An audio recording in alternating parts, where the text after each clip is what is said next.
Launch ready for WWE Aftershock in 3, 2, 1. World Wrestling Entertainment Discussion is live. Cue host Owen Finch.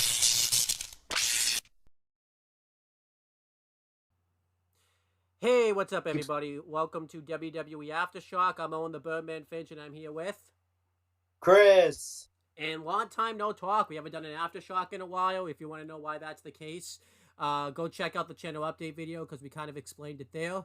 But yeah, I'm ready to finally talk about some current WWE content. We haven't talked about anything current WWE in a while, so we figured, to kind of get ourselves back into it, we would, kind of do like a summer of WWE, State of the WWE address. I know they didn't come out long, but you're going to see it in the title. But we'll kind of talk about everything that kind of happened with WWE in the summer. I know technically fall kicked in like a couple of weeks as we do this, but I think a lot of people's interpretation of when summer begins and ends is different. There's going to be a couple weeks of fall in there just because we had to get this done at some point, so that's kind of why we're doing it now. So, yeah, are you ready to finally talk about some WWE content? Fuck yeah. And yeah, I kind of wrote down some topics. I kind of tried to break this down so that way, we could talk about all this stuff, but not feel like it's a little too wordy. This is going to be a long video, so just be prepared for that. It's going to be as long as the State of WWE address, like right when Triple H took over, so just make sure you kind of keep that in mind. But how this is going to work is we're going to talk about, like, pretty much everything this summer, but try to, mention highlights. We're going to talk about some of the PLEs that have happened. We're going to kind of go through all the champions and give them a nice little grade. We're going to talk about wrestlers that we feel like broke out this year, wrestlers that flopped this year, the best rivalries, the worst rivalries. And we're going to talk about, like, people that have, like, left WWE, who could re-sign with WWE, / have signed with WWE. And we're going to end it off by talking about all the partnerships that WWE have done. So, yeah, let's just get right into this. To kind of kick this off, to kind of get the conversation going, I'm gonna let you start, Chris. Overall, without going into any detail, how do you think WWE was this summer? So that would be kind of like since we kind of stopped doing the show shortly before this, like after Backlash France / Spring Breakin' up until like now. How do you think WWE has been as like a product and like overall watch experience and everything like that? I feel like it's been great. It's been enjoyable to watch. Can't miss at times. And overall, you've never really been able to say that about a WWE product. Yeah. For a very long time. And it's really coming together with their move to Netflix and SmackDown moving back to USA and NXT moving to CW.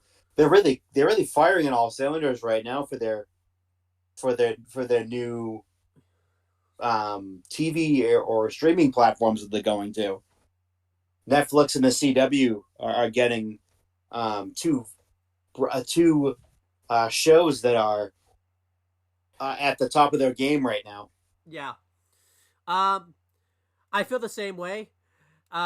I mean, we only met, Chris and I are a little bit WWE marks. I want to say this, that we're not going to completely talk overly positive about WWE. There's going to be some negativity in there, so we're all going to be fair. We're not like people that don't think that there's going to be quite a few things that I'm negative about. Yeah. So, but yeah, I feel like WWE has really fired away at all cylinders. I feel like that typical like lull that kind of happens after WrestleMania really hasn't kicked in at all. I will admit it did kick in kind of after WrestleMania a little bit, just because, creative burnout a little bit. Kind of after Backlash, like, I feel like Backlash France kind of reignited it again, so it wasn't that long. Typically, it's longer. I think what's helped is they've been doing a lot of overseas PLEs, which kind of, I think, has, like, rejuvenated the product a little bit, and I've really enjoyed that stuff. I've really enjoyed all of the PLEs. I enjoy watching all the TV shows for the most part. And I feel like, like you said, WWE's really can't miss. I think them expanding internationally has been a great move for them. It's really made the product feel fresh. I really liked one thing that we talk about is they've really been experimenting too with like new matchups. In the Vince era, he would always just kind of do like the same matches over and over again. Um, but I feel like we're seeing new matchups every week. Like an example of that was kind of when they did the King of the Queen of the Ring tournament. When they did the men's side of things. I think if Vince had booked that tournament, he would have just had Randy Orton win. We would have gotten like Randy Orton versus Cody, which I know we haven't seen that in years, anyways. But I actually kind of like that he did. Like Gunther won the tournament, and we got like a new matchup with like Damian Priest versus Gunther. Like that's a matchup I don't think anyone expected to see. That was so unique and just so No, different. because what would have happened? Gunther would have been future endeavored. Yeah, or like,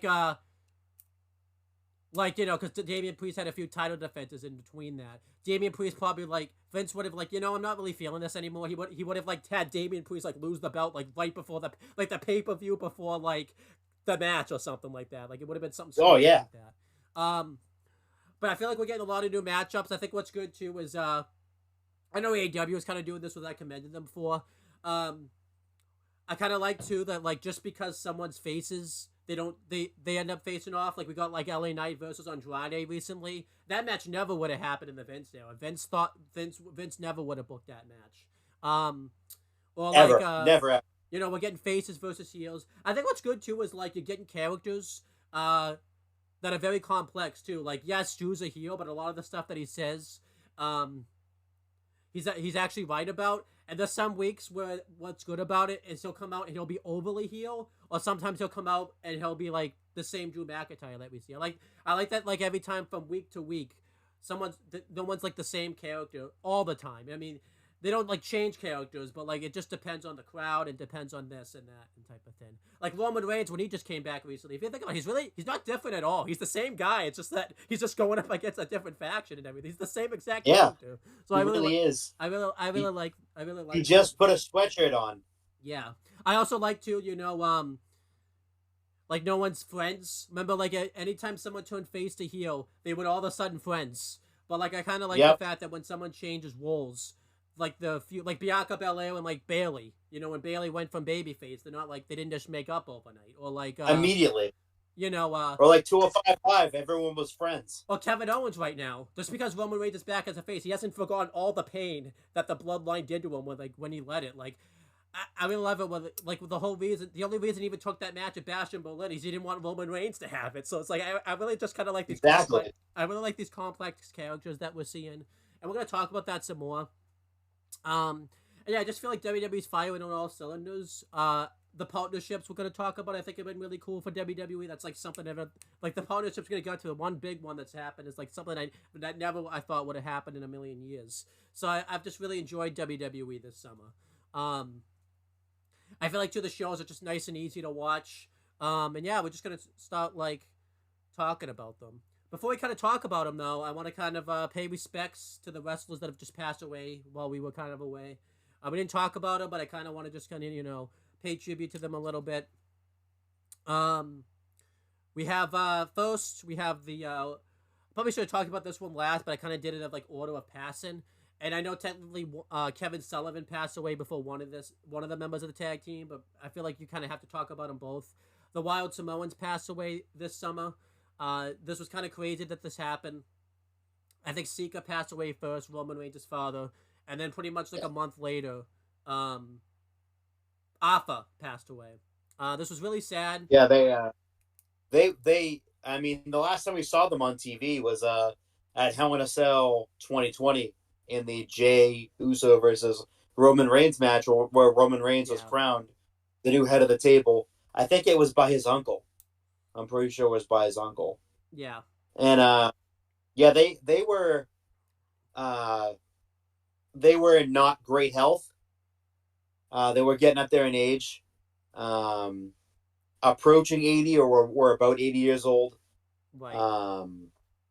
Sika had been going downhill for a while, and Alpha, he had a couple of heart attacks in the earlier this year, and yeah, it was sad. It was very sad. Yeah. Especially like one after the other, like they went.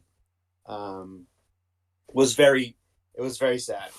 Yeah, they both, it hit the wrestling world pretty hard. Um, I do wonder. I mean, I know we'll talk about this in storyline. If that's why they just had Roman Reigns come back as a face, like right away, I don't know. I feel like that was the plan, but I feel like I feel like because of the mercy that we were kind of showing Roman Reigns, it wouldn't have made sense if he came back as a heel already. Plus, he'd been gone a Yeah. while. That's because I think it was that same week where Solo like called him out and everything like that. So they were like, yeah, we're just gonna turn Roman Reigns face now. And the thing is, too, when Roman like got the Ulafala and put it on, that like before Jacob Fatu like kicked him in the face, you could see it was like a sigh of relief, like, oh, I got my Ulafala back, but it like Alpha had just passed. Yeah. So it was like it was something that was crowned to him by his uncle. So it was like that was kind of like a cool tribute to Alpha and Sika. I think too. That's why Roman Reigns, because Alpha passed away like right after Roman Reigns came back. I think that's why he went away again for a couple weeks because obviously he needed some time away. Um, but yeah, overall, yeah, that was a pretty sad pass, and they've been around for a while. They lived a pretty long time too. 80s pretty old for the wrestling business. Considering the fact too they were in their if they were in their 80s. Considering the fact too that like they made like a WWE appearance like during the pandemic. Older Yeah. people didn't really was were more sustainable to get like COVID and everything like that. So they lived a pretty long life. It's kind of cool to hear everything that they kind of did for the community. Like I think they mentioned it was more so talked about in the Alpha. I think tribute. Oh yeah, Like he took people in like off the street to kind of turn their life around, like in their wrestling schools and yeah. everything like that. So Sika was 79 and Alpha was 80. yeah, so that's pretty impressive. Um, yeah, pretty sad passings all around. I think this one, um, this one hit the wrestling world pretty big. And I feel like too, it's gonna be kind of cool because we're gonna see. I think tribute to be paid to him. Week not every week, but most weeks with this bloodline storyline go on, like you mentioned with the with what they did with Roman Reigns recently. So that's pretty cool. Um, Another one that passed away recently was Kevin Sullivan. Um, he had been around a while. He's been around since the '80s. He was around kind of during the territory days, like before Yeah, WrestleMania. long You know, the 70s, I think. and then he transitioned behind the scenes. He was very creative, um, and a lot of people said, spoke highly of him. He loved the business, and he had been going downhill for a little while also. But that was a pretty sad passing too. Yeah, anything you want to say about Kevin Sullivan? What a genius. He had a great mind for the business. That like devil character that he had come up with in the 70s and into the 80s. It was a gimmick that had never been seen before. It was really it was a really special gimmick that he came up with, and then he became the Taskmaster, Yeah, and that was really a big um, gimmick for him in WCW. Was he was the Taskmaster. He had all those incarnations of the Faces of Fear, and those really bad like like WCW stables that he had. Um, the Dungeon of Doom. yeah, But yeah, he was a very innovative person and a very innovative mind for the business. for sure. Yeah, his loss was a tough one. It's his knowledge of the business is going to be tough to kind of replace in that way. And then we have the final one. It was Psycho Sid / Sid Justice. Passed away very young, due to cancer because cancer sucks. Um, yeah, obviously, this was pretty a surprise. This was pretty surprising. Um, and I'm kind of happy that people are saying good memories about him because obviously he's been kind of a meme in the wrestling business with some of his stuff. So I'm kind of happy that like no one really mentioned that. And I always felt bad for him because like that's all people really talked about for him. It is funny, but it gets annoying after a while because like that was his legacy. So I'm kind of glad like the people in the wrestling business actually like said good things about him. Like I'll always remember like his intimidating presence. You look at him and that's not like a guy you want to mess with. Pretty good big man, and obviously everyone even said like he was like very nice and very heartwarming like behind the scenes and everything like that. I do kind of hope with this passing, I feel like it's not going to happen overnight, but like those kind of memes kind of stop now. Not completely, obviously, but it is getting kind of annoying. I kind of hope like people will pay him now in a good light, because it was you know I can imagine for him it probably got annoying that every time like anyone talked about him, it was the WrestleMania 13 match or Oh like yeah, this. So like I feel like that. or the hip snapping his leg in the ring. Yeah. So it's like I kind of some of that stuff's funny, but it's like I think there's a reason we didn't see him much in the wrestling business anymore, because like he probably got sick of hearing about it. So like Oh yeah. Overall, Psycho Sid, what do you about his passing? Very sad. It was very shocking, but yeah, he had non-Hodgkin's lymphoma. He also said he was previously diagnosed with atrial fibrillation and congestive heart failure. So that's actually kind of shocking. But Yeah.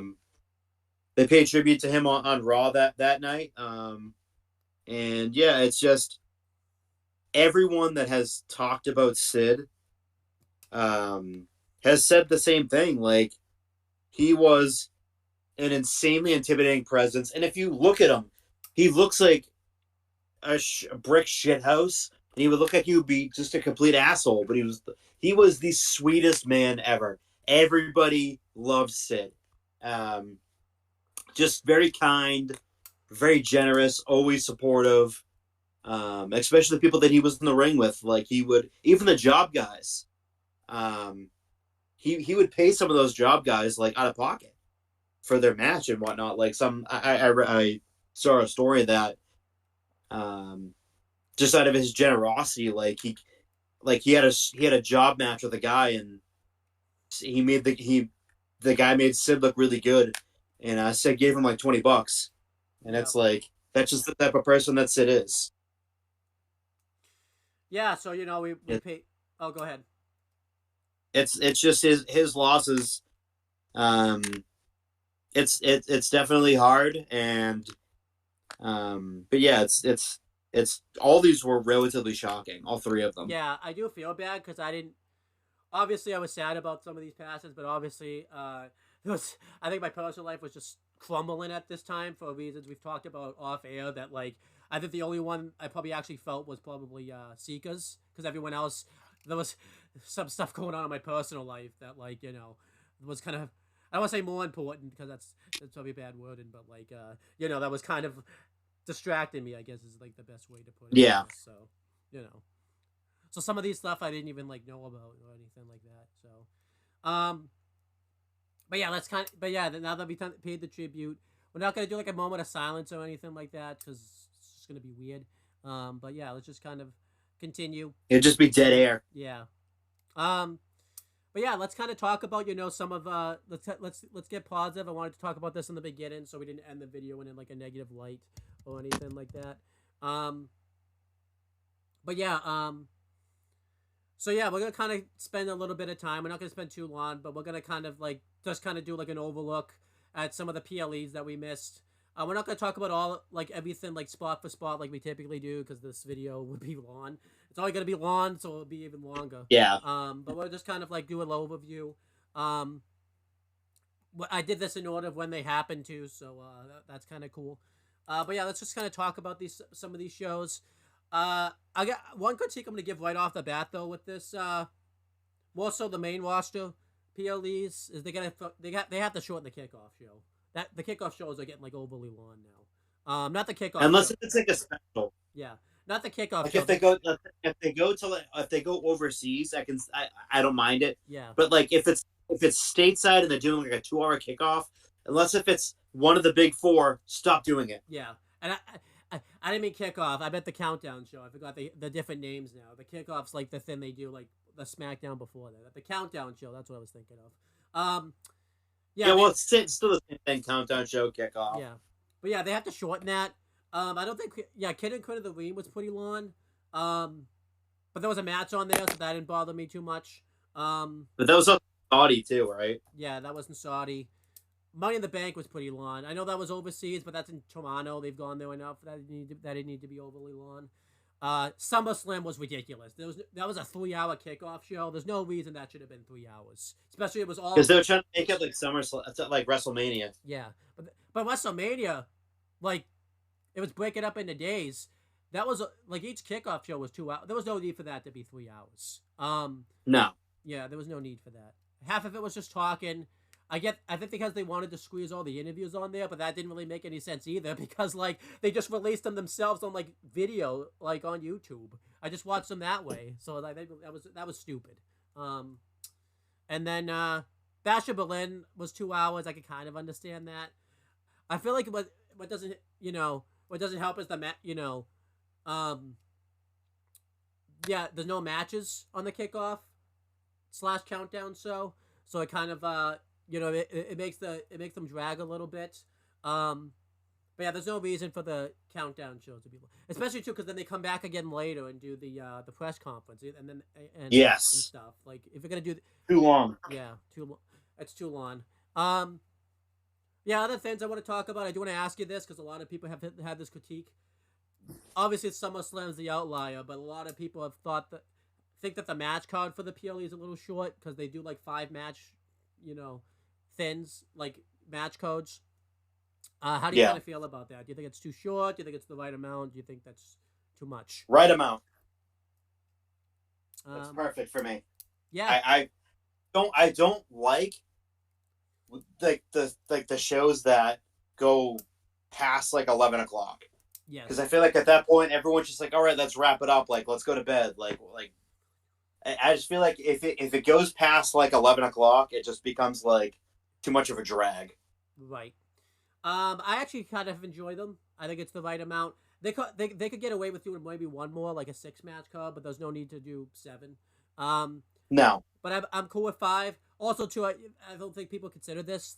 They also put like since they're there, the Go Home SmackDown beforehand, they put some matches on there, like the DIY tag title change was on the Go Home SmackDown before, and like when the Bloodline won the tag titles, that was on the Go Home SmackDown, and then like the Raw afterwards will be pretty loaded. I can't think of a recent Raw where like they've loaded that. Plus, too, a lot of these shows have been taking place in the afternoon too, so like I don't think they want to, for America side of things anyway. So I don't think they want to overload the shows either. The only one that like had a lot of matches was obviously SummerSlam, but that made sense because that's one of the big 4, so I was okay with that. Yeah, exactly. Big 4. If it's Survivor Series, SummerSlam, WrestleMania, Royal Rumble, I'm okay with the match card being longer because it's their big shows. And the wrestlers have talked about this. It makes the PLEs matter more. It makes it matter more that it's difficult to actually get on the PLEs. Because if everyone just gets on the PLEs, that's not really like special. That's why AEW is pay-per-views, and that's why like the pay-per-views in the Vince era weren't special anymore because everybody got on the pay-per-views, and plus it makes the TV matter because some feuds just stay on TV, like the like I said, the DIY title change, the Braun Strowman Big Bronson Reed feud's been mainly on TV. And the Carmelo Hayes and Andrade feud's been mainly on TV, so kind of makes TV matter. And you get right now WWE kind of has to make TV matter because they're gonna switch networks on all these different places.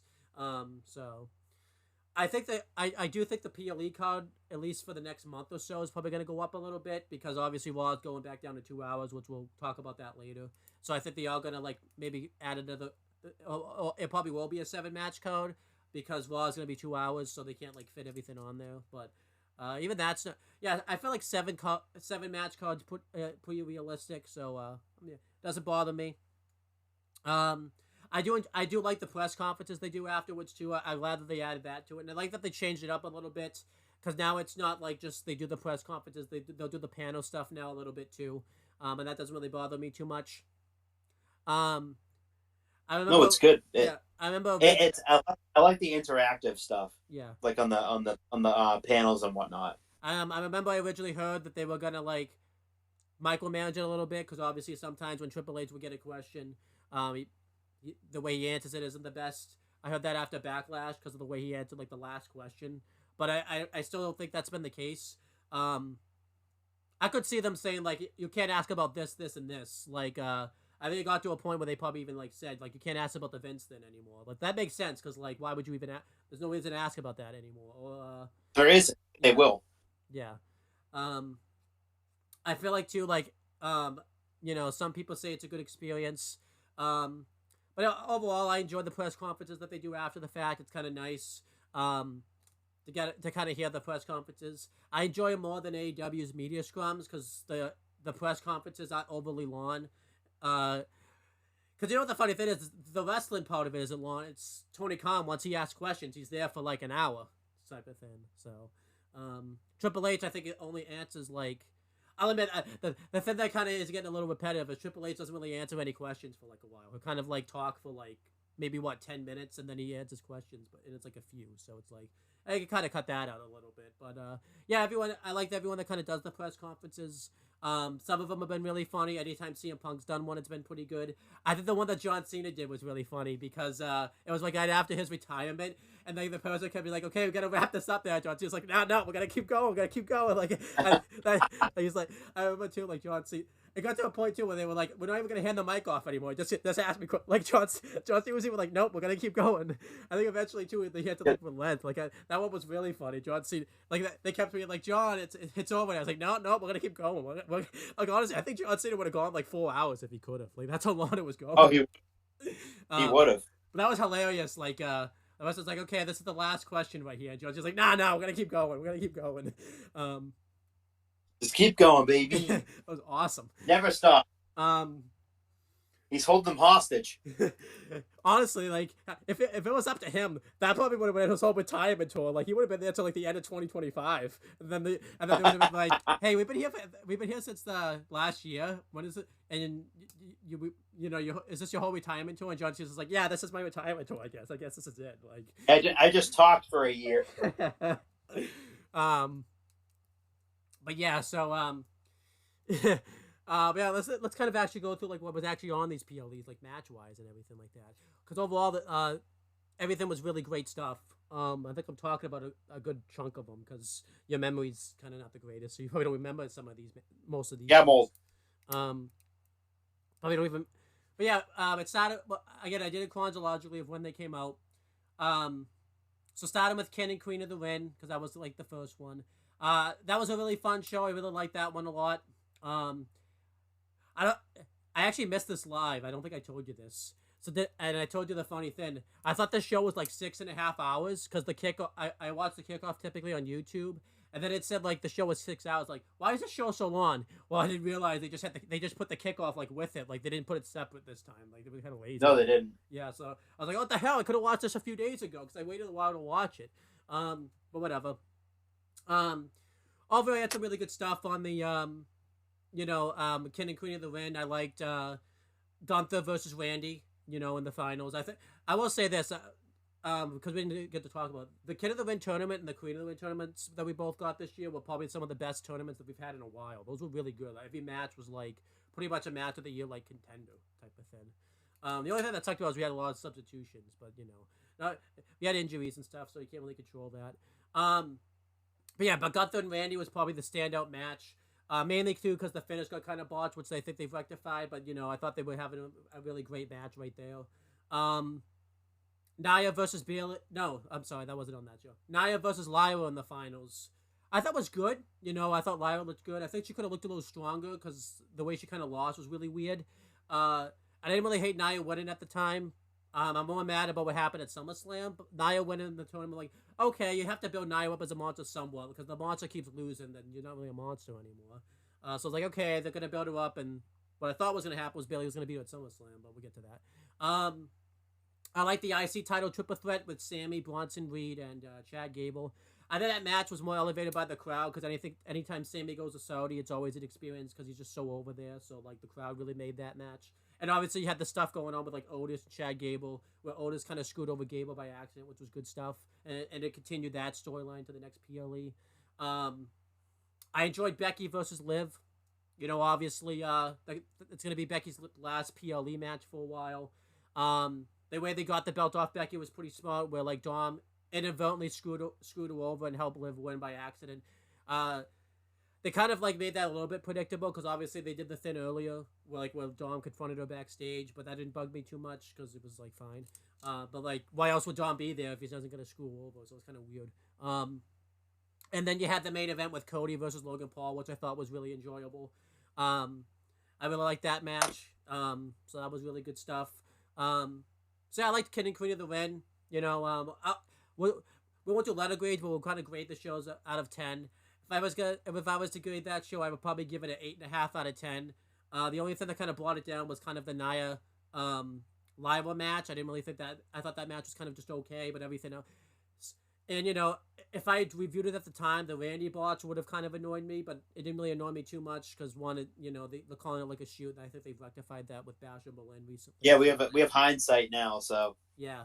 So overall, anything else more you want to say about King and Queen of the Win, and what would you give it as a scale from 1 to 10? no, I thought it was a very very good show. Also, Nia predictably was going to win. There was no, it was kind of alluded to that she was going to win and face Bayley at SummerSlam for quite a while. Yeah. It was fairly obvious. But yeah, like 8.5 out of 10. It was a very very good show. Yeah, I'd say two final positive things. I did like that they made the tournament matter, like the go home week, where Triple H announced that they were going to be for title matches. And one thing I did like, because this was a big critique we had in the Vince era, I like the people. Maybe Nia's kind of taking the gimmick a little bit, but I like the people that won the tournament that didn't just become their gimmick. Like Gunther didn't just become like a kid of all of a sudden type of thing. He stayed pretty much the same character. And then Nia's kind of taken the Queen gimmick, but her gimmick's roughly the same. Like, I remember if you won the tournament in the Vince era, your gimmick, like, changed drastically. Like, Ken Barrett's changed. Oh, yeah. Sheamus has changed. Zelina's changed. You became the king or the queen. Yeah, so I like that they stayed roughly the same gimmick type of thing. So which has been good. So then we had Battleground. That was the next one. This was big because, obviously, this took place in the UFC complex. This was a big deal. And it was good that they did it with NXT because I feel like NXT could get away with it since, you know, I don't think you could do like a main roster show just because like the attendance would be so low, and I just don't see why a main roster show would do it. NXT could get away with it because like they're a developmental brand, and I thought this show had a lot of buzz, like a couple of weeks before it because we had like the TNA partnership kind of start up at this time. This is when Ethan jumped, and I was pretty interested in this show when it happened. And I thought overall this show was very good. You know, this is where we got the crowning of the women's North American champion. And I thought the ladder match that they had was really good. I will say this, you know, I don't think they should have probably done the ladder match in hindsight though, because I don't really think that fit a lot of the strengths of those wrestlers that were in the match. And I feel like too, I really wasn't being fair because I'm also like, well, I'm comparing how they crown the men's champion versus the women's. I feel like the men's champions, like their talent that had been in the business for like years. A lot of them, this was like their first ladder match, but overall, it was still really great stuff. You know, I thought everyone kind of looked good in that ladder match. I was the person who won the ladder match, Kalani Jordan, was pretty surprised, and I wasn't mad about it though. I kind of would have preferred somebody else to win it. In hindsight, I'm glad it wasn't Jada Parker now. I think that's the person I picked originally because I was pretty big on the Jada Parker. And that's not really a thing anymore. I'll just say that. I would have obviously liked So Ruka to win it because I thought that was kind of made for her, plus the ladder match thing. But and then I'm pretty happy Fallon Henley didn't win it, which is really weird because I don't think I would have said that when she was a face. But I was like, no, don't have this happen. But yeah, Kalani Jordan really didn't bug me. Kalani Jordan didn't bug me too much. I thought she was a good choice to be a first champion. Plus, it bridged that gap, you know. She's kind of in that, you know, what's the name of that system that they have now? That the Division I athletes and everything like that. So I think that's been, yeah, I think they've kind of, I think she was a good choice to win it, in the beginning. And then we've had other stuff that happened on the show. The NXT Underground match was pretty entertaining. I like that. I thought that kind of got, Lola Vice over huge. Can you hear me? Yeah. Okay. Discord's kind of being weird, so it's like making a noise. It is being. Yeah. It is being very weird. But yeah, like you're cutting out, you're coming back, you're cutting out, you're coming back. As long as someone's audible, that's fine. So yeah. But yeah, I liked the the NXT Underground match. I thought that was pretty entertaining. It really worked doing it with two UFC fighters, and it kind of made sense to do this match in the complex, considering the fact that it was in the UFC complex. I really liked the tag title match was really good with the Good Brothers versus Axiom and Nathan Frazier. I wish Good Brothers would have won because it would have saved a lot, but I didn't hate it at the time either, just because I thought it kind of got Axiom and Nathan Frazier over, but I think it hurt the Good Brothers kind of not winning, and we'll kind of get to that later on. I liked the women's title match, how they kind of did that with Jordan Grace versus Roxanne. I had a little bit of doubt that Jordan Grace was going to win because I'm like, are they going to go through this partnership? But I kind of liked how they got, I thought they protected Jordan Grace really well in defeat. They kind of had Ash by Elegance like screw over, was kind of which I kind of liked it because WWE kind of used TNA's like feud. They kind of elevated that feud some more, so that was good. And that feud had been building for a while, so it's not like WWE forced their hand. Like TNA, I feel like TNA and WWE kind of collaborated with that one. It was kind of cool that they had Ash by Elegance showed up, and I thought that was kind of funny because like Vic Joseph like almost called her like the Dana Brooke, which was pretty funny. But then the guys went, "Oh no, it's Ash by Elegance," so it was pretty funny. Oh my god, it's Ash by Elegance. I don't even think he ever got it out actually, right? Yeah, I think he never actually like said it. I'm pretty sure what it was. And then the North American title match was a lot of fun with Wesley, Obafemi, and Joe Coffey. I thought they had a really good triple threat. And then the NXT title match I thought was really good. That was very unpredictable too, because it was like I was thinking Ethan they were gonna fast track him right to the title, which they did. They just didn't do it when I thought they did.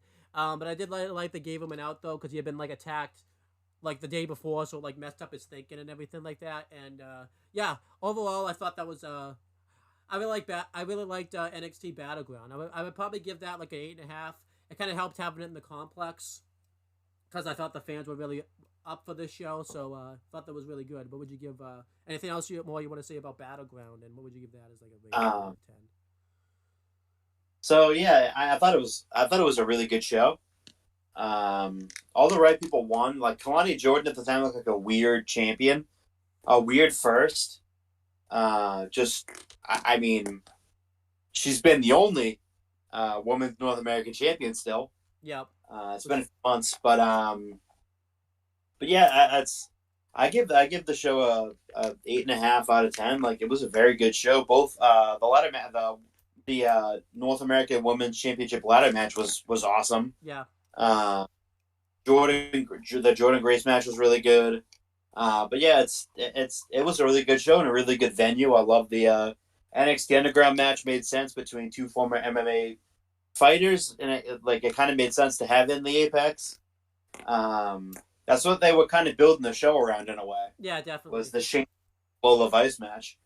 Yeah. So, yeah, nothing bad on that show really. I think the one thing they said that sucked about that show though, like the ladder match was tough because like the venue was kind of too small for a ladder match. Like they kind of couldn't really. Yeah, well, it was definitely small for any match for the most part. Yeah, but the ladder match I think is where you really noticed it. So, and then you had the Clash at the Castle. This was a really good one. Glad they did this show again. Because everyone loved it the first time they did it. And yeah, this show was very fun. We had a lot of fun stuff on this show. AJ Styles versus Cody in the I Quit match I thought was absolutely awesome. A really great combination to their feud. And I like the way AJ quit. Admittedly, I will say it was kind of broken down a lot, like how you kind of see like John Cena I Quit matches where Cody's never gonna quit. But honestly, I didn't really hate the journey. Plus, too, like they did a lot of really great stuff. Like, the way AJ quit at least made sense. Like, he didn't want to have his the steps thrown at him. So that was fine. And I like that Cody did it anyways. And then they did a really good thing where they got Cody back into the Bloodline feud because the Bloodline like attacked him, and then they did the Randy Orton KO save. The IC title match was awesome with Sami Zayn and Chad Gable. That might have been the best match of the whole show, and I liked how they kind of did even though they didn't turn on this show, but the Alpha Academy was kind of like that when Otis walked out and everything like that. Sammy winning made sense. I think this was kind of like the match we didn't really know what to predict because like Chad Gable, I don't think had quite re-signed yet. I think he had just re-signed, so everyone was thinking he was going to win because that was going to be a reason why they kept him. So yeah, that was a good one. What else was on this show? Okay, we had the women's title match was pretty good. With Piper Niven and Bailey. That match was definitely made by the crowd. It was kind of just an adequate match, but people being really into Piper was fun. The women's tag title match was a little rough. It was kind of like the first time Jade Cargill had like a big botch where she tried to do the springboard, and then you had all the AEW fans and everything like that coming out. It's like, oh, she shouldn't be on the main roster, and everyone like that. It was like the only time she ever botched, and like everyone was like coming at Jade Cargill for that. It was kind of annoying. And then obviously the biggest thing, it's kind of like the biggest WTF was the Unholy Union win the belts was very out of nowhere. I don't care what Triple H says, this was definitely a hot shot book, and he said this was planned beforehand, but you're not going to convince me otherwise, considering the fact I think on the go home week they have been jobbed out by Shayna and Zoe, and then it all just kind of lined up with I think Kaylee Ray like having her mom have that car accident and everything like that. It's like, yeah, this was definitely hot shot, especially too if you see how they were booked after they won the titles. It was not planned. And I will say it was kind of good that it happened because they got the nice hometown crowd, but they probably. I would have hated it if they had just lost the belts right away, like at the next PLE or the next SmackDown, but they held the belts too long. I think that was so. It's kind of like hindsight, like it probably shouldn't have happened. The world title match was really entertaining. I think the match would have been better had Damian Priest not caught his leg up in the ropes. But everything else was really fine. I liked how they did the CM Punk thing where they screwed him over. And Drew was, I think Damian Priest obviously, like, as his title winner long-term face, had this match not happened in Clash, he probably would have been a face by, like, Money in the Bank. But because this match happened in Clash, they turned Drew face. So I remember, too, I think they kind of did a 180 on Drew, like, kind of like on the go-home week and everything like that. He was clearly the baby face, and then they kind of, obviously, he was right back to a heel pretty quickly after this show. Which I think has been a good thing about, like, the Triple H era, too. I do like that when you're in your hometown, for the most part, you're a baby face, which is good. You're not just, like, they don't treat it like a Bizarro world or anything like that. Like, they like Vince would have. So, so I liked that. And I liked how Punk fucked him over, and, like, Punk was, like, a heel for it. And his press conference that he does afterwards was really entertaining and stuff. So, yeah, this was awesome stuff. I liked Clash of the Castle. I'll probably give that an 8 out of 10 just because of how they did the women's tag title stuff. And then, obviously, the world title match was a little disappointing, but that really wasn't the fault of WWE. I think it had Damian Priest not caught his foot on the rope. I think it kind of like stalled the match a little bit. But overall, anything? What'd you give it rated for Clash, and anything else you want to say about Clash? I give it an 8 out of 10.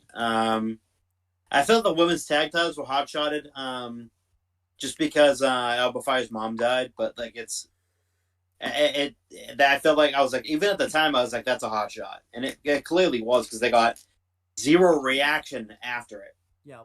But yeah, like and at the time, I was very I was very wrong about this. I wanted Drew to win the title because I felt like Drew versus Punk for the title would have been a money feud. But it turns out didn't need it. Didn't need it. So I was didn't need the world title at all. Period. Mm-hmm. So I'm kind of happy with the way that went. And then we have the next one. It's Money in the Bank. This was really enjoyable. I think out of all of them, this is probably the sleeper one. Like, I feel like, even though it took place overseas, WWE's been in Toronto enough where, like, they didn't get, like, as much crowd reactions as they did with the other couple of shows. But this one was still fun. I think I feel like this one's kind of a sleeper one. The two ladder matches were great. I liked, obviously, the men's one and the women's one. I don't know which one I really like more. I think it kind of depends on my mood. Cause I like that they were both kind of laid out differently. Some people had some really great breakout performances, like Carmelo Hayes. I think this kind of he was doing pretty well on the main roster, but I think this really got his career going on the main roster because I don't think, he really wasn't doing anything too significant before the Money in the Bank ladder match kind of happened. He was kind of treading water a little bit. Not badly, but, like, he was kind of treading water a little bit. Andrade, because he was kind of not really doing much, and then this kind of got, kickstarted their feud. LA Knight looked good. Jey Uso looked good, and everyone thought he was going to win. I liked Drew winning at the time. I thought it was fine. We'll get to kind of the big critique that everyone kind of had with it. But the women's ladder match I thought was really fun. Chelsea Green was kind of the baby face out of the whole match. But I like that she wasn't a face. It's just that the crowd liked her winning, but they didn't treat it like it was Bizarro World. She was kind of more of a tweener, I would say, in that match than a face. Naomi looked good in the ladder match.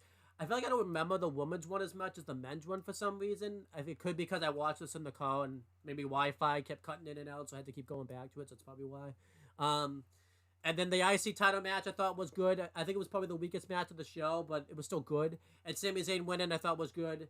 A lot of people thought they kind of dropped the ball by not having Braun win it Money in the Bank, but I was kind of okay with it because it continued the story and it made the SummerSlam match better. And it's not like Braun dominated Sami through a good portion of the match. Sami kind of got like a lucky shot. It kind of made it look like Braun underestimated Sami, so I thought that was fine. The 6-man at the end was really good with the Bloodline versus Cody, Randy, and KO, and it went exactly how it should have. And the biggest critique I think everybody has as a show is the world title match. I'm probably the only one, but I actually wouldn't hate how they did this world title match, because obviously they did the thing at the end where Drew cashed in, and CM Punk cost him the match, and everyone kind of didn't really like that Drew had a failed cash in, and they thought they threw the briefcase away and wasted it. But I really liked how they did this. So that's kind of thinking about it. If the men's kind of had to be a failed cash in, because if you kind of look at how Triple H is going to book things, there's really, especially too, because Gunther was going to get the world title. I don't think Gunther's going to have him lose. If he's going to lose the title, it's not going to be via cash in. And then you have Cody, and I think if Cody loses the belt, it's not going to be via cash in either. Unless they wanted to get real creative, or it wasn't going to be. I feel like he's losing at WrestleMania. Plus, it added fuel to the CM Punk feud. And plus, it kind of answered a critique that I've always kind of had with someone who, I always kind of hated it when, if someone's feuding with someone and they don't want them to, cash in the briefcase, they always do it, before they actually cash it in. And, Punk waited, he was on Drew, right when he cashed it in. So I kind of like that he took it away.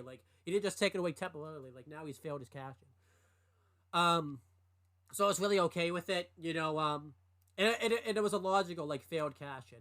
Plus, too, I don't think it hurt you in the lawn one because, again, he got fucked over. And plus, it kind of... No, it didn't hurt at all. It added fuel to Seth and Punk's feud when they want to pick that up again because Punk fucked over Seth also when he, because they had this whole stipulation where if Seth lost, he couldn't challenge for the titles.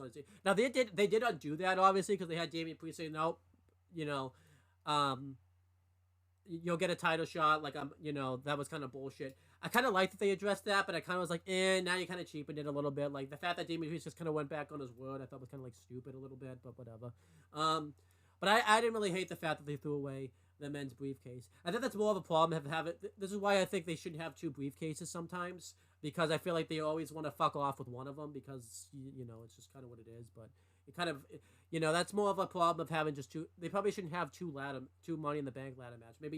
Maybe it's every other year you do a men's, every other year you just do a women's, or you just get creative. So, yeah, the men's stuff didn't really bug me that much. I could kind of see, originally I could see if it bugs you, but if you think about it more, I thought it was fine. What did you think overall? If I had to get Money in the Bank rated, I would probably give it I'm gonna be fair and give it an 8 out of 10 because I did have to watch this on my phone in the car, and people kept talking to me in the background. One of the conversations annoyed me, which we talked about before, which I won't talk about on air, and then I had some Wi-Fi issues, so I'll be a little fair and give it an 8 out of 10. If I probably watched this live, I probably would have gone higher, or even lower, but I'm just gonna be fair and give it an 8 out of 10. What would you give Money in the Bank? I give it 8.5 out of 10. I don't really have any critiques about it. There you go. Then we have NXT Heatwave. This show was like a sleeper show. I didn't necessarily think the show would be bad, but it was it kind of reminded me of the old takeovers and stuff. All of a sudden it was this great show all of a sudden. The only bad thing on the show I would say was the NXT Women's Title match, and I think I just didn't care about it. It was pretty predictable that Roxanne Perez was going to win. You knew she wasn't going to lose it to Lola Vice. And I think Lola Vice kind of ruined it with that go-home promo that she did. I know a lot of people thought it was really inspirational, but I feel like it kind of ruined her a little bit. all that stuff they did to kind of get her back like on track again after like her failed woman's breakout contract sign and cash in, I think was kind of undone by that go home promo. And I think I talked about this with you. I don't think she was supposed to cry in that go home promo because when they showed the video No. package, they never showed. I don't think they ever showed that promo again. Like I don't think she was supposed to cry during that promo. So I think that promo kind of ruined her. Everything else on the show though was pretty much like a home run. The NXT men's North American title match was awesome with Obafemi and Wesley, and I loved Wesley losing. Well, I don't want to say I loved it. Like I wasn't like laughing at him that he lost, but I thought it made sense that he lost, especially with Sadistic as fuck. but yeah, Obafemi looked awesome, and that match was like all of a sudden it went from like being like a 70-30 match to like a 50-50 match. It was awesome. I love Sol Ruka versus Kalani Jordan. I thought that was a great little match they had right there.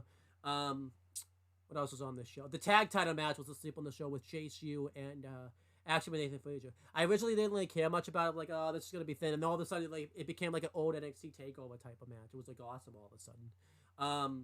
I like the kickoff match they had with Ariana Grace and Carmen Petrovic versus JC Jane and I think it was Jasmine Nix. I don't think Fallon Henley was in the match. I thought that was entertaining, and actually Ariana Grace was actually entertaining for a change, which was been awesome. And then Sean kind of ruined that later on by having them break up. Like they should have kept them a team, but Sean doesn't like tag teams, so that just wasn't going to happen. He hates them. He wasted no time breaking them up too. Like it was on that show. They like set up the match with like the TV show. Like what the hell are you doing? And then and then the 4-way match was the highlight of the whole show. Everyone looked great in that 4-way match. Javon Evans, Sean Spears, and Ethan Page and Trick Williams. And I love the way Ethan Page won the belt. It was a huge shock. It kind of wasn't because it was in Canada, so it's like, yeah, he could win.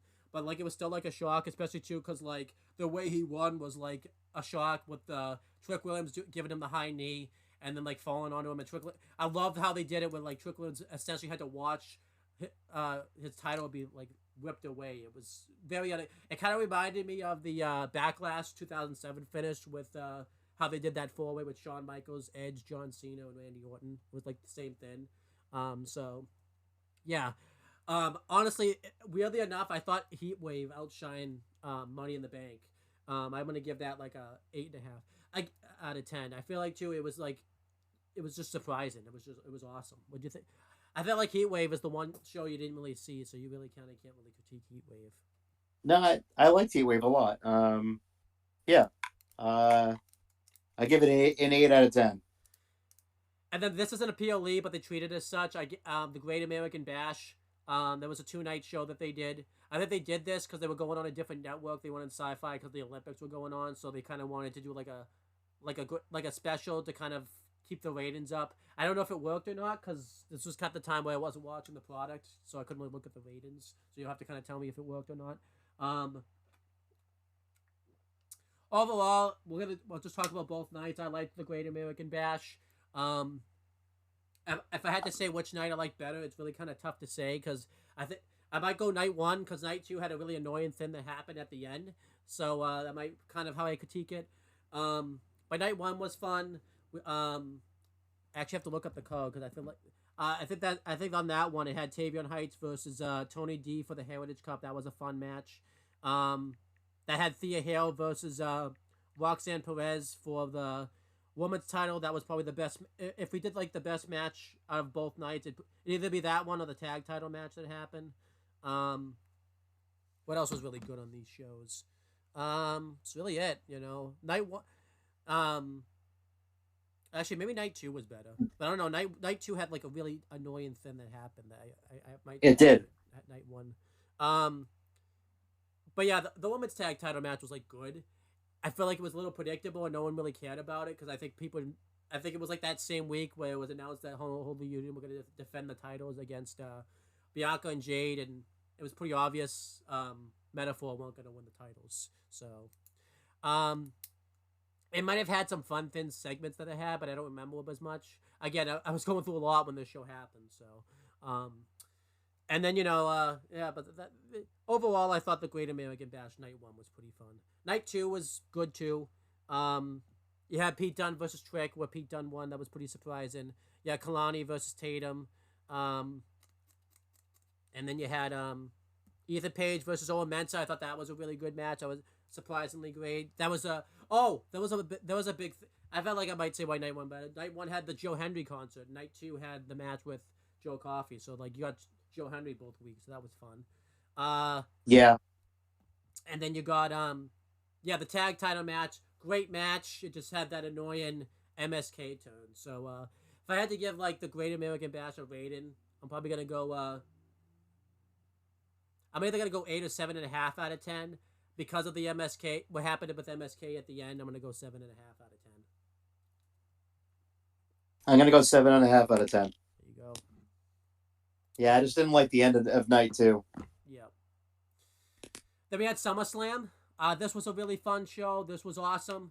You had a lot of fun matches on this show. This was where we finally got the end of the Judgment Day as we knew it. It was pretty much the end of that, where we had Rhea Ripley face Liv Morgan in a really good match, and then this is where Dom finally actually did turn on Rhea, which was really good. And then we had later in the show, and I like how it played out the whole show. Like Damian Priest confronted Finn Balor about it, and then later in the show we got Damian Priest versus Gunther, which was awesome. And then Gunther beat Damian Priest via Finn Balor interference. I really liked how they did that finish and everything like that. And that was awesome. Logan Paul versus LA Knight was really good. The finish was a little weird, but I thought that was still really good. That was probably the sleeper match of the whole show. I liked how they did Braun Breaker versus Sammy. Braun beat him really quickly, but I like that Sammy didn't get squashed or anything like that. It just took like one spear to win, and it made sense since Braun said he wasn't going to underestimate him.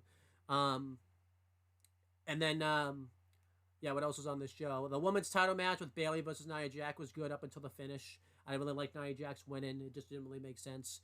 The way they did it, they went about it was kind of fine, I guess, where they had like Tiffany Stratton teaser cash in, and that's what cost Bayley the win. But I was like, so I didn't like it. I think it's because I'm not a Nia Jax fan. And then, Same. And then we had that's probably the weakest thing that happened was Nia winning the title. And then we had Punk versus Drew, which I thought was really great storytelling, really great stuff. I liked how they kind of incorporated Seth into the story and everything like that. A lot of people said that Punk got blown up in this match, and that was kind of true, but I still thought he looked good in this match. I wasn't as critiqueful to the match either, just because it was a CM Punk's. If you think about it, it was his first one-on-one match he had in like a little less than a year. Other than that match he had on the house show, but this is the first like big-time match he had on TV for a while. So it was like, and if you think about it, the match that he had wasn't that very long, and I don't even think. And I think he was mainly pissed off in that match. So I think he was just running off adrenaline with the match it all in. So he's already pissed enough as it was. So I think he just wanted to get out of there. But yeah, I really liked it. I liked how they went about the finish and everything like that. And then obviously the main event with Cody Rhodes versus Solo Sikoa. I liked it. Obviously it was kind of like a low-end version of what they did at WrestleMania because they didn't have all the people that they could get before, but it was still great stuff. Roman Reigns coming back was awesome. That is the one critique I kind of could give about the main event was like you're just kind of waiting for Roman to come back. You didn't, and everything like that. I was. But the match was still really good. I liked how they went about it. I liked Roman's presence in the match where you kind of knew he was going to attack Solo, but I liked how WWE kind of made you question, whether or not like if he was going to even help Cody at all since they had that history. I will admit he got a pretty good reaction, but I don't think he got like the type of reaction I think a lot of people would have wanted. I think it's mainly because the show had been going on a while, and also too it was in Cleveland. I think a lot of people are making comparisons to like how the crowds have been, because they've been overseas recently. So, I could kind of understand that a little bit, but I still thought he got a pretty good reaction. There was that. If I had to give SummerSlam a rating, I'll probably give that an 8 out of 10.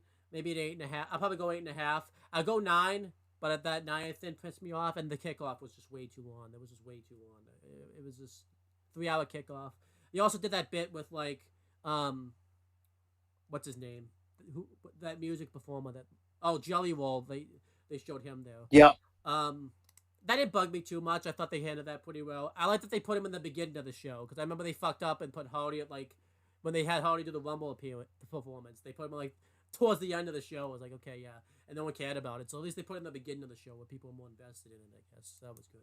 But and he's a big WWE fan and stuff. So like if he wants to show up, he can kind of show up. So overall, what'd you give SummerSlam as like a rating and everything like that? I give it 8.5 out of 10. We finally got the return of Roman Reigns, which we were waiting for weeks. It was amazing. Loved every bit of it. Then we have Bash in Berlin. That's the next one. Really good one here. I really enjoyed this one.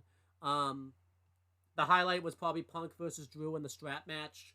I didn't really love it in the beginning that they made it. You had to touch 4 corners as the stipulation. I was kind of like, that's gonna be stupid. But I like that they didn't overdo that stipulation until like the end. Like I like there were points where Punk could have won the match earlier, but he just chose not to. And yeah, it was just really great stuff. And I thought it protected Drew in defeat and everything like that. So I thought the strap match was great. I think Punk looked better in that match. I think I think it kind of got the critics to kind of get off his case a little bit about his performance at SummerSlam. So that was good. Cody versus KO I thought was good. I really liked that one. I think the thing that sucked, I'll just say this now, that the thing that kind of sucked about, because the Cody KO thing, it just kind of felt like it was a little bit filler. In between like Cody facing like Solo and everything like that. But I liked how they went about it, I liked how they had like, it looked like the KO could have turned heel, but he decided not to. And I would be mad no matter what direction they went if they turned him heel or not, because the groundwork's there for it. If they turn him heel, I'll be okay with it. And if they didn't turn him heel, I'll also be okay with it. I prefer him not go heel, because that'd be kind of predictable if he goes heel. But kind of what happened on SmackDown this week, I would understand it.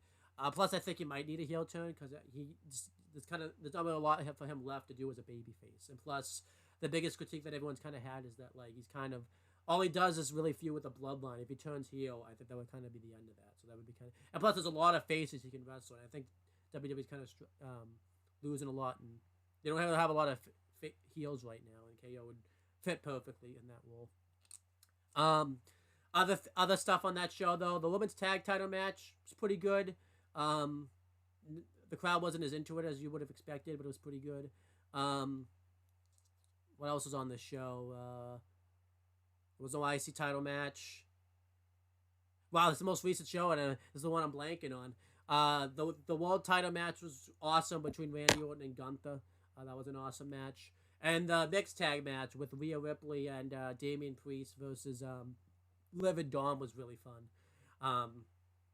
I loved it because the Taylor twins essentially squashed them. Like I don't think Liv and Dom really got much offense in until like maybe the end. Like I feel like it was kind of particularly one-sided, so that was pretty fun. Yeah. And I always love seeing Dom get his ass kicked. So I think. Oh yeah, that's the best part. I'm trying to think. There was no other matches I can think of on that show because they typically 5 match. Yeah, I think that's it. There was no tag title matches. There was no women's title matches.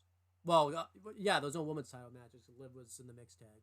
Yeah, so I think you can correct me if I'm wrong, but if I had to give Bash in Berlin a rating, I would probably give that also an 8.5. It was a really fun show. What did you think? Overall, what did you think of Bash in Berlin? I liked Bash in Berlin. The KO Cody match it was just very weird. Yeah. I agree with you on that, and yeah, I give an 8 out of 10.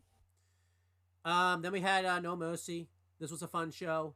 No Mercy was a bit of a struggle not to get through because it was right after Bash in Berlin, and the crowd difference was just because we're back in the States, so the crowds aren't going to be as loud. But this was still a fun show. You had a lot of good matches on it. The tag title match was good with Chase U versus Action with Nathan Frazier. The only thing that sucked was at the end when Ridge Holland turned because it was just so predictable. And it just didn't really make sense to do a title change again after you just did one. There was kind of a bit hot shot book in there, but whatever. And plus, I don't think the match was as good here as the TV match they had a few weeks ago. I thought the TV match was better. I feel like they kind of reversed that. Should have been the other way around. Then we had the women's title match was kind of eh. I didn't, you could definitely tell Roxanne Perez was kind of carrying that match. The only thing significant was Julia debuting at the end, finally on screen, was awesome. It's kind of something you've been waiting for with Roxanne Perez's title defense. The North American title match was good. It just kind of felt like they didn't really have communication. I think Tony D kind of got like a little banged up at that match, so kind of the timing kind of got messed up in places. The women's North American title match was good. It was a bit of struggle in the beginning, but then it got good in the end. Zachary Wentz versus Wesley was awesome.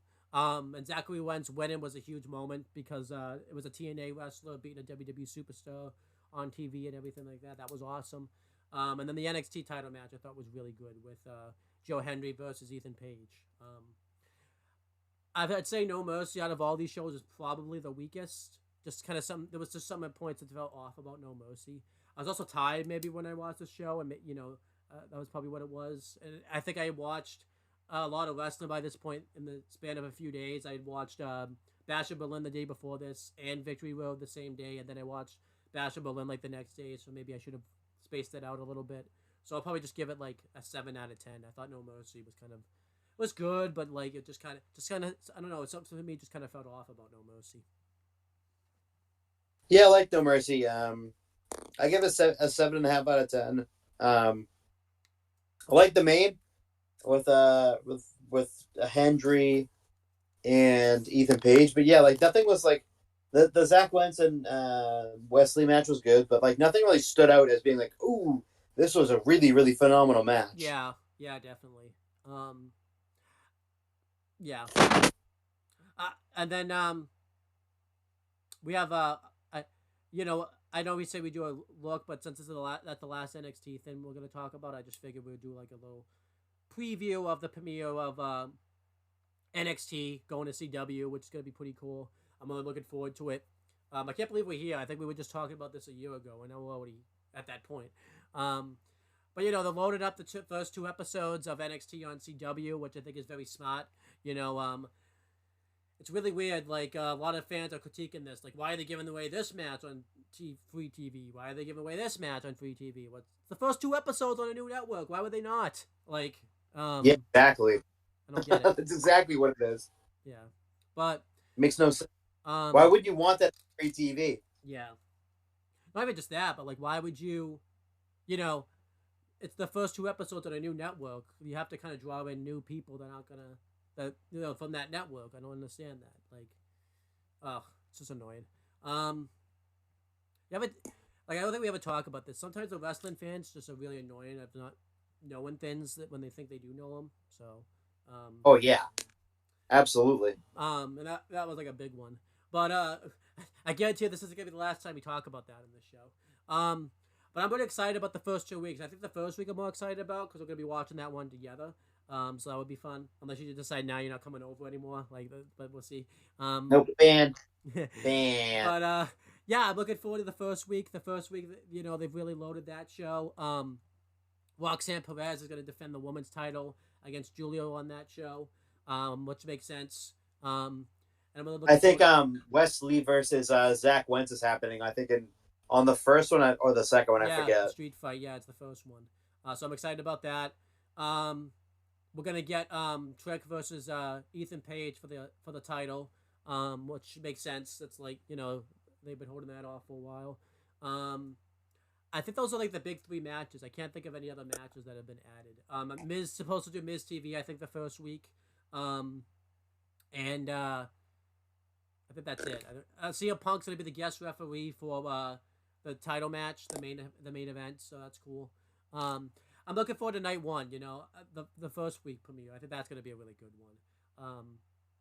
What about you? Are you looking forward to night 1? I think that's gonna be a fun one. I am absolutely looking forward to night 1. Yeah, it's gonna be awesome. Yeah. I really, anything you're hopeful happens on night 1, that you want to happen. Lots of things. I don't know if I can. I would love for there to be some big time surprises. We'll get to that. As I know right now, there is plans for one of them at least. Yeah. Which I'm very excited for. And yeah, like it's the very the very first title match for Julia in her second ever WWE match. I'm looking forward to that. Yeah. Her first real match, I should say, because Chelsea Green was kind of like a job match. Yeah. But her very first real WWE match is going to be awesome. I just thought they're going to load the fucking show up for these first 2 weeks. Yeah, I'm excited about it. I'll say the biggest thing is I hope Julia wins the title. Because I'm like thinking of scenarios in my head of why she probably won't win the title. Like it's too early, or like maybe they'll bring back Cora Jade or something, and for the cost of the match. I feel like we just have to. I feel like if Julie doesn't win the title here, I don't think she's dead in the water necessarily, but I feel like it, like you're going on. It's your first night on network television. We've been kind of waiting for Julia for a while. Her debut got stalled originally because of her injury. It's like I think Julia should just win the title. Like just fast track her, boom, right to the title. I think it's like there's really especially to we'll get to that later. I'm kind of ready for Roxanne Perez to drop the belt. So, yeah. And then night 2 though is looking really good. I think the only two things we really know at night 2 are the pretty big things. A-Town Down Under are gonna return, and challenge Axiom and Nathan Frazier for the tag titles. That's a pretty big deal, but not as big a deal as this. Randy Orton's gonna face Javon Evans on this show, which it's huge. I'm really looking forward to that. And it's great for Javon Evans. The fact that he's like he's only 20 years old. He's been on the brand, well, signed. I don't know how long, but he's only been on the brand like itself, like a few months, and he's already having like a high profile match with Randy Orton. And I think he's gonna do really well in it. So I'm looking forward to night 2. What about you? Are you looking forward to night 2? I'm really excited about that one. I am very much looking forward to it. Yeah. The biggest thing I kind of hope happens on night 2 is they finally. It's probably not going to happen though, but they finally have Austin Theory go face and turn on Grayson Waller because I'm kind of ready for that, and I feel like this could be the time for it. But I feel like it won't happen though. I feel like they're going to lose like that tag title match, and like they're going to kind of continue doing what they're doing. I feel like is what's going to happen. So,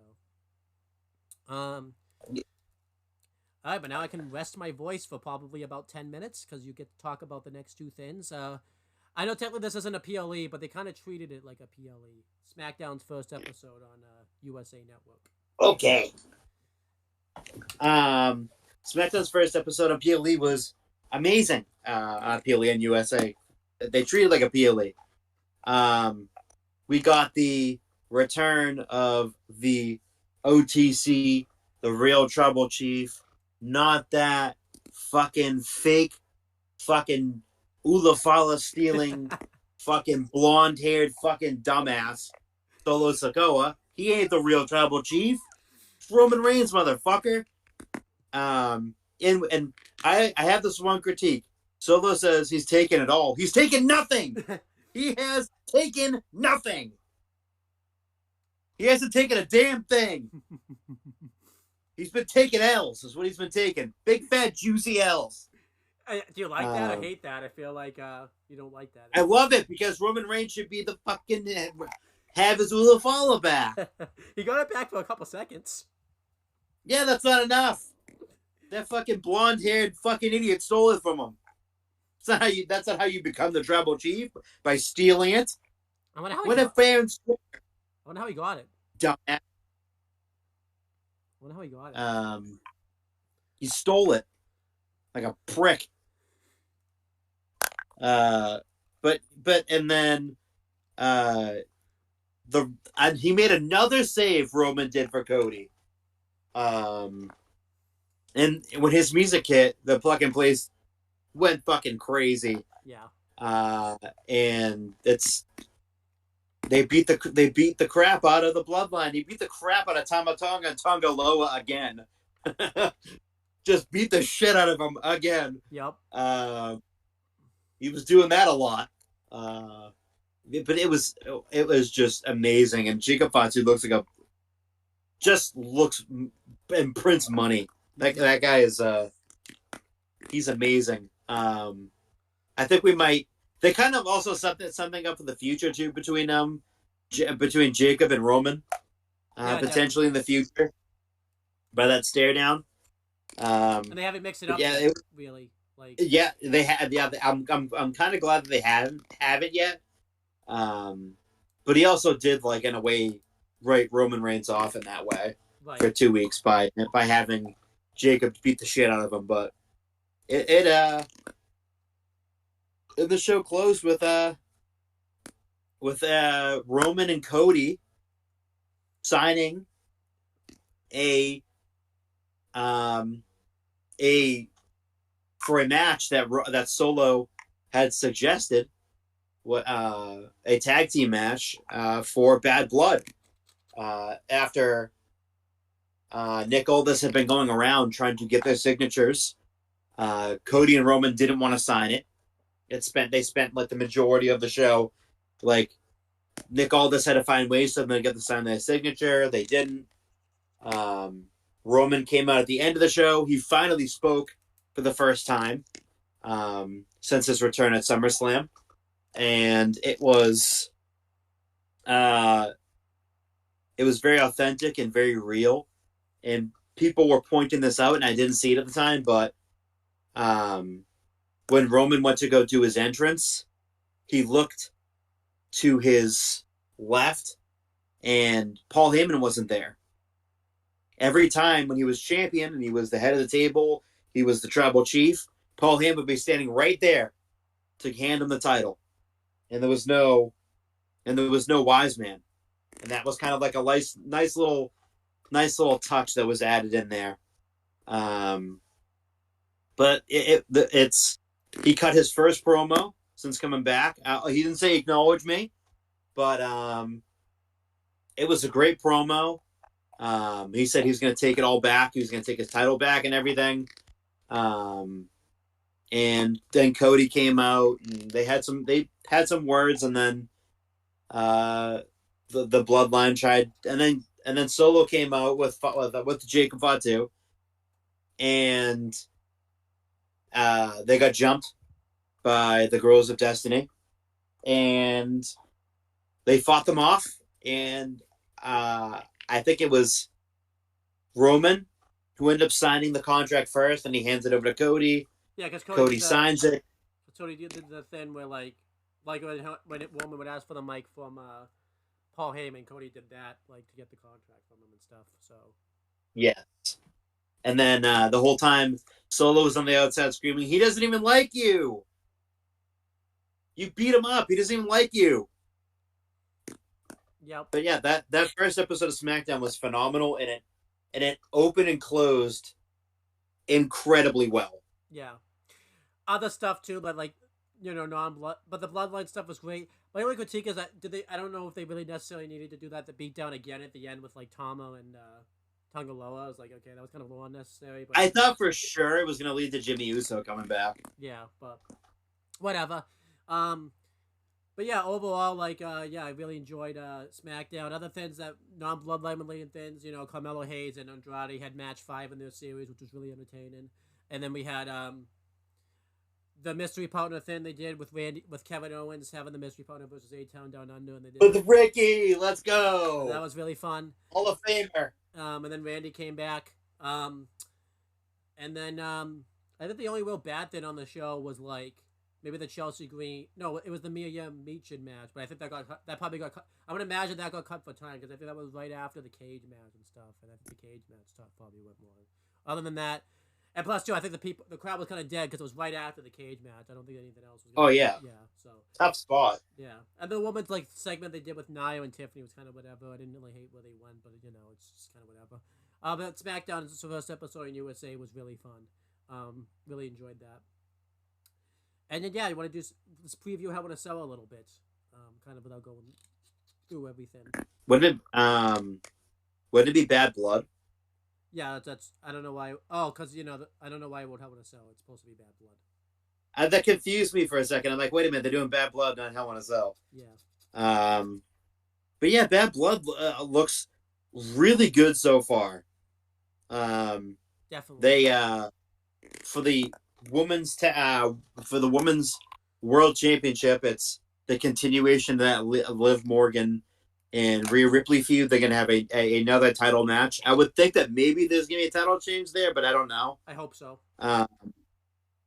Damian Priest versus Finn Balor. This match has been built up for a very long time. Yeah. I'm kind of happy that they get to have their one-on-one match now. Looking forward to that because Damian Priest has been massively over. That's the one thing I think that we'll get to. We'll get to that on Priest. I'm not gonna say it now, but same thing with Rhea Ripley. She's massively over. She has an aura that, like, I would say, like, matches kind of Roman Reigns in that way. Definitely. Where it's like she every time her music hits, it is deafening, and I think they made the absolute right decision by turning her into a complete babyface because she fucking blows the roof off the place every time she comes out. And I'll say this: She is an absolute star. Yeah. Even though the injury kind of happened and stuff, that's probably what caused it. I feel like I've been kind of thinking about this past couple of days. Maybe Triple H would have done this anyways because she was kind of starting to get those reactions and she was kind of going a little bit more babyface like before the injury. So I'm kind of thinking it was gonna. I think it might have happened anyways. Maybe not the way we got it, but it still would have happened. Yeah, definitely, it would have been different. I think, but I think the way that they did it was actually really good. Yeah, definitely. For both of them, for Priest and for Rhea. Then we have at the aforementioned Hell in a Cell match. Yep. CM Punk, Drew McIntyre. Punk came up this past week looking very somber about what he was going to do to Drew McIntyre. Yeah, I loved it. And the Hell in a Cell match. And he kind of harped on the fact that his family didn't want him to do it, but he's going to do it anyway. Yep. Which is great. That match is going to be amazing. I can't wait. Yeah. And then we have for the WWE Women's Championship, we have Nia Jax versus Bayley, or it says Naomi because they're having a match on SmackDown this week to determine who is going to face Nia Jax at Bad Blood, whether it's going to be Bayley or Naomi. I don't know which direction they're going to go in. Right. It's I could see Bayley because it's kind of like giving her a rematch for her match at SummerSlam, but Naomi kind of deserves it too because she's kind of been on a bit of a roll recently. Right. But it's going to be interesting to see which way they go because the match quite hasn't been set in stone yet. And then the match that I just talked about, the tag team match between Cody Rhodes and Roman Reigns versus Solo Sikoa and Jacob Fatu. Yeah, I feel like I'm looking forward to that one. They did a very amazing segment at I forget where it was at Georgia Tech, and it was just it was amazing. I think it's where was the field? Bobby Dodd Stadium, and it was they both had. They both drove onto the field together and cut one hell of a damn segment. Roman did say they took Jimmy from me and my wise man. Yeah, it was awesome. I found that to be very interesting because Tama Tonga said when he debuted that it was by orders of the Tribal Chief that he'd take out Jimmy. But wait a minute. That's not Roman Reigns. Roman Reigns didn't tell him to do that. I wonder who it could be. But yeah, I love that segment, by the way, on SmackDown. I don't want to talk about that because I don't think we'll get another chance to talk about it. I couldn't believe WWE produced that segment. I surely shouldn't be surprised, but I feel like too because it was it's not Mania time. You would think that would be something they would do. No, it's not. Yeah. WrestleMania. And it was very cinematic. Yeah. I hope that sets the stage for them to do more stuff like that, especially if they could get once the Raw kind of gets involved again, we get a segment like that. But that segment really ruled. And I will say this about that segment. Do you know who it was that put that was responsible for that whole segment? Who was that? Paul Heyman. Ooh, okay, that's interesting. So. Yeah, but that segment ruled. I just I can't believe WWE produced that type of segment. But yeah, kind of going through the Hell in a Cell card. I do have some worries. just some little worries. I'm worried that red cage is coming back, because then the video package is when they advertise for it. It's the red cage that they show, not the traditional Hell in a Cell. I'm like, yep, don't. That's not. Please don't have that come back. I do not like that red cage. Just keep that. Stay that. I feel like it might too, because bad blood. It's Yeah, I think they gotta keep it. I don't think they're changing it going forward. I think it's gonna be the red one. Yeah, which sucks. Um, and I wouldn't mind it, but I kind of hope that the cell match is the main event. Um, I wouldn't mind if the tag match main event. I could see that, because Roman Reigns, it's his return match and he hasn't been back for a while.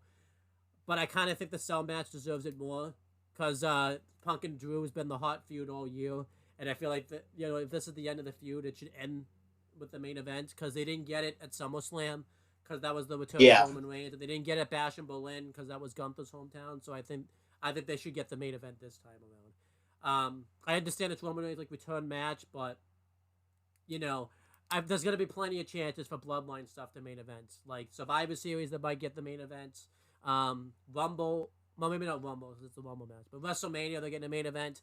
Punk and Drew needs to main event Hell in a Cell. I think. I feel like the story deserves it, and I feel like it rewards them for all their hard work that they did to get that feud going, especially while Punk was hurt. I think they need to get the main event slot at Bad Blood. I wouldn't be angry, but I'll be a little disappointed if they don't get the main event slot at Hell in a Cell. I'm kind of worried they're not going to get the main event slot, especially with because the Bloodline storyline's so red hot. But I don't, if the Bloodline line can semi main event, I wouldn't mind that at all. But Punk and Drew needs the main event, I think. So what do you think? Do you agree that Punk and Drew should main event, or do you think Bloodline should main event?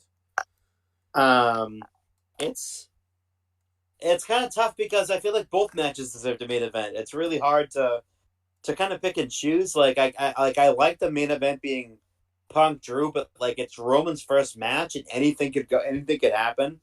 I will say this: if the main event is Cody and Roman versus Jacob Fatu and Solo, I feel like there's a lot of shit going down in that match.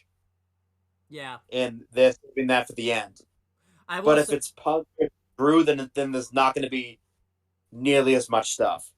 I will say this: if the Bloodline tag match main events and nothing happens at the end, someone just wins and someone just loses, and Punk and Drew doesn't main event, I'll be like, what were you kind of doing there? Exactly. That shouldn't happen. It's like if that match goes on last, there has to be Jimmy or The Rock it needs to be like that. Yeah. But if nothing significant happens at the end, then I'm gonna question what you were kind of doing not main event in the cell match. So, but yeah, that's all the PLEs. I think all the PLEs have been very good this year. Not only in all negatives. Now let's kind of talk about because AEW pay-per-views have all been very good, but sometimes the TV is not very good. So is that the same thing for WWE? Well, let's kind of go through it and talk about it. Let's talk about WWE as week to week on TV. We kind of, because I kind of already talked about it, but we're gonna talk about it some more. We're gonna grade all the weekly shows that come out. I'm probably only grading the first three, because I'm only one that watches the first three. You're gonna grade the last three. But let's just start. We have A shows, baby. First, we have WWE Speed. This is a show that WWE started up after WrestleMania. It airs on X every week. And right now, they just crowned the first men's champion. Well, I say that, but they didn't just do it, but they've done it recently. And the format's pretty much the same. They'll do a tournament. Whoever wins the tournament faces the champion. And they kind of break this up by seasons. It kind of goes from PLE to PLE. The tournament will take place, and then the Friday before, they'll always do the title match. And the time limit, the tournament matches are 3 minutes, and the title matches are 5 minutes. I enjoy Speed. I actually like it pretty good. I like the fast-paced action, and I like the people that they choose to put in these tournaments and stuff like that. And honestly, Speed is essentially what the NWA TV title should have been, where you actually try to win the match as quick as you can. With the NWA TV title match, it always ends in a fucking draw. I really like that. We've had 2 matches so far in a draw, which has been good. They haven't overdone it yet. I kind of hope they don't. Obviously, the biggest thing that's changed about Speed is I feel like the person that was supposed to be kind of carrying the flagship of the show left, so they kind of had to pivot to a different person, like very quickly. But the person that is now Andrade's done pretty well, so I like Speed. We'll do a rated 1 to 10. I'll probably give Speed like a 7 as a rating. It's pretty seamless to watch. Now they're doing a women's tournament, so I kind of like that. The only thing that sucks is they kind of made it irrelevant very quickly because the person never shows up with the Speed Championship like on TV. It doesn't bug me too much, but the fact that they never come out and really advertise it that much is kind of stupid. And I feel like they could get this on the PLE. It seems like they want to keep this exclusively on X. But I think this could be something that they could do to make the PLE, like, even countdown shows exciting. Just throw a Speed match out there every once in a while. But they haven't done that. But overall, I enjoy Speed for the most part. I'll give it like a 7. Do you want to grade Speed? I know it's a C show, but you're more than welcome. Never seen it. Okay. Level Up. Obviously, it's essentially NXT's version of Main Event. Probably give that like a 6. I think depends. Obviously, they don't. You can't critique this show too much because this is a lot of WWE talent's first exposure. Some of it's the first match ever on TV, so you can't critique it too much.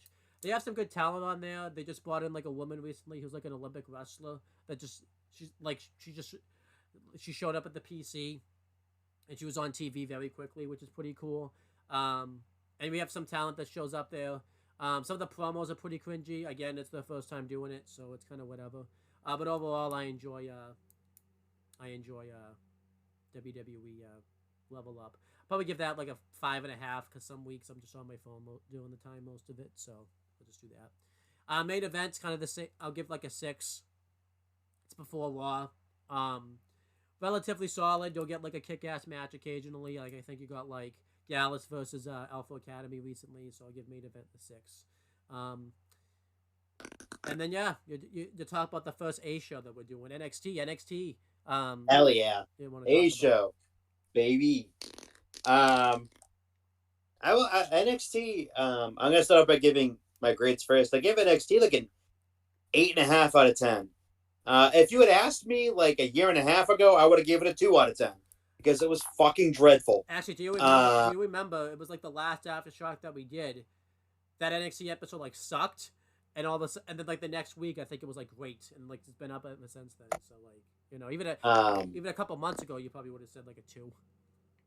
Yeah, 2.5 being completely generous, but it was it's been like an 8.5. Like the show has been great. It's kind of back to where it was in the later stages of 2023 into the beginning stage of 2024. Yeah. Maybe even better than that, but it's been very good, great at times. This partnership with TNA really saved them from being a complete shit show, and it's been wonderful. Yeah, I agree. I have my critiques, and they're coming up. In later stages of our show, but overall NXT is very impressive. It's impressing me a lot. I'm really impressed with NXT also. It's been really good. Again, I have my critiques about it and stuff like that, but overall I really enjoyed it. The TNA partnership's been a huge part of it. Ethan Page coming over he kind of came over at a really crucial time too, because NXT was kind of lacking in heels, because most of them either got called up or like got injured and stuff. So he came over at a perfect time. We have some really good rivalries that are kind of going on with, and like the tag division's been pretty good recently. And Sean's kind of fucked it up a little bit again, but he's gotta get his fix in. He's gotta break up every team. He has to break up a tag team. He has to. Yeah. The North American title division's awesome. The women's division, minus like one outlier, is pretty damn awesome. I just really enjoy NXT. Obviously, the thing that could change about NXT is the commentary team, the biggest one, but that's not changing anytime soon. So, um, but yeah, let's go through SmackDown now. I really enjoy SmackDown. Um, Obviously, a lot of great things are on SmackDown. That's where the Bloodline angle is. That's where Cody's title reign's been for the most part. We've had the Andrade, Carmelo Hayes series kind of going on over there. Logan Paul's U.S. title reign was going on over there, and LA Knight's been awesome over there. Um, and yeah, I think that's been good. I guess the one critique I could give SmackDown is because the Bloodline stuff's over there. I feel like a lot of people kind of get left out. Like I feel like Legado kind of is getting left out because they kind of feel like a little directionless right now. Baron Corbin and Apollo Crews feel a little directionless. And I kind of hope that problem gets fixed once SmackDown goes to 3 hours. I remember, like we talked about in the draft, the Bloodline probably should have gone over Raw. In hindsight, it's probably a good thing that didn't happen because in a couple of weeks we would have the same issue that we would have originally when they were on SmackDown. So, yeah, but I enjoy SmackDown. I feel like SmackDown's got, I like Nick Aldis too as a GM. I think he's doing really well as a GM. He's probably my favorite GM out of all 3 brands that they have. He's a really good one. I think the weakest thing on SmackDown is probably also Nia as women's champion, and also Bayley's women's title reign. We'll kind of get to that later. It really didn't work as much as I thought it would have. And I feel like the women's division on SmackDown doesn't have a lot of depth to it either. I feel like there's only like a few women that kind of feud with Nia and stuff, so I feel like that could be a little bit better. But overall, I think SmackDown, if I had to give that a rating, the Bloodline stuff and Cody stuff is so great, I'll probably just go 8.5. But out of all the shows, I think SmackDown's where I kind of have the most critiques type of thing. So, what would you give SmackDown? I give SmackDown 8.5. I really love what's going on with SmackDown. The Bloodline angle obviously is my favorite. I love it. But yeah, SmackDown has consistently been really, really, really good. Oh yeah, definitely.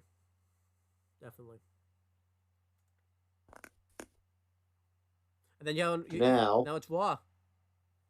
Now we go to Raw. I give Raw like a 8.5. Also, too, nothing really like has been terrible either. Like all programming has been very good. Yeah. Nothing has been terrible, or even bad. Everything's been good, and a lot of stuff that's going on with Gunther has been amazing. The Terra Twins versus the Judgment Day has been very, very, very good. Sami Zayn again being brought into the spotlight, Braun Breaker being brought to the spotlight. Mm-hmm. The Wyatt Six have been great. Yeah, I really don't have any complaints about Raw. Yeah, definitely. The women's division at times is kind of lacking.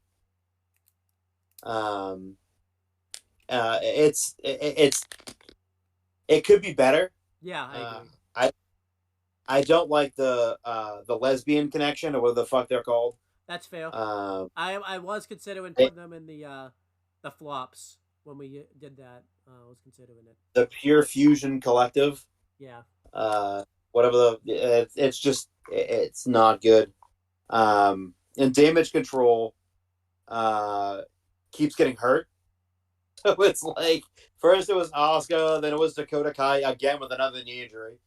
Now it's only a matter of time before she strictly becomes a manager. Yeah. And I mean, Damage Control with Kyrie and Io has been really, really good. Yeah, I like that. And they're faces now too, and they're over like crazy. Definitely. Jade and Bianca are both over, but since they're on both shows, like it really they're over on both. And but yeah, they're like Lyra Valkyria's over. Mm-hmm. But yeah, it needs some work, but it's not right. It's not bad. Yeah, I would probably give Raw the same rating, and everything you said I pretty much agree with. But yeah, a couple of off-topic things we could talk about. This is where we could talk about it now. Raw, SmackDown have had new commentary teams recently. Because originally on SmackDown it was Corey Graves and Wade Barrett when we last left it, and then it was Michael Cole and Pat McAfee. That's changed now. Now it's John Testerone. Oh no, is it Joe or John? I always forget. So it's Joe Tessitore. Okay. And if you want to shorten up to remember it, Joe Tess is his nickname. Okay. But we have him, Joe It's Tess. kind of a tough name to pronounce. But yeah, we have Joe Tess and Wade Barrett on Raw and Michael Cole and Corey Graves on SmackDown now. They haven't said yet, but Cole and Graves are still going to be the PLE commentary team, right? They haven't said that officially, but I imagine that would not change.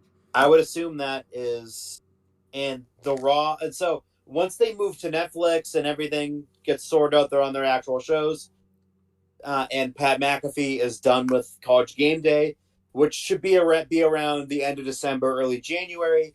He will be back on Raw, not like last time when College Game Day ended and they didn't know what the hell they were going to do with him, besides do guest appearances here and there. He is slated to return to Monday Night Raw with Michael Cole on the very first episode of Raw on Netflix. And then it'll be Joe Tess. And then Joe Tess and Corey Graves will be the SmackDown commentary team. And I remember we talked about this, and it kind of confused me why they didn't just put Joe Tess and Corey Graves together like originally. Because Joe Tess is new to this, so it would make more sense to put him with someone that he's going to be with a lot. I don't know why they put him with Wade, because I think by the time he gets used to, he gets used to doing this, he's going to have a new guy, so I don't understand why they didn't just put... Especially to the first week. Graves probably should have been with him the first week, because Joe Tess didn't do a lot of play-by-play the first week, and Wade kind of had to do it. Now it's not really Wade's thing, so I don't know why they didn't just put Corey Graves with him to begin with, but whatever. Overall, I enjoy the That was confusing to me, too. Yeah. Overall, I enjoyed the commentary teams for both shows.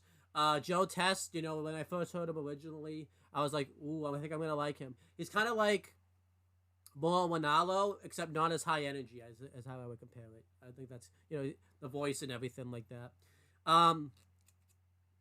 But I love him. Yeah. I love Joe Tessitore. He's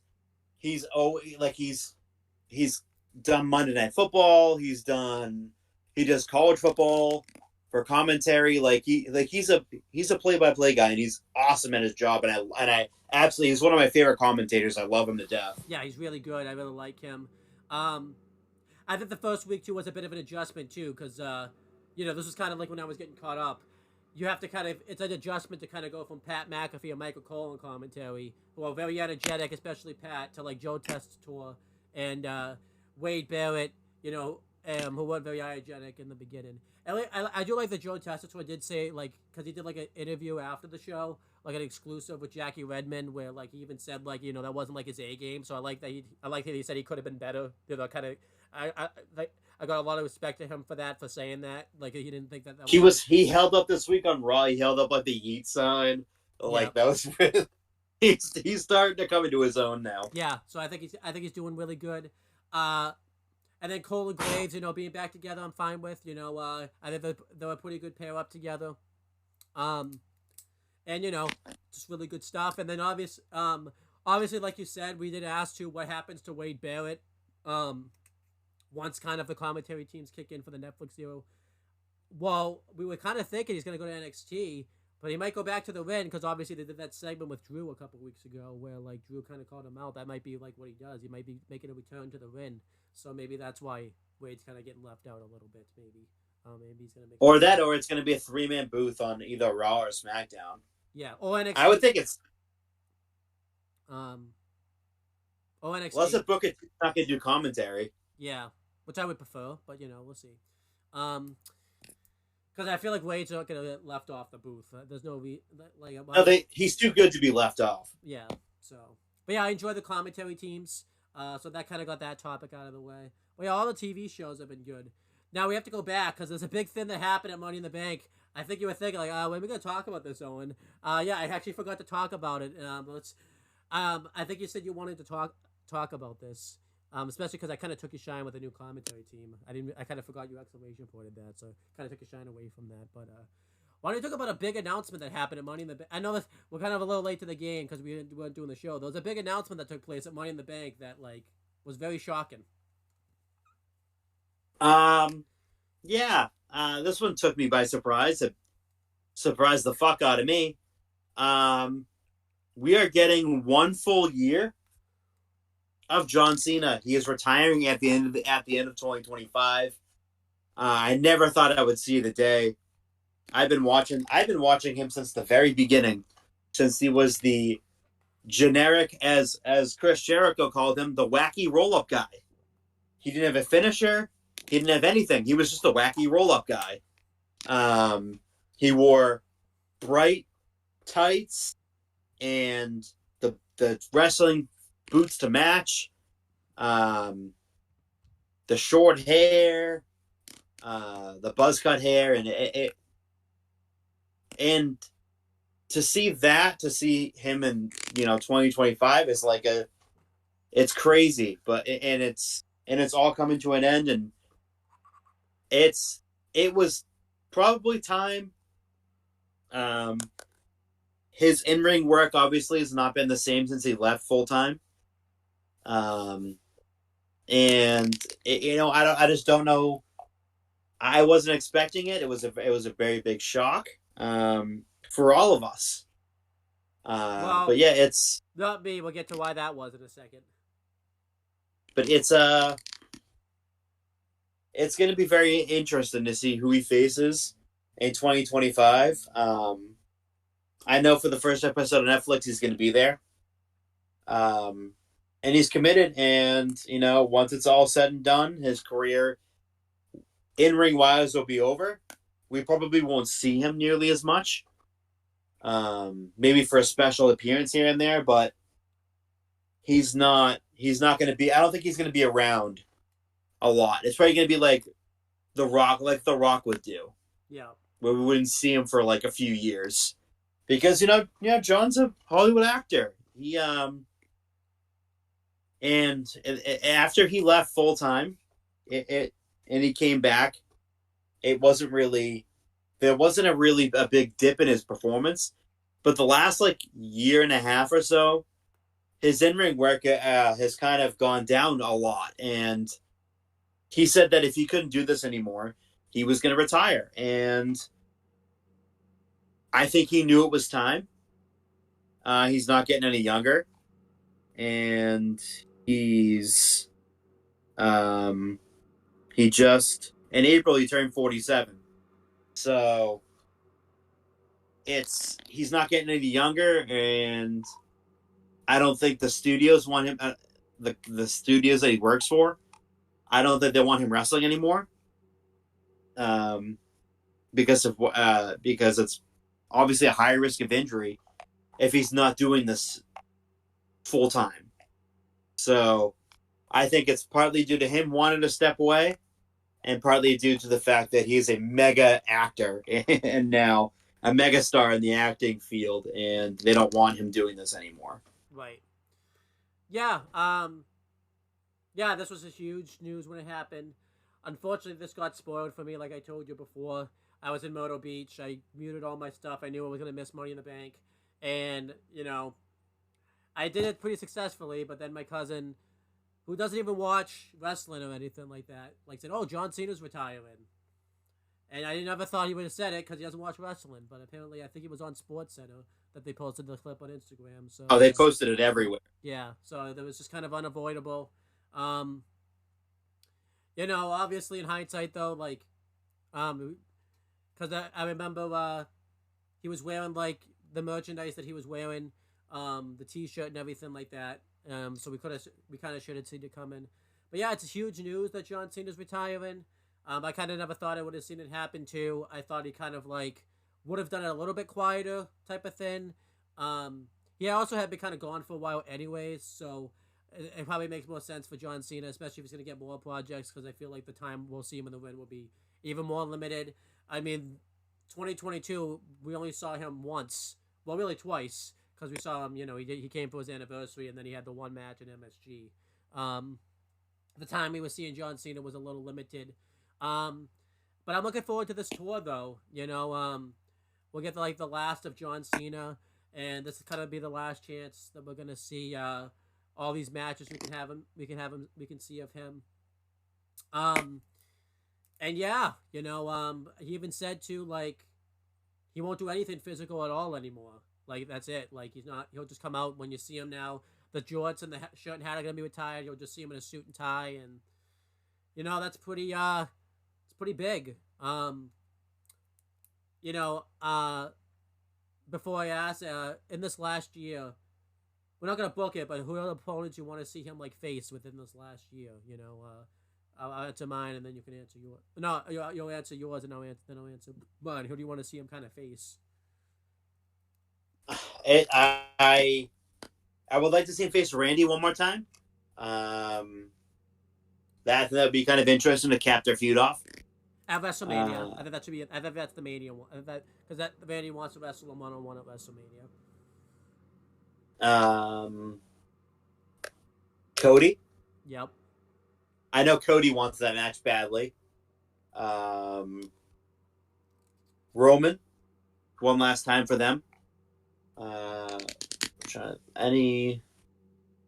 I don't know who else I would like to see. Like maybe a rematch of Theory again. Yeah. Yeah, I got some people. I want to see him wrestle. Gunther would be a fun one. Because Oh yeah, that would uh, be good. Gunther would be a great one. I feel like they should get that out of the way early too, like before it's at the end where he has to go back to do Hollywood stuff. Because I feel like that match should be pretty stiff. Um, Obviously Punk. I think I remember. Punk, yep. On first Raw on Netflix. I think you do that match. Um, Carmelo Hayes. Since they're both from Boston, and that would be pretty cool. Um, Drew McIntyre, because we never got that match, and with Drew's character now as his heel work, I think that'd be really cool. Um, Damian Priest would be a fun one. Grayson Waller, because they've been kind of going back and forth a lot when they come back. Waller, yep. Ethan Page, if he's on the main roster by then, would be a fun one. Um, yeah, I'm trying to think of other people. Dom, I know, like just because like the heat that would be awesome. Dom, um, John should win in under 30 seconds. uh, Jacob Fatu would be fun, even though I think that'd be kind of scary. I'm trying to think of like one, two. LA Knight. LA Knight would be a fun one. If LA Knight stays champ by then, that could be. Cena could come out and accept his U.S. Open challenge. That would be a fun one. Yeah, I'm trying to think of any other people that like are up there. So I said Randy. I think that's mainly it. I can't. There's probably more. I'd like if he did like maybe some NXT matches. Since on CW, that would kind of get it over. Like Trick would be a fun one. Anybody else in NXT that I could see? Well, if certain people come in that we talk about, I'd like to see those. I want to. I also. I will say this too. I kind of hope it's maybe not completely 50-50, but like maybe like 60-40 of when he wins or loses. I hope he doesn't just come back and lose all these matches, because I think that's also why his appearances one is great, because he always lost. And I kind of hope like it's balanced when he wins and when he loses, just because I feel like if he loses more than he wins, it won't be special when someone beats him, type of thing. So I kind of hope it's like a little bit mixed. I don't AJ Styles. Yeah, that'd be a fun one. I also want to say this too. One I don't want anymore is the bloodline. Him to be involved with the bloodline, because I think that's all he's done ever since he's come back. He always goes back to the bloodline. I'm kind of done with that now. I mean, I know they could do the solo match, because that was the last like one-on-one match that he had before he left. It's like I'll be kind of okay if I don't see that though. But yeah, but yeah, now that we talked about that, so like I look forward to seeing the year one of John Cena. Let's go back to our next topic. We're gonna grade all the champions that have taken place since we've been away. We didn't get to talk about some title reigns, so we're gonna go through and grade all the champions. I think let's just get started with it. Again, same thing. Rated 1 to 10. The first one I'll just do the WWE Speed Champion. Obviously you don't watch Speed, so you can't grade the titles. We have first Ricochet. Only two. Huh? There's only been two of them. Yeah. But first Ricochet. Ricochet, Triple H kind of put, was meant to kind of be the face of, I think, the Speed division, because obviously that was his style and everything like that. And it was going on pretty well. He had a good first title defense when he defended it against Johnny. No, it wasn't Johnny. It was Tyler Bate. But he won the tournament in a really good match against Johnny Gargano. Obviously, his speed title one had to end abruptly because his contract went up and he left. So they had to take the title off him kind of abruptly. So I'll probably give his speed Bitch. Huh? He's a bitch. Well, I feel like you're saving that for when you get there. But I'm going to give his title reign like a 7. You know, the fact that his title reign kind of had to end abruptly was kind of a little out of nowhere. And I feel like, you know, the focus of the show kind of left. I mean, I know you want to do this for fun. What do you want to give Ricochet Speed Championship one just for fun? 0. 0. Wow, not even a 1 to 10. It doesn't even make the scale. So, and then we have Andrade. He just won the Speed Championship recently. Obviously, he had to win it abruptly. I think Andrade was the perfect first person to do it, I guess. Again, I think Triple H. I think anyone was going to win that title because he had to get the title off of Ricochet so quick. But Andrade's done pretty well as Speed Champion. He's had a couple title defenses. He faced Xavier Woods in a good match, and then he faced Baron Corbin in a fairly solid match. I'll give his reign like a 6. I feel like he's kind of not much going to happen with it right now because they're doing the Speed Women's for the tournament, so they're probably going to put the brakes on that for a little bit. So I'll give that like a 6. I won't have you rate that because you probably haven't. I had to rate the Ricochet one just for fun. So, but let's go through the rest of the titles. We'll start with the NXT Heritage. How I kind of ordered this too was I did it based off importance of how I think WWE books the titles and everything like that, like what the most important ones are. So, kind of get to that. We have first the NXT Heritage Cup. This has been a title for a while. We've had 3 champions. Charlie Dempsey, you know, he won the cup. I think like in March, like it was right before Stand and Deliver. Overall, his first cup one was kind of average. I think what happened is the stuff with Drew Gulak kind of took place, so they kind of got away from the family type of stuff, and they kind of got away from the original vision. And the way he lost the cup was really stupid. They had like Tony D kidnap Miles Bourne and Tavion Heights. No, it wasn't Tavion Heights. It was Damon Kemp. And then you thought they were gonna do something at the end where like someone new would have joined and lost, but no, he just straight up lost the belt and he looked like a fool when he lost. And I'll just say this for all the Heritage Cup matches. I'm not really a big fan of the stipulation of the Heritage Cup matches, so I'm not going to rank the Heritage Cup very highly of all the champions. So I'm going to probably unfortunately, I'm going to give Charlie Dempsey's first one with the Heritage Cup like a 6. I think Sean kind of booked the stable to shit towards the end of the first one of the cup, so I'm going to give it like a 6. Actually, no, I'm going to give it a 5.5. That's how bad it kind of was. What would his first title? What would you give Charlie Dempsey's first one as Heritage Cup champion as a rating? I give it a 5. I get the same thing, 5.5. I think the focus kind of went off of them. Yeah. Then we have Tony D. But yeah, he held the Heritage Cup. He had a few title defenses. He had a good one against Tavion Heights at Great American Bash. He faced Lexis Kin in kind of a weird one where like Lexis Kin was distracted because Eddie Thorpe played music. It's really weird, but whatever. I think he had other ones. I think he faced Nathan Frazier in a pretty good one.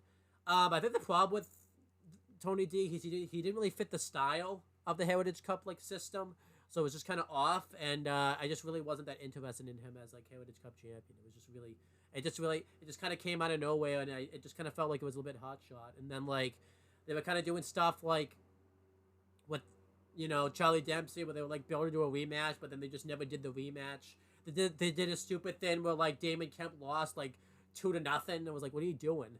So I'm gonna give him like a 4. I don't really think he was a very good Heritage Cup champion. There was just nothing. There was nothing about him that made me care about him as a champion. So what would you give Tony D's one as Heritage Cup champion? So would you give it? I give it a 4. Yeah, I'd say I'll give it like a 4. It just wasn't as good as I thought it was gonna be. It just kind of became like he had some decent matches, but nothing like spectacular. Yeah, I think the one that sucks about this title / cup, the title matches kind of come out of nowhere. Someone will just randomly get a cup match, and there won't be any average. Like Lexis Kin randomly got one for no reason. Like why? Why did he get a cup match? What did he do to deserve a cup match? Like nothing. Um, Yeah, it didn't make any sense. yeah. So, um, and then we have Charlie Dempsey, who got another who's the current Cup champion right now. Um, this one was just this one. It's in the early stages, so because I'll start at like a 7, but it's going down to like a 6. I want to save this for when we kind of get to this, but the original presentation of what the no quarter catch crew should be is not lining up with what I think it should be, and they're also making Charlie Dempsey just kind of look like a fool. He had a really good cup match though with Javon Evans recently, so that was really good. Yeah, we'll get to this kind of later on. But like, how no quarter catch goes being booked now kind of um, knocks it down to like a 6. What would you give his current run, Charlie Dempsey's? Again, he's still the champ too, so they could always turn it around. But what would you give his current run with the cup? I give it a 6. It's nothing spectacular, but I think it could be better. Yeah, I think it's going to get better. I hope so. Um, then we have the women's tag team championships. Bianca Belair and Jay Cargill were the champions when we last left off. The title reign was going along pretty well. I was even thinking like, wow, the women's tag division's actually being booked pretty well. Jay Cargill, Bianca Belair, pretty big stars. Then they just randomly lost it for no reason at Clash of the Castle. So because of that, I'm giving it like a 7.5. Yeah, I agree. 7.5. Then we have the Unholy Union, who won the belts very hot shotly, like we mentioned before. They didn't do really much as champions. They were left on main event for the most part, like half the time. They had a few successful title defenses. They defended it against Shayna Baszler and Zoe Stoke and the Sky Pirates in a triple threat tag that was pretty good. They fought Last Legend and Jakara Jackson, and then they fought Bianca and Jade, and then they lost it at Bash in Berlin. They just weren't really doing much. It honestly brought down the prestige of the women's tag titles when they won them. So I'm gonna give them like a 4.5. Yeah, I agree. It was hot shot, and they just never felt like anything special as champions. Yeah. And then Bianca Belair and Jade Cargill, they just won the belts again recently. They had a good title defense, and they're gonna show up in NXT. I'm gonna give them like a 7. I might go 6.5 because like they kind of fucked this up. They should still be champion. They never should have lost the belts at all in between. So I'm gonna go 6.5. Yeah, 6.5. They should never have lost the belts. That was stupid. Then we have the NXT Tag Team Champions. The last we left off, Axiom and Nathan Frazier. They won the first one as NXT Tag Team Champions. I liked their run the first time around for the most part. They had some really good matches, like with MSK, the Good Brothers, the Chase U matches were really good.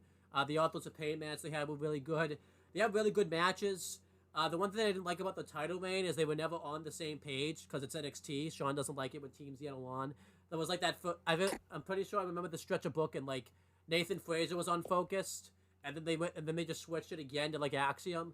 Like I don't know why they couldn't just get along as a team. We know why they couldn't get along as a team, but like kayfabe wise, we don't know why. But behind the scenes, we know why they couldn't get along as a team. So because of that, I'm gonna go 7.5. They had really good matches, but they always kept doing this stupid shit where they just couldn't really get on the same page, and it was like really stupid. And it wasn't like good. It was like they were trying to be like funny about it. And it was like, what are you doing? So what'd you think of the first one as NXT Tag Team Champions? 7.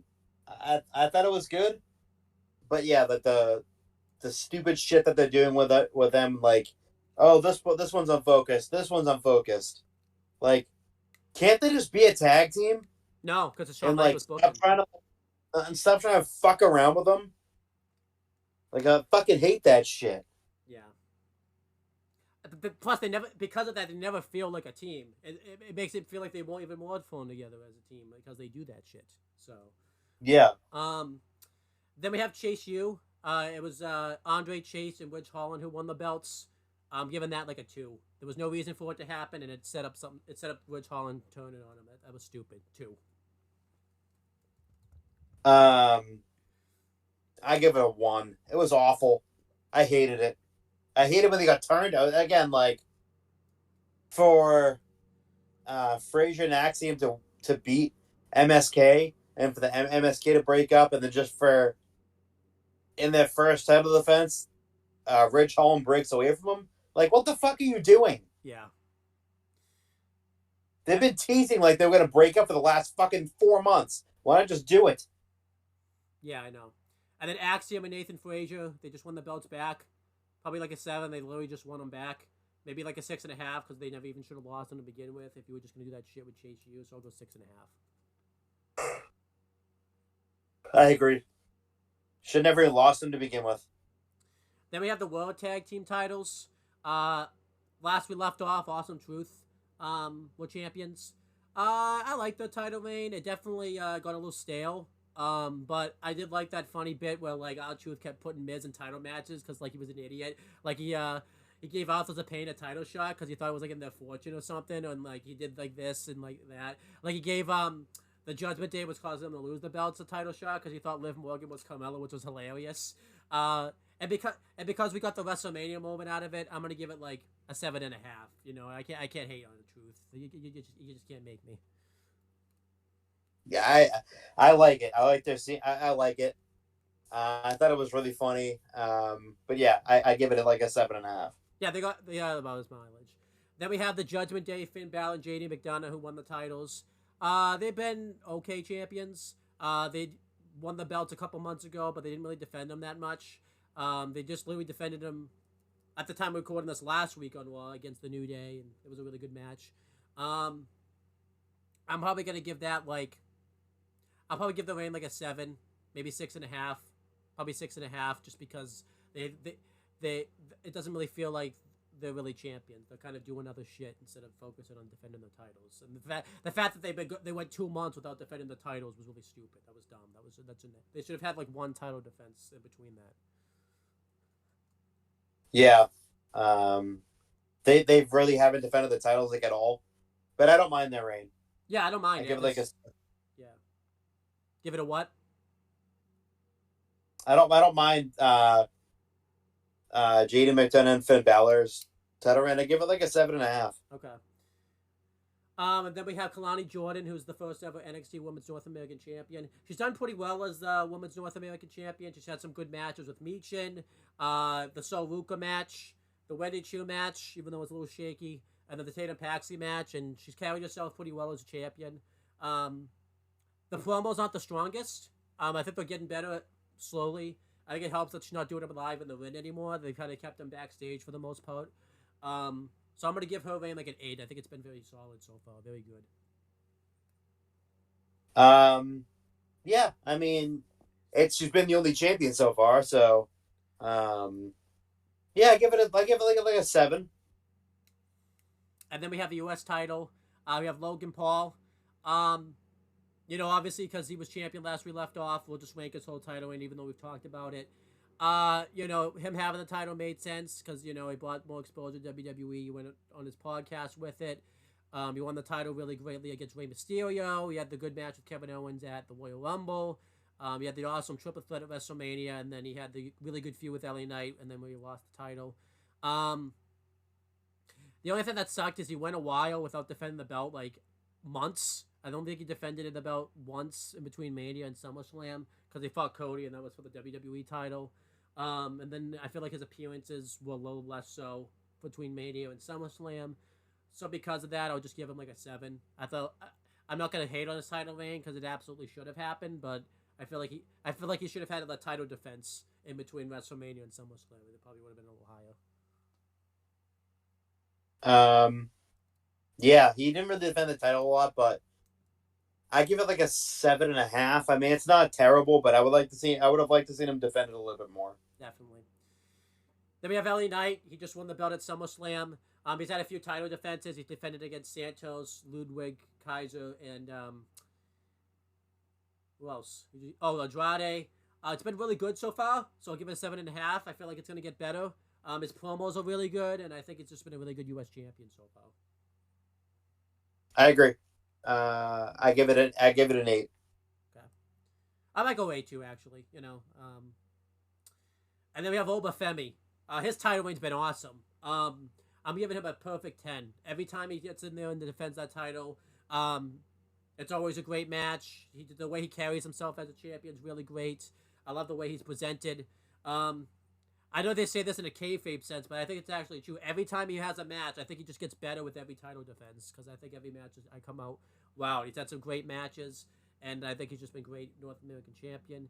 He's so great. I don't even know who could take the title off him. That's how great he is. I don't even think the perfect person's there, but I think he's been a perfect NXT North American champion. I think he's been great.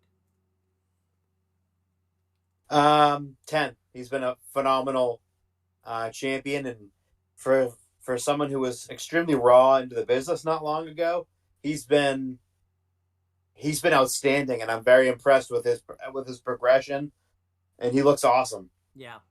I think the thing I've loved about his title reign before is I love that he's not afraid to.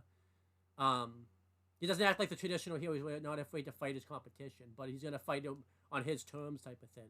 Like the Wes Lee match, like he's like, nope, you're gonna have your title match, but it's gonna be. And I like too. You only get you get one shot at him, and then that's it. You don't challenge for him again for the belt. Like it's well done. I like that. Which is why I kind of like the fact they're doing the Tony D thing because I love that they're just running through the roster. I think the biggest thing that I really liked about him is when they got announced at Battleground that his title match was going to be a triple threat. He didn't do like the traditional heel thing where he got angry about it. He was like fine with it. He was like, "Oh, okay, I'll have a triple threat." He didn't have a problem with it. I thought that was really cool. Like I've never seen that before. Yeah, Um, but champion. yeah. Then we have the women's championship. Bailey was the champion when we last left off. Unfortunately, I hate to do this. I have to give a title win like a 5. The way she won the title was really good. And then the backlash triple threat was really awesome. But I don't really think after that, I feel like her title reign got I don't think stale, but it just never really carried any momentum. Because I feel like, it should be on a pay-per-view. She wouldn't be. She didn't really have a lot of feuds.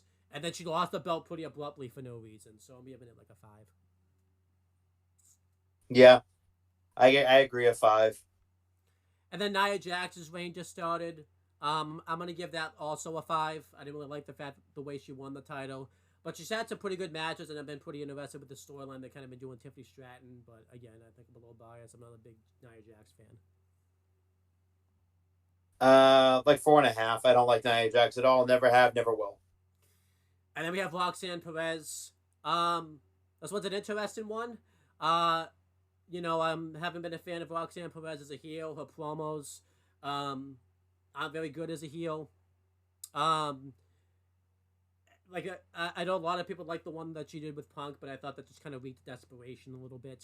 They tried to make it seem like she owned Punk, but I don't really think so. Kind of, but it doesn't. What I consider owning someone is if they look like they don't really know what to do, but I don't think CM Punk got owned on Tuesday because he didn't look like it. It didn't phase him. If it phased him, I would be like, yeah, he. But also too, CM Punk wasn't. If CM Punk had really wanted to, he could have buried him if he really wanted to, but he didn't. So that shows it's a true professional. But the title defenses for the most part have been really good. The triple threat with Tatum and Lyra was really good. The match with Jordan Grace at Battleground was really good. The match with Theo at the Great American Bash was really good. If I had to give the two biggest critiques to a title defenses and a title reign, the first one is I feel like all of the great matches for some reason happen on TV, and like the less great matches happen on the PLEs, which I think it should be the other way around, or like they should all be great because the Jada Parker one was kind of and the Lola Vice one was kind of And also too, I think her title win was very predictable. You were just kind of waiting. You knew she wasn't going to lose the belt until one of the big sign-ins showed up, like Julia and Stephanie Vacchio. The only time I thought she was actually going to lose it was maybe to Jordan Grace at Battleground, but it was like slightly a chance. But yeah, other than that, I really wasn't that. Her title win's been kind of I am gonna go 7.5 just because of the her title reign too was kind of where the TNA partnership kind of started, and the Thea Hale match was really great, and there has been good matches in the ring. It's just obviously I'm not a fan of the heel turn, and again I feel like a lot of her title reigns been waiting for that big sign in to show up. So I'll go 7.5. Or would you give Roxanne Perez's title reign? I give it a 7.5. Same reasons. Yeah, just it's she like her title run has been like very boring at times because it's like you said, she's just waiting for the next big one, next big signing to show up, Yeah. and she's a terrible heel. So Oh, another big critique I have of the title win. All of the storylines were the same. Legitimately, every storyline was the same. It was like someone would have like a big story, and want to have achieve their dream, and legit walks in and says, "But I'm just gonna crush your dreams." Thea Hales was that way. Lola Vices was that way. Jada Parker's was that way. Every title defense had the same story. It's like, okay, can we like stop like with the same storyline? Um, and it was really bad when like Roxanne Perez had to be the one that keeps saying that herself. It's like, okay, we get it. Um, so it was just it's really good. yeah, Then we have the Intercontinental Championship. We have Sami Zayn's title reign. I thought Sami Zayn's title reign was awesome. He had really good matches with the title against Dragunov, Braun Breaker, and Chad Gable. And he had really good storylines with Gable and Braun Breaker. And I thought he made that title within the fight for. So I'm going to give him an 8.5. yeah, 8.5. I loved his reign. And then Braun Breaker, I'm gonna give probably an 8. You know, I like the way you won it. I like the 2 out of 3 falls match you have with Sammy. But he hasn't done much else with the title. You know, obviously he's just kind of waiting. The Jey Uso like promo he did with him has been pretty good, and I think he's been a pretty good champion so far. I don't know if his title reign's over, so because tonight he's facing Jey for the title, so we have to wait and see what happens with that. But would you give Braun Breaker's Intercontinental title reign? I give it 8. He's been outstanding. And then we have the WWE Tag Team Championships. A-Town Down Under were the champions where we last left off at this. I thought they were pretty good champions. They defended the titles against the Street Profits. And then they kind of got into that DIY feud where like it kind of looked like they were going to break up. And then they lost the belts at Money in the Bank. Well, not at Money in the Bank, but the Go Home SmackDown before Money in the Bank in Toronto. And yeah, I'll probably give the title in like a 7.5. I don't really think they did a lot as champions, so that's probably why. Like they could have done a little bit more, but other than that, I'll give it like a 7.5. What would you give their title reign? I give it 7.5 too. Just they had a fine reign, nothing spectacular. And then DIY, unfortunately, they were really only champs, I think, just to get the belts on the Bloodline, so because they needed a face team for the Bloodline to beat. But I didn't hate the title reign. I like the fact that it happened. I'll go like 7. But yeah, they were really only champions, so the Bloodline could just beat them for it, which is kind of a shame, but whatever. I give it a 7 too. Yeah, it's just so that the Bloodline could, have a face team to beat. And then we have the Bloodline. It's really tough to say because right now the Gorillas of Destiny are champions, but it didn't start that way. It was originally Jacob Fatu and Tama Tonga, so that's why I just put the Bloodline. I've liked the title reign so far. It just started. Obviously I like the way they won them, where like Jacob Fatu just looked like a beast, and I like that they did that storyline bit where they had Jacob Fatu like hand over the title to Tongaloa. They've had some good title defenses. They faced the Street Profits in a good title defense. They haven't defended the titles any more times, but again, they haven't been champions for very long. I imagine there's going to be a DIY match that comes. I'm going to give them an 8 because I feel like it's just going to get better, and I feel like we haven't even seen like the greatness of this title reign yet. What would you give the title reign? I give it 8.5. I feel like it's just they haven't hit their peak yet. And then we have the NXT Championship. We have Trick Williams. He won the belt last we talked about this. He didn't do a lot as champion. He was supposed to feud with Noam Dar, but then he went out with an injury. And so they brought in Ethan Page, and their feud was really good for the belt. Trick Williams beat him at Battleground. And then he had that stuff where, he had the 4-way match where he lost it. Even though his title reign wasn't very long, he didn't do a lot as champion. I'm going to give his title reign like an 8.5. I think half of it has to do with I like the fact that he didn't overstay its welcome. The whole thing was he just wanted to get the championship. And I like the fact that he lost the belt very quickly, and the way he lost the belt was really good too, where he didn't get pinned, he was forced to lose the title reign, and I feel like too I liked that his title reign caused a lot of chaos. Like that 4-way, the way that was set up was really good. So I'm gonna give Trick Williams his title reign at 8.5. I really like the way they booked that. I give it 8.5 too. I thought it was really, really good. And then we have Ethan Page, who's the current champion. His title reign's been really good. Like, I just love the way Ethan Page has been presented in WWE. I talk about this with Chris all the time. It really just shows how much AEW just wasted him.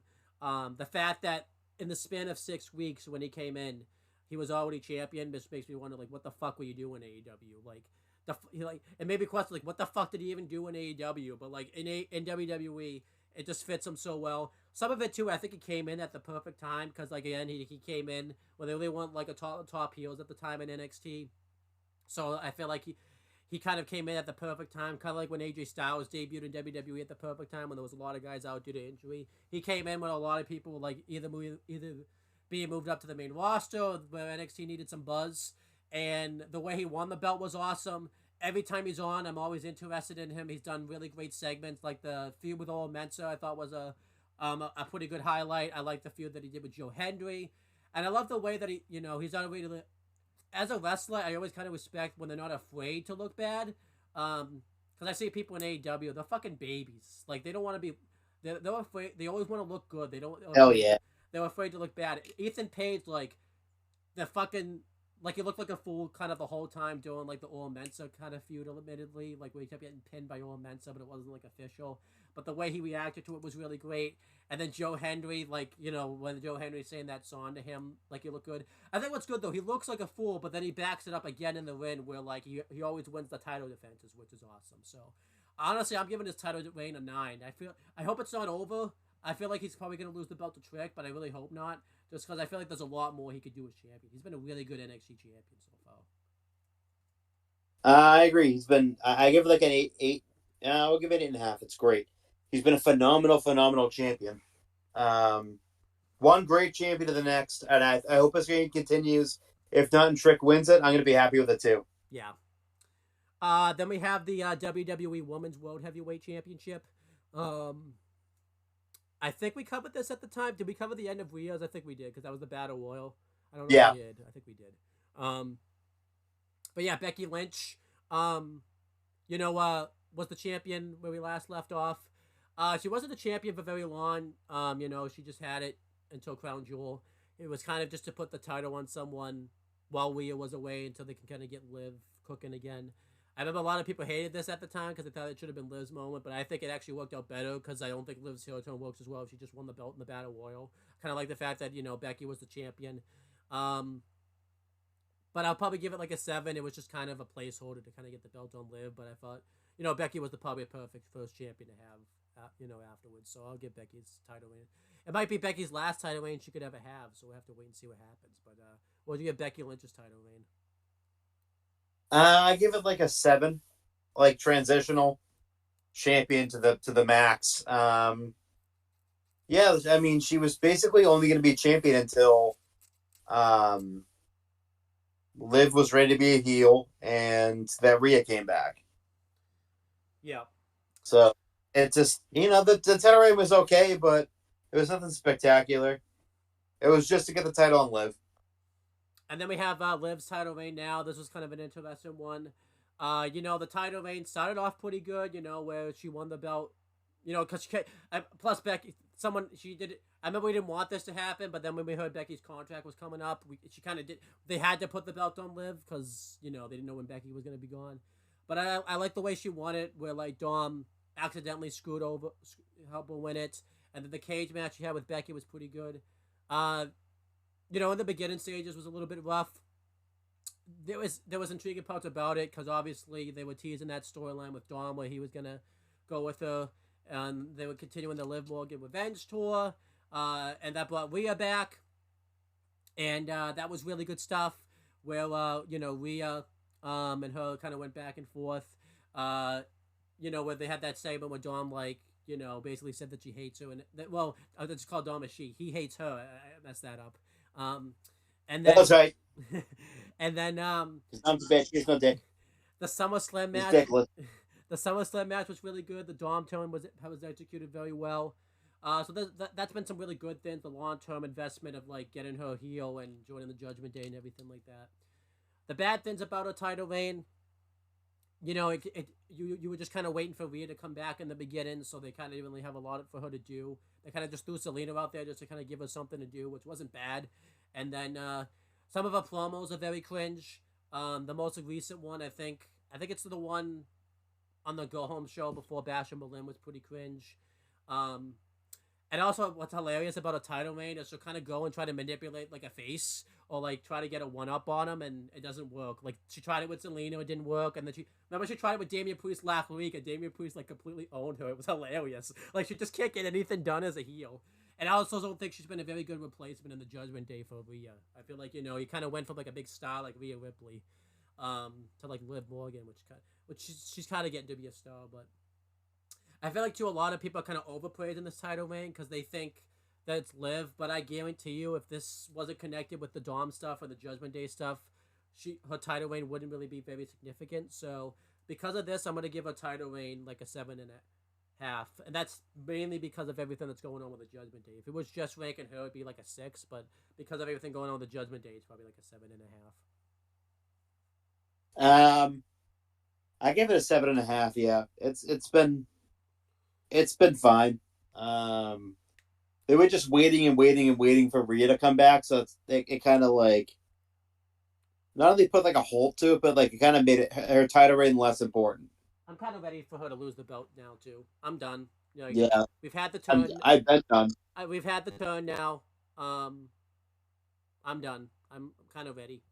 But is it gonna fit the story? Because it's like, if Rhea just wins it now, but like, yeah, no, I'm done. I'm done. Because I feel like they're gonna do the War Games match too and have Rhea just get the win there. But it's like, kind of just want to see Rhea win it back. Like, it probably doesn't make sense for the story, but I'm kind of over Liv as champion. So, then we have the World Heavyweight Championship. This title's been pretty good. Damian Priest was champion when we last left it, and yeah, I can't believe this. If you would, I remember we talked about this a lot. We didn't really know how good his title reign would have been, or if he was even going to have a title reign with this Money in the Bank cash in. We thought he was either going to be like a fail or he'd lose the briefcase or something. And man, he took this title reign and ran with it. He was really good as champion. I loved all of his title defenses. And I love how every title defense was different from the last, and you could just see that he broke out more as like a babyface as the title reign went along. The J match was really good, and that's what started it. And then he had the Drew match, which was really good, and I really liked how they played into that. The Seth match was really good and really intriguing. And then we had the Gunther match, which was like, that's really when he turned babyface and really got his momentum going. I love the way he lost the title, where he was screwed out of it, and knew there's potential for a rematch. And I think as the title went along, he really became a top guy as like champion and everything like that. So I'm gonna give his title reign honestly like an 8.5. I feel like his title, and I love that it was unpredictable. Like this, like ooh, he could lose the belt here. Like he didn't really know if he was gonna like keep the title because of all the circumstances and everything like that. So I love this title reign. I'm gonna give it an 8.5. He really became like a top guy during this title reign. 8.5, and I totally agree. He's been phenomenal. Then we have Gunther. He just won the belt recently. His title reign's been really good. The way he won the belt was awesome. We finally got that rematch with him and Randy at Bash in Berlin, and that was awesome. And I love the fact that he just choked Randy out. And it's kind of everything I said about his IC title reign.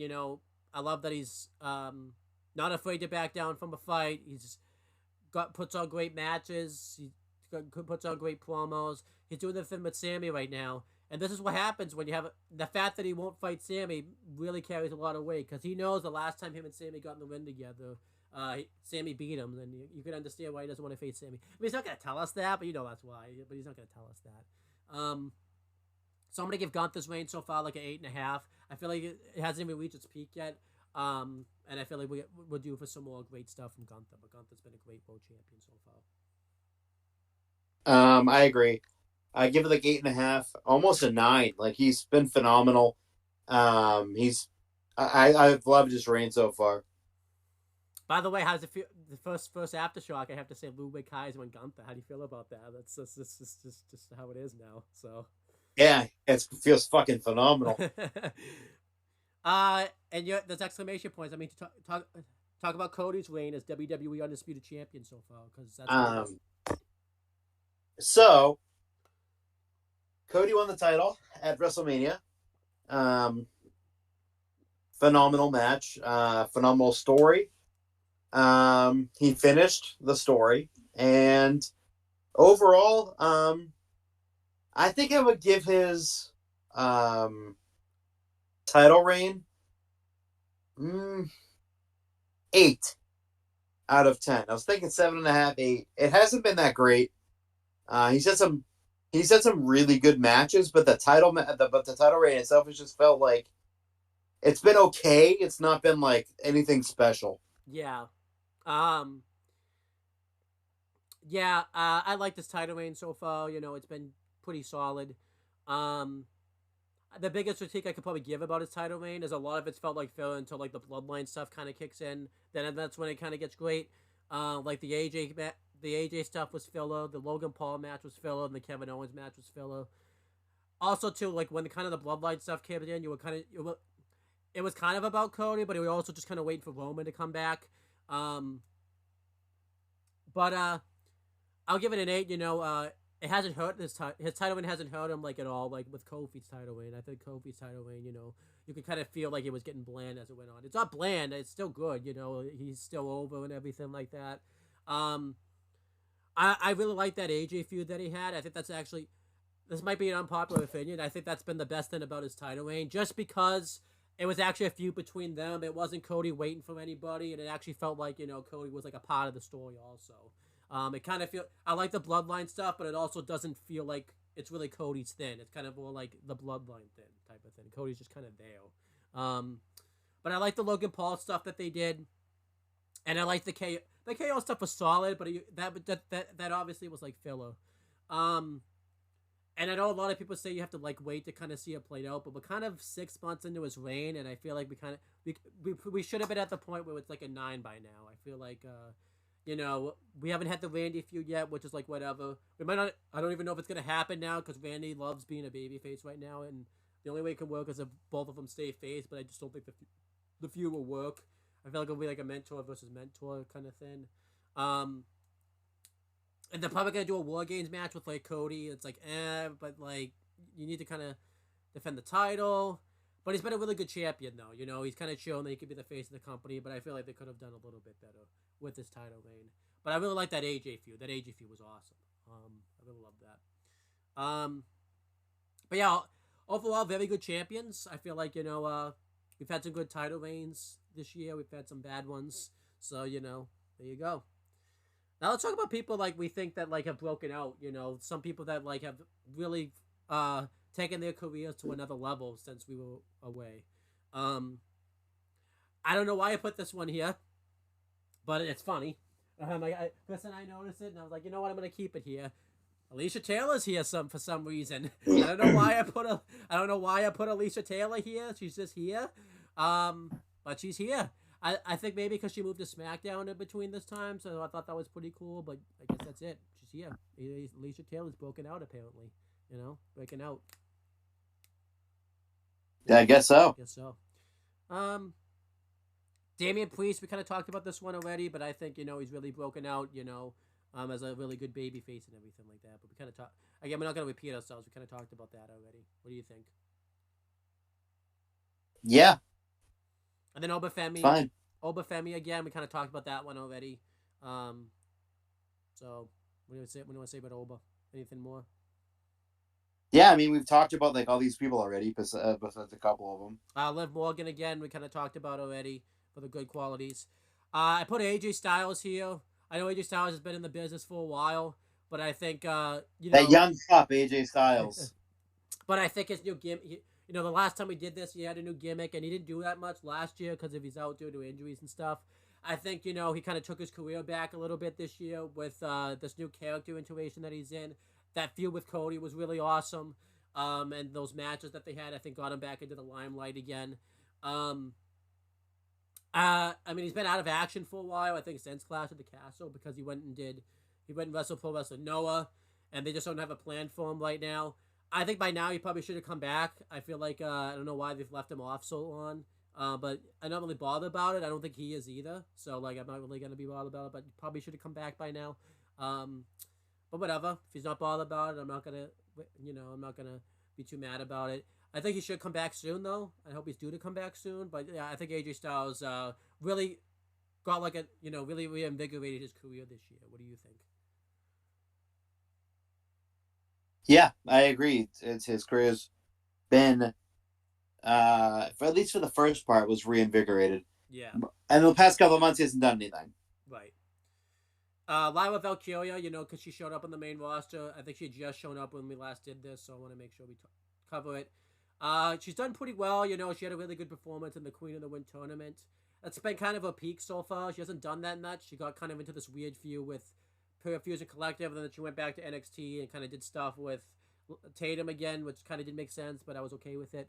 Um, I think she's done pretty well though. She's been, she's consistently there all the time.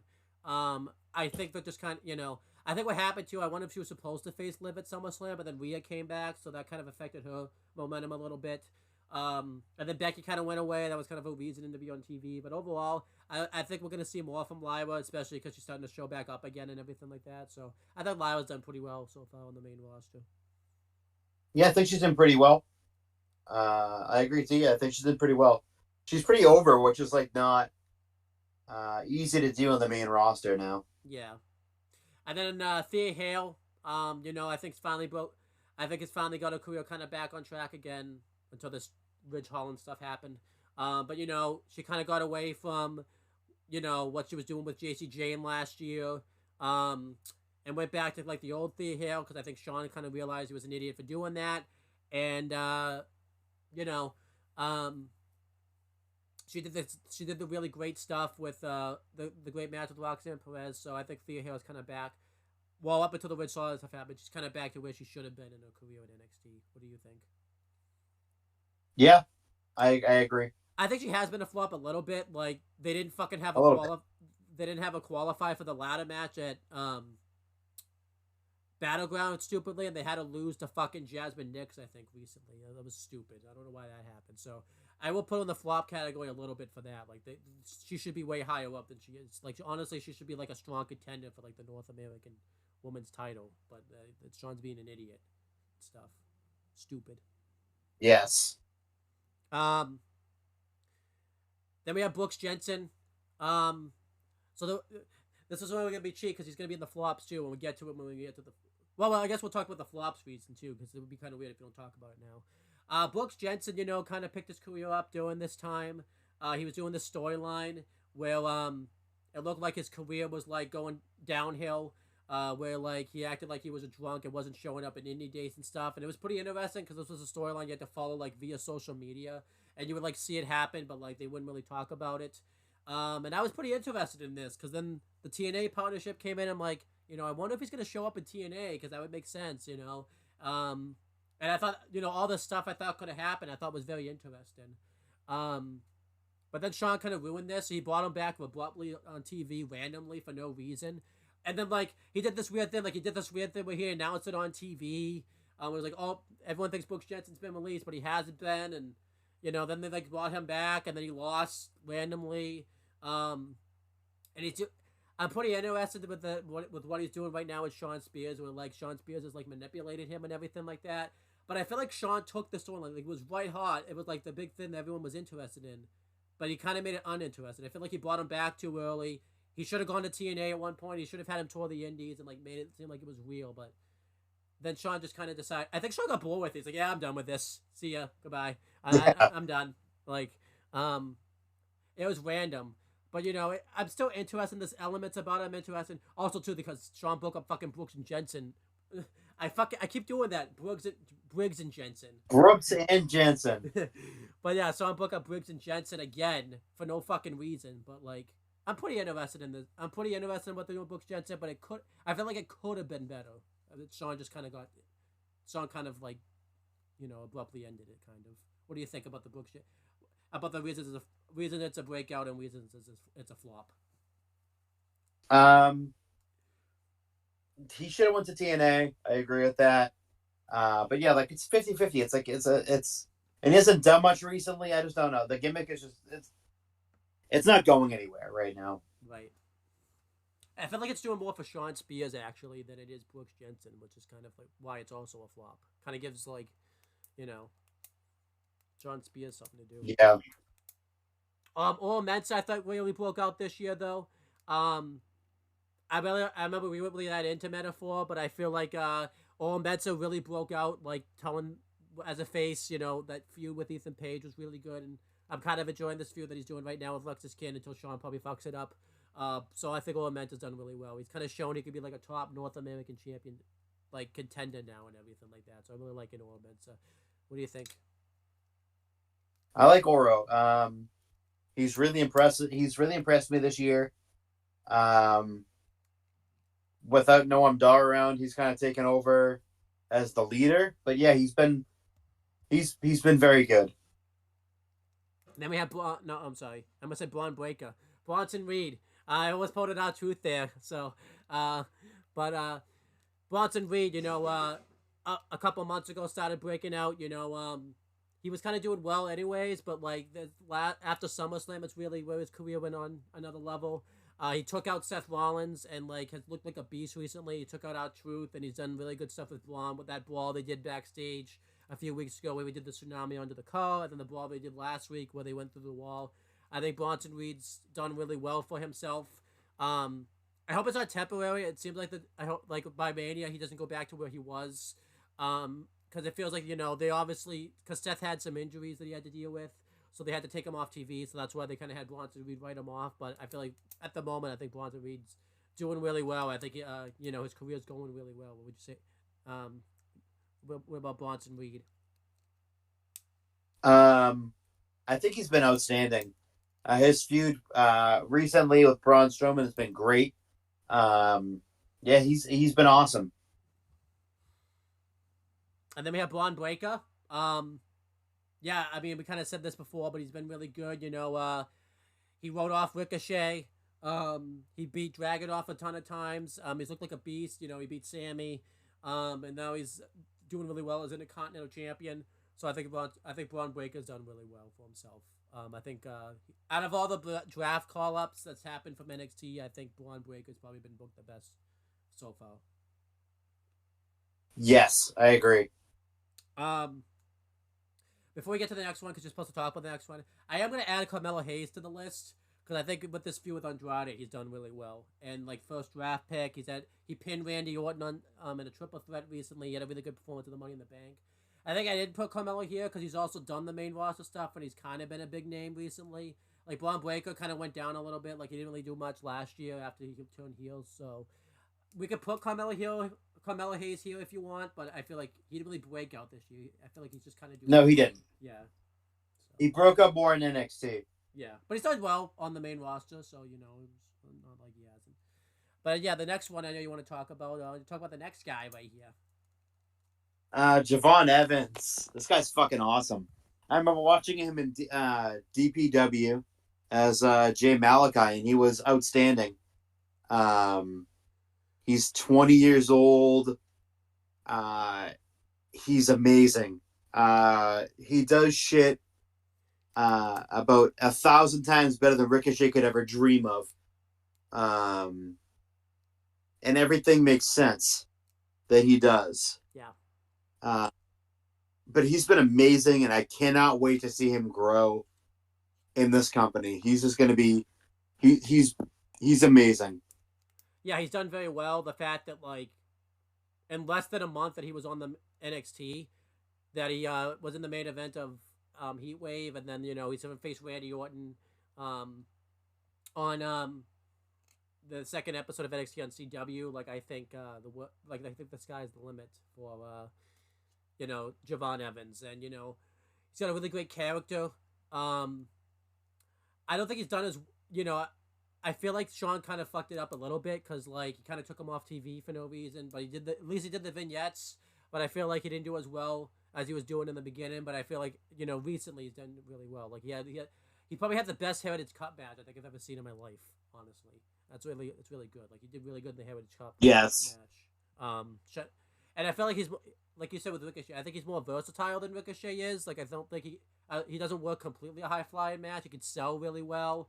He's got a great character. He's pretty good on the mic. So Javon Evans he's been great since he showed up. Then we have Tiffany Stratton. This one's an interesting one for Chris and I because we didn't really like Tiffany Stratton much in NXT. She was really cringe, but I don't know what happened. The second she went to the main roster, it just seemed like things turned around. Maybe Triple H just knew how to get more out of her than Shawn did, because she did really good in the Chamber. And I think slowly around, I just, I feel like, too, we've also seen the real personality, kind of, with Tiffany Stratton. Like, we haven't really seen the real Tiffany Stratton much, If you go on her Instagram, if you go on, you kind of see it a little bit when she does interviews and stuff now. You're kind of seeing, like, Tiffany Stratton really wants to do this and everything like that. maybe too the total diva like thing that she does isn't as bad as it is on the main roster. Maybe it stands out more on the main roster than it did in NXT. Um, but I think there's something just seems like it just clicked with Tiffany Stratton on the main roster that I just really can't explain. I feel like she's done really well on the main roster. I think ever since. What about you with Tiffany Stratton? Because I think on the main roster she's been great. She's been really good on the main roster. Way better than she was in NXT. She's definitely more palatable on the main roster than she ever was on NXT. But she's been awesome. And then we have one who's probably already broken out, but his WWE one helped him break out more, and that's Joe Hendry. Like Joe Hendry was always breaking out, in TNA he was doing really well, but out of all the people that like when the WWE did their partnership, Joe Hendry crossed over the best. He's a great WWE superstar. His segments are always entertaining. His matches are always pretty decent. And he really instantly when he came out, everyone was really into him when he showed up in NXT. And for the time being, it looks like his NXT one is over. I don't know if it's over permanently, if he'll come back soon, but that time he was on NXT, it was awesome. Like the concert segment he did with Ethan Page, the concert segment he did with Gallus, the segment he did with Wesley, like backstage, was really good. Like Joe Hendry, honestly, once his TNA deal's up, I think he's signing with WWE, and I think he's just gonna. Honestly, I think that's a future WrestleMania main eventer right there. Like he's been awesome. When he was awesome this summer. Yes, he's been phenomenal. Looks like his time right now with NXT is came to a close after No Mercy, which kind of sucks. I'd like to see him stick around for a while, but because he's transitioned out of the Performance Center. But I feel like in the future he will be a WWE superstar. Yeah. And then we have Ethan Page. I kind of talked about this already, but like the time Ethan Page has been WWE in WWE. I said been WWE, like he turned into WWE. I don't know how that happens, but I guess he just turned into WWE. He turned into it. But no, the time he's been in WWE has been awesome. I mean, I was just saying. Well, technically, it would be World Wrestling Ethan. Yeah, but yeah, the time he's been in WWE has been awesome. The fact in 6 weeks he was already champion was awesome. And again, Chris and I talked about this. I mean, I know we don't love to make these comparisons, but the fact that WWE has gotten the most out of him, got more out of him in 6 weeks than AEW got more out of him, what, like 3 years, 2 years that he was there, it just says something. And go watch his ROH one that he was having at the end. You could tell. I don't think he was happy at ROH. There was the promo delivery wasn't as great. Something was off. You could tell Ethan wants to be here. He loves it.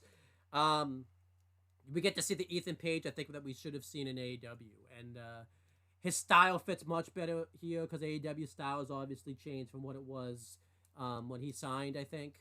And he's just done really well in WWE. Some people have pointed flat that he really wasn't that great in AEW. He never was great. He's turned his back on AEW. He should have stuck it out, but like I feel like he made the absolute right move jumping over, and he's taken NXT by storm and turned his career around going to WWE. What do you think overall of Ethan Page breaking out and everything like that? I think Ethan's been great in NXT so far. His NXT Championship run has been awesome. The sky's the limit for him in NXT. Do you want to just talk about the next three? Because I know that two of them you could just talk about one swoop, and the last one, yeah. So just talk about the next three. So, I know it's an exclamation. I know one was an exclamation point, but I feel like you can't really talk about one without talking about the other. So, we have these two are lumped in: Solo Sikoa and Jacob Fatu. Solo has broken out in a lot of ways. He's taken over the reins as the leader. Oh, not taken over the reins. Fucking stolen them from Roman Reigns. That's fucking blonde-haired piece of shit. Stole the reins and stole the Ulufala from Roman, and in turn brought in his cousin, Jacob Fatu, and added Tama Tonga and Tongaloa to the bloodline. And Jacob Fatu is basically the enforcer. The same thing that Solo was for Roman was what Jacob is for Solo.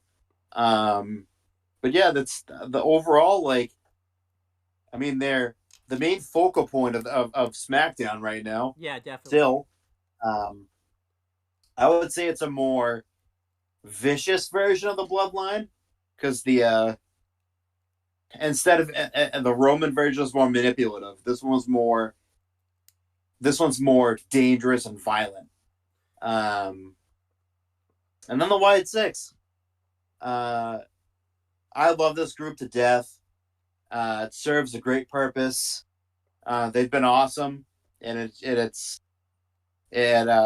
paying tribute to one of the greatest minds this industry's ever seen, and Wyndham Rotunda or Bray Wyatt, and it was something that he was working towards before he tragically passed away.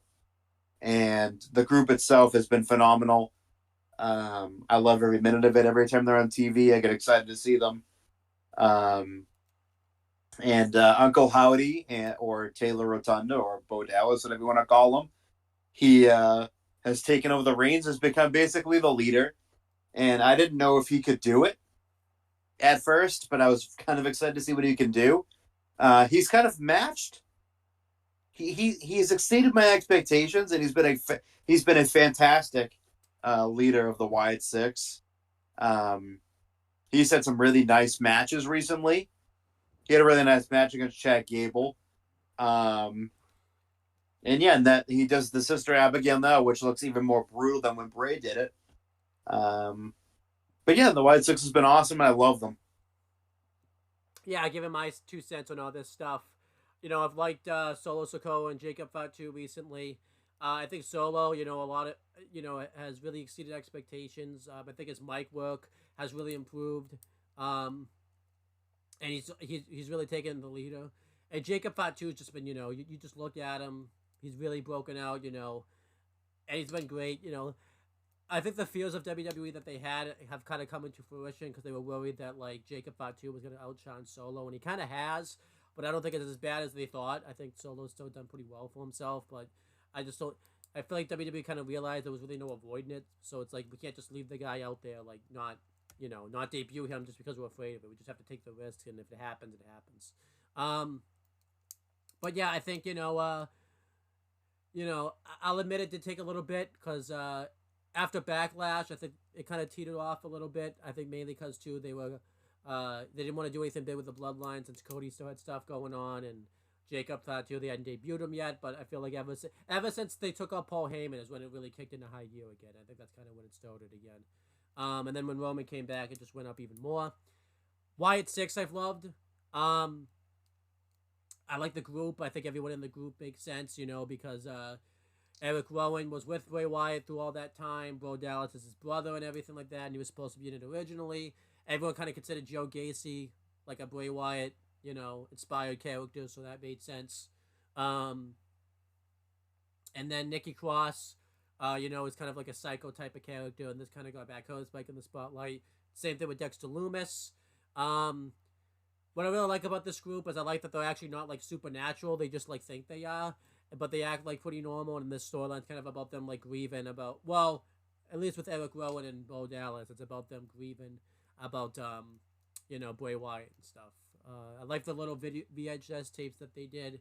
I like that it's crossed over to other places. Like it interrupted the Pat McAfee show a few times, which was pretty cool. Cool on Pat that he kind of allowed his show to. Because wasn't he? Tell me this, because wasn't he in the middle of an interview or something when they got cut off the first time? Like he was interviewing someone, and then he had it just stopped. So Yeah, it was planned out. Yeah, but that was pretty cool. Kind of happened at a good time too, because I don't think there wasn't a lot of going on in sports at that time. So Pat McAfee was ever gonna have his show interrupted. That was a good time for it to happen. Yeah, it was a very good time. And then I like the VHS tapes. I like that the faction hasn't gotten stale, and I like that the reasons they feud with everyone, because the reasons they feud is because people turned their back on their family. That's why they feuded with American made, because that's what Chad Gable did. It'll be interesting to see what happens with them because it looks like the American made feud's over, and I don't really know where you kind of plug them in now. I think that's the thing. That's going to be kind of tough because where do you plug them in? And this is why it sucks that Raw's going to be 2 hours, so now it's going to be even tougher to plug them into a storyline. So, yeah. But yeah, overall, I like all this stuff. So, those are the people that broken out. But just to show that Chris and I, don't always praise WWE, there's been some flops this past summer, mainly in NXT. But there's been some on the main roster, but not a lot. But mainly NXT. I don't want to talk about you've talked about the first one enough, but I had to put it in here because when we talk about flops, this is the definition of a flop. Why don't you talk about the first entry that's on this list? Okay. Caden Carter, Katana Chance. Otherwise known as the blandest tag team in the history of professional wrestling, the Blandy McBlandersons. Nothing about them is interesting. When they were down the PC, everyone fake cheered for them, and when they would shoot their fucking stupid cannons off, they would go crazy for them. And then once they would actually go into the arenas to do PLEs, guess what? No one made a fucking sound. What a surprise, because they're fucking bland. And then Triple H was trying to, for some reason, force feed them as tag team champions for some reason. They've been an absolute fucking flop. They get no fucking crowd reaction. Zero, zip, zilch, nada. What a waste of time. And what a waste of air. Like air time or just air in general? What a waste of air time. Okay, good. By the way, I don't know what I was thinking about adding this person. We'll just mention this person now, Kiana James, but I still don't know what's going on with Kiana James. Like, because I'm not sure. So like, she got called. I'll just say because she got called up. There was not really not much of a plan. It looked like she was like gonna do something with Adam Pearce, like where she was gonna take his job or something, and then, she had like a Money in the Bank qualifying match, and now she's like disappeared. She's not on main event. She pulled an Odyssey Jones pretty much, where like he disappeared for like a year until he showed back up again like recently. We'll get to him later. But like that's kind of what's happening with Kiana James. But like there's rumors out there that she's either injured, but then you go on her Instagram and she doesn't look injured. It's supposed to be an injury, and she doesn't look injured. I can't believe, but I don't want to say this is a flop because then if she is injured, but I feel like it's kind of a flop because like she got brought up on TV and was taken off very quickly. Yeah, it's a flop. Just a terrible, terrible decision to bring her up. Yeah. She's not even good. Right. She's just really bad. I feel like we've had a couple like that's one thing that's talked about the draft. We've had like a few NXT call-ups. It's been like, why did they get called up? Like Odyssey Jones was the one last year, and now it seems like Kiana James is this year. So, I don't know. Liv Morgan. So by continuing, we kind of mentioned the stuff about Brooks Jensen and Liv Morgan, so we're not going to repeat that. And Roxanne Perez. Anything new you want to say on Roxanne Perez? Because I feel like we kind of said it all we can say about them. Yeah, no. Well, you can make an argument it's a flop or not bother about it again, like Shinsuke Nakamura. He hasn't been doing anything all year. He got drafted to SmackDown and has done nothing, but he's been on like the house show circuits. But again, he's happy in WWE. He likes just surfing. I think like he's kind of at the age now where I think he just kind of wants to work a little bit of a part-time thing. So I'm not really. If he's not bothered about it, I'm not going to be bothered about it either. So I guess you could say it's a flop. Like maybe he should have come back by now, but I'm kind of, if he's not mad about it, I'm not going to waste my energy and get mad about it. So what do you think? Yeah, I'm not going to waste my energy on it. I mean, I'm not going to pull a Dave Meltzer, the what I mentioned, where, like, we mentioned all this stuff, and then he just randomly was like, oh, he's just going to AEW. Like, why? If he's happy right now, like, why would he just go? Why would he sign over to a company where he's probably gonna be working more and getting hurt? Like, why? He's happy where he is right now. Like, he is happy where he is. Oh, yeah, but, other people that are, like, flops, you can make an argument, like Baron Corbin. He did all that great work in, like, NXT. And now he kind of got caught up. It didn't really seem like he had much of a plan. But again, I don't think he's that bothered about it. So I'm not going to waste the energy and get mad about it. But what do you think? Yeah, I'm not going to get mad about it. Yeah. Either, he's doing other things now. So he's doing stuff with Apollo Crews. He's getting featured a little bit, so I'm not too mad about it. Yeah. This one I'm kind of mad about is the Good Brothers. You know, they've been kind of a flop recently. They went down to NXT to kind of turn their careers around, and I was pretty happy about this. It looked like they were kind of going to that Impact route they kind of did, like when after they left, and it looked like they had turned their careers around. We didn't really get the Good Brothers I wanted. I feel like they kind of, you know, were 50-50 and too much in their matches. They should have been like dominant. And then they didn't win the tag titles, which didn't really bother me.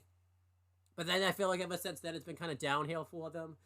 They lost to what's the name of that tag team that's with Out the Mud. They lost to Out the Mud stupidly for no reason. Clean too, no cheating or anything.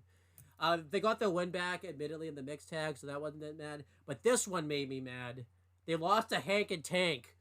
Hank Walker and Tank Ledger, a tag team that's been a level up for like months and not even that good. They lost to them clean. It wasn't a roll up. They just lost clean. It's like, oh, what are you doing with these guys? I think maybe it's them. They feel like they want to give back to the business. They want to put people over, but it's like, what the hell? If you're putting over Hank and Tank, it doesn't mean much if you keep losing. If you just lose all the time, like I am kind of mad what's going on with the Good Brothers right now. Like I get, there's nothing really on for them on the main roster. Maybe they're kind of flopping too, because that's kind of a team that could feud with God right now. There's a lot you could put into that, but it's like, the hell's going on? Like I feel like the Good Brothers have been a flop so far. I agree. They've been a flop. They've been a big time flop. They're happy though, so Yeah. like, what are we to say? Right. The family, kind of over this gimmick. I think this gimmick's very stale now. I also just am kind of thinking long term, like, I don't think it's gonna, once this goes to the main roster, I don't really think it's gonna translate all that well, just because it doesn't really fit with Triple H's style of like booking. So I'm like, why are we continuing with this? It's like kind of done. I'm done with the family. What do you think about the family? I'm done with them. I've been done with them for quite a while now. Just done. Yeah. Oh, this one's bad. Fatal Influence. So I originally just put Fallon Henley, but that was before I knew that this group was together. But it's Fatal Influence. I will say the idea around this gimmick is fine. You know, where they want to take out all of the NXT rookies, and it's like, that's a fine gimmick. They both been on the indies. It's fine. But then you kind of remember who's in the faction. It's like, there's a reason this is a flop. Fallon Henley's ruined. Sean ruined her. He stupidly turned her heel for no reason, and now she's just any generic heel. And anytime she's on my TV now, I don't care to see her. And honestly, I think she has no talent now because of Shawn Michaels. Thanks a lot, Sean. And then JC Jane, anything that she gets put into, it just brings down anything. And the Fatal Influence being together just ruins everything. The whole reason Fallon Henley to turn heel was it was supposed to be all about her, and then she just went and joined another faction. It's like, well, didn't you turn heel to do this on your own, and then you just joined a faction? But it's not. Then it's not about her. Then. Yeah, and then the whole reason they don't like the together is to take out all of the NXT rookies. That's like fine. One of the people in this faction is an NXT rookie. He's probably the worst of them all. Jasmine Nix, who hasn't done anything. Like, she's probably the worst one of them all. And she literally doesn't shit. Yeah. And this faction, too, like, just brings down any person that feuds with them. It brought down Lola Vice. It brought down Jada Parker, even though she kind of did that on her own. It brought down Carmen Petrovic. And it brought down Kalani Jordan. I remember there's that episode, actually, at the Great American Bash. It was, like, right after Lola Vice had a title match. Sol Ruka had, like, a great match at, not Battleground, Heat Wave. And then, like, Carmen Petrovic was really over. They lost to them. They lost to Fatal Influence or something. So, like, well, why did they lose?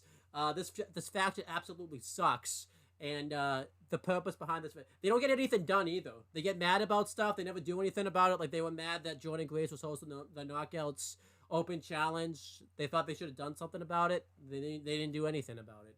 They're mad that Lola Vice is an NXT rookie, and then they don't do anything about it. They always lose too. They always lose one-on-one. They always lose and don't do anything about it. Yeah. So this faction just absolutely is a flop, and it's hurt everyone's career, especially Fallon Henley's. I don't care about Fallon Henley anymore. I think Sean's ruined her beyond. Plus, too, wasn't Fallon Henley feuding with JC Jane like before they got together? Like, weren't they feuding? Didn't they hate each other? Why are they together now? Like, it's just. What do you think of this? That didn't make any sense. What do you think of this group? This group sucks. Horrible. Sucks. Terrible. Trash. Horrid. I know the next one. I feel like I should save the next one to like the end. So because I feel like that's gonna be a big one. Eddie Thorpe's also been a flop. To be fair, he was injured most of the year, but then he came back, had a squash, um, and then randomly he just decided to talk about his heritage for no reason. Like he's like, I want to represent my heritage in like the Indian public. It's like no one even knew you were Indian until you told us. So it's like what you represented by not talking about it. How about that? Like no one even knew that you were that until you said it. And then he all of a sudden he wasn't Indian anymore. He's a DJ now. All of a sudden, like where did this come from? Like what the hell is this? And then He's a like DJ. and then um he's feuding with like Ashanti the Adonis. I also think he's not featured enough. Like Sean will feature him like once every 3 weeks. I feel like he just pushes him every 3 weeks. Like, oh, you haven't been on in a while. Get over here. Like, get over here. Come on. Yeah, I feel like Eddie Thorne's been a big time flop. It seems like Sean's kind of trying to throw shit at the wall with him and see what sticks, and nothing's sticking with him. Yeah, Then we have that's not good. Lexus Kin. Um, he's been signed with WWE for like over a year, and he's had one PLE match. I think that says it all right there. And he gets into feuds that don't make sense, and he never wins any of them. He hasn't had a title. Like Sean's Sean's wasting him big time. What do you think of Lexus Kin? He's been wasted. Ben wasted. And then we have No Quarter Catch Crew. They're featured pretty regularly, but I feel like they're not featured in the way they should be. They try to make them like a low-rent version of the family, which was really bad. They've also been affected by a lot of releases like Drew Gulak and Damon Kemp's and stuff like that. They stupidly put Wen Sinclair in the faction, and I feel like the faction itself, like Charlie Dempsey should stand out on his own, and then like Wen Sinclair just kind of ruins it. Like Wen Sinclair being in the group is like doesn't really make sense.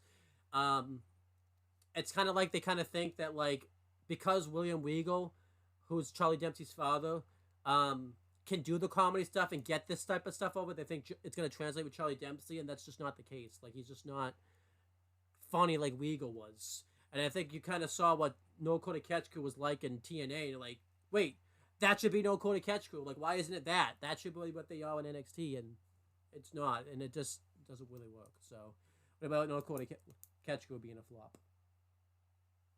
I agree. I agree with everything you said. Charlie Dempsey very much mirrors his father in the ring, but not on the microphone at all. And he doesn't have to be. He can just destroy people in the ring. He doesn't have to. Like he doesn't have to talk. So, women's tag team titles. I feel like we kind of said all we need to say there. Final Testament's been a flop. They kind of bring down everybody that they feud with. The whole purpose is to try to recruit people, and then they fail in the long run. And then they'll try to say like, we can let this linger. Like, there's like, articles and stuff that people write that like they actually change people's characters and they point to all this stuff. But they never win any of their feuds. And I mainly talk about Karrion Kross. I feel like AOP would do just fine on their own, but Karrion Kross just cannot. Like we said this before, he just can't get over. And he's kind of like what Bray Wyatt was, where like he kind of tries to do all this stuff and he just fails in the long run. But then he'll try to be like, "Well, look, I actually changed these people. Like, you didn't beat any of these people, so what?" And He didn't do shit. yeah, and I feel like too, he definitely recruits any of the people that he tries to recruit. Like Xavier Woods just laughs in his face, and then like Kofi laughs in his face, and I guess the Miz hasn't laughed in his face yet, but I feel like that's gonna happen. So it's like, yeah, Final Testament hasn't been very interesting, and I feel like that's probably the worst thing on the main roster. That's Triple H probably booked, and I feel like Triple H just doesn't get like Karrion Kross isn't working, and I feel like there's nothing that can get Karrion Kross to work. He just can't get over. So the Karrion Kross just isn't working, no matter what, and that's like the one Triple H project that he won't just realize isn't working. So what do you think about? I mean, I mainly talked about Karrion Kross there, but Final Testament, I feel like, because they were part of that. So yeah, it's just bad. But let's end off this topic. I know you've been waiting for weeks to do a nice rant about this. Why don't you talk about the biggest flop? Well, it's probably not the biggest flop of the whole thing, but why don't you talk about the biggest flop you've been waiting to talk about? We got our feel good story. we got the Rascals reunion. They did some nice things together in TNA, and then in Great America Bash Night 2. They decided, not they, Shawn Michaels decided that, hey, these three people together are over, and it's it's one of the main reasons why that people, when they saw this TNA partnership, they wanted the Rascals to get back together. But Shawn was like, oh, wait a minute, I hate this. I don't like stables. I don't like tag teams. I hate them, actually. They're the bane of my existence. Why can't everyone just be a singles wrestler? So he decided to inexplicably rushed break up MSK for some reason. For what reason? Don't know. Wesley's been terrible as a heel. And Zach Wentz has been equally as bad. Now, the match at No Mercy was really good, and then another street fight coming up on October 1st is going to be really good. But was it worth it? Fuck no! Put the belts on them, and then go from there. Is it really that fucking difficult? Do you have to always break up things that people in the fucking NXT universe or the WWE universe actually like? Is that it's his favorite fucking thing to do? It's like, oh, hey, this group is getting over. Ah, can't have that. Sorry, can't have that at all. They're done. They're broken up. That's been Chase U's like whole thing ever since they've existed, pretty much. Cora Jade and Roxanne Perez, an extremely popular over tag team. They go, and Shawn goes, nah, I don't think so. Let's break them up after winning the fucking tag titles after a week. For some reason. That's unbeknownst to anyone. Horrid. Horrid. Terrible. Terrible decision. Terrible. Yeah. It was the first week was like, yeah, let's see where this goes, and then like, yeah, the second week, like, Wesley doesn't act any different as a heel. It would have been awesome if, like, you know, MSK could have gotten the one with the tag titles. I mean, obviously with hindsight, Trey Miguel was gonna have to go away anyways, but still, there's still no reason why we shouldn't have gotten, like, why this had to be rushed so much. And then, like, when they did this TNA partnership, I'll just talk about this now. Like, Shawn Michaels kind of pulled something like you would have expected Vince to do, where, like, Wesley kept calling himself a WWE wrestler, and he was calling Zachary Wentz a TNA wrestler. I'm like, Shawn, that's stuff that Vince would have done. What are you doing? Like, oh, it's just stupid. But yeah, that's probably, honestly, it probably is the biggest flop of the whole thing, was the MSK stuff, you know, because that's, like, one that really shouldn't have gone the way it was. But yeah, that ends the flops. Let's kind of go through the best and worst storylines that have taken place while we were away. We've had some really good ones. I forgot to put it in. I don't think I did. Chad Gable, Sami Zayn. I thought that one was really good. I like how it started with Chad Gable going heel, and like he tried to get Otis to do things for him, and Sami Zayn. I kind of liked it because it put Sami Zayn in the position, because he kind of saw what Chad Gable was doing, because he was in kind of Otis's position when he was in the Bloodline and stuff. So I really liked that feud, and the matches was really good, and I liked how they extended it. So what do you think of did you like the Sami Zayn Chad Gable feud? Yes, I thought it was really good. Then we have the best feud all Very year. good. We have the best feud all year. We kind of talked about this a lot. CM Punk versus Drew McIntyre, with an inclusion of. Oh, can you hear me? Yeah. Okay. With the inclusion of Seth Rollins, because Seth Rollins will be in it from time to time. This feud was awesome. This feud was really,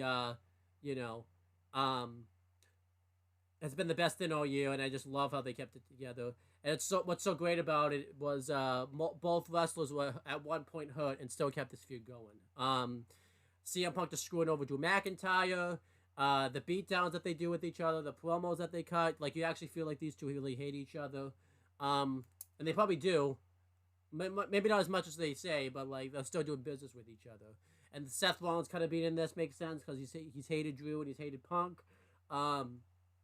and this just really made CM Punk's return like worth it. And honestly, like had CM Punk not gotten injured, I don't even think this feud would have reached the levels that it did. But this feud's just been awesome, and it makes it's been great. CM Punk continually screwing over Drew McIntyre. The stuff with the bracelet they've been doing has been really good. Where Drew McIntyre broke it and did that.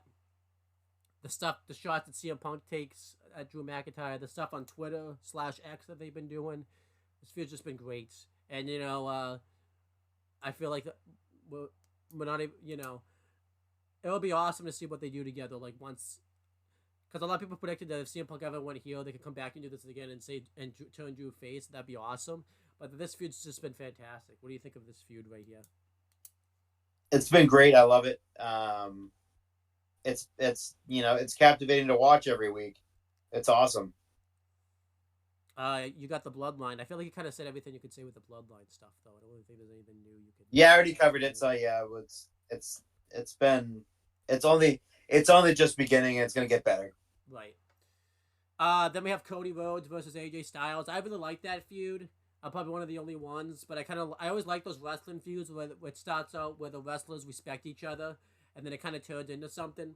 Because I like that AJ Styles lost at Backlash, and he kind of was thinking he could get back on his feet, get a title match again, and then he got eliminated in the first round of the King of the Ring tournament, so he kind of went to Nick Aldis and says, like, hey, I need to make an announcement. And admittedly, I know they ripped off the retirement thing for Mark Henry, and that one wasn't as good as the Mark Henry one because you knew AJ Styles wasn't retiring. But I thought that was good what they put into it. And then I love the segment they've been doing, like the brawls and stuff, and the promos that they cut on each other. I think Cody and AJ had a really good feud this year. I think it actually elevated Cody's title run a little bit, and they had really good matches. Like the Backlash match was a lot of fun, and I liked the I Quit match. So I actually liked the AJ Styles Cody feud. I might be one of the only ones, but I thought they produced some good stuff together. What'd you think of it? I thought it was a fairly good feud too. It's really the last feud for AJ, Right now, but I thought it was pretty good. Then a feud that was really good that I didn't expect was Gunther versus Damian Priest. This feud was awesome, and it wasn't very long. You thought it was just going to be about winning the title, but I like that Gunther kind of brought in Damian Priest's past. They called him street trash, and Damian Priest kind of talked about how Gunther was had been handing everything and everything like that, and the brawls that they did with each other. The way that it got personal was really good because it wasn't just about a dream match, who wants to be champ. They actually elevated this and made this a blood feud personal. I like that Gunther showed up at Damian Priest WWE 24 screen and interrupted that. That was really good. It kind of, I feel like this feud did obviously the biggest thing that it should have done too is it actually kind of made it look like Damian Priest was a top guy. I think this feud is kind of what made Damian Priest a top babyface because he turned face essentially in this feud, pretty much. I really like this feud. What do you think of this feud between Damian Priest and Gunther? I thought it was a very good feud. Yeah, I liked it, and Damian turned face because of the feud, basically. So it makes it even better. Then we kind of talked about Rhea Ripley and Liv Morgan. That's been a really good feud so far. We kind of talked about that already. Finn Balor, Damian Priest. I really like that feud. I liked Finn Balor's turn at SummerSlam. I do like too that his turn isn't because he's being manipulated by Liv. I feel like his turn's kind of on his own because, he brought up the stuff last year with Damian Priest, cost him the belts. I like, too, that it kind of shows that Finn Balor was pulling the strings in that Liv stuff. He's the one that kind of pushed Liv and Dom together. So I like that Finn's not being manipulated. It feels like a lot of the stuff he's doing on his own. But I think this feud's been, it's been pretty good. I don't think it's been as good as the Rhea Liv one because this feud's still. I feel like this feud's kind of just starting. So yeah, what do you think of this feud? What do you think of this feud so far?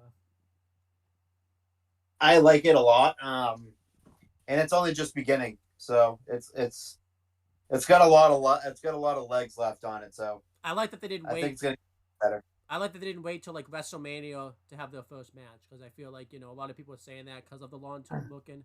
I like that they're doing a match now at Bad Blood just because I feel like it's kind of too long not to have them have a match with each other. And, yeah. You don't always have to wait till Mania type of thing.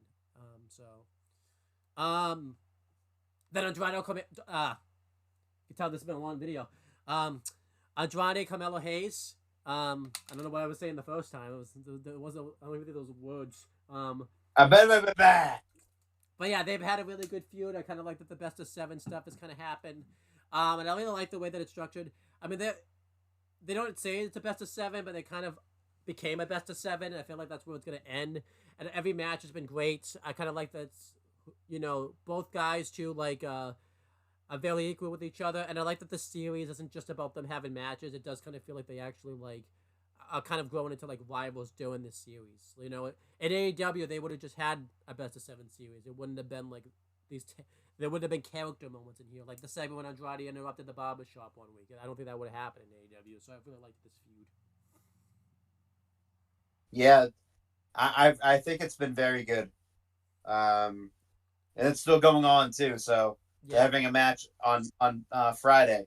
Match 6. But it's been. And I love that every match has been different too. Not every match is like the same exact match that they've had with each other. There's been a different element to it each time. Yes, I've loved it.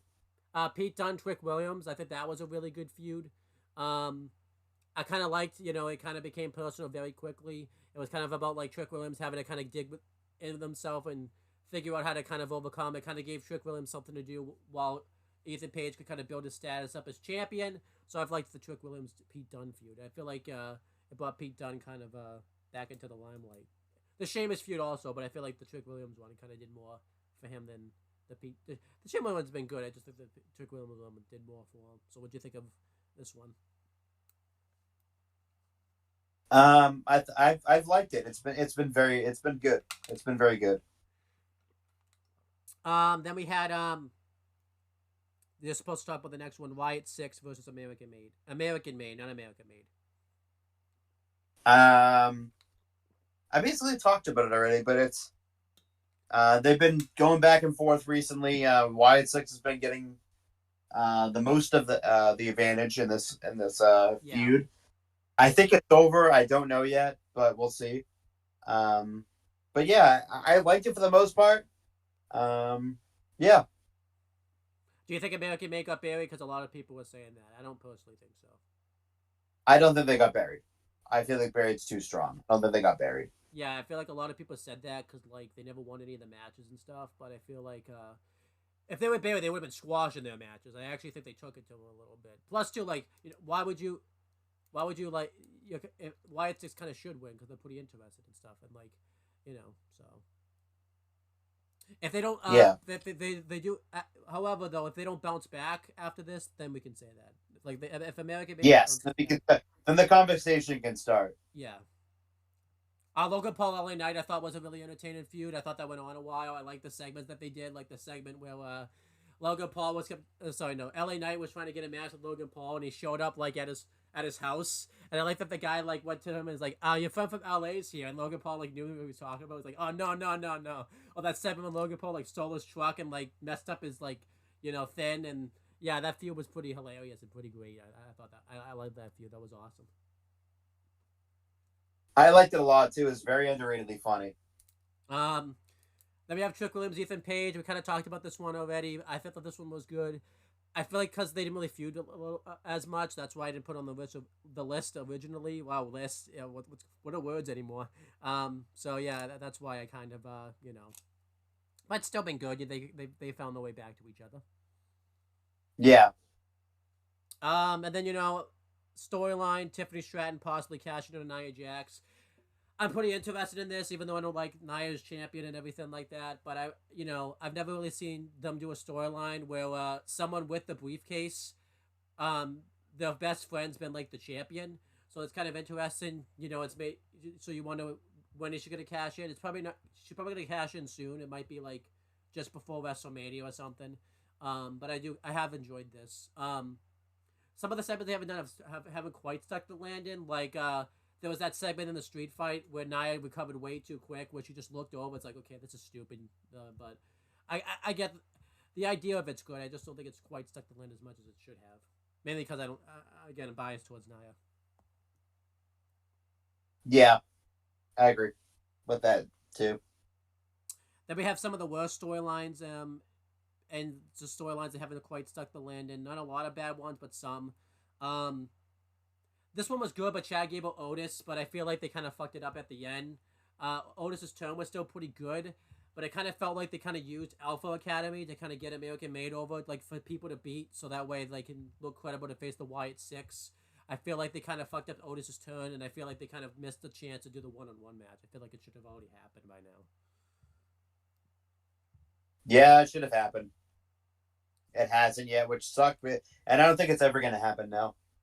And then Bailey, Nia Jax, we kind of talked about this one already. I feel like everything they put into it was good, but I feel like it kind of ended Bailey's title reign abruptly for no reason, which is kind of the biggest critique to this feud. It just didn't hit home for me. Yeah, I didn't really care for it.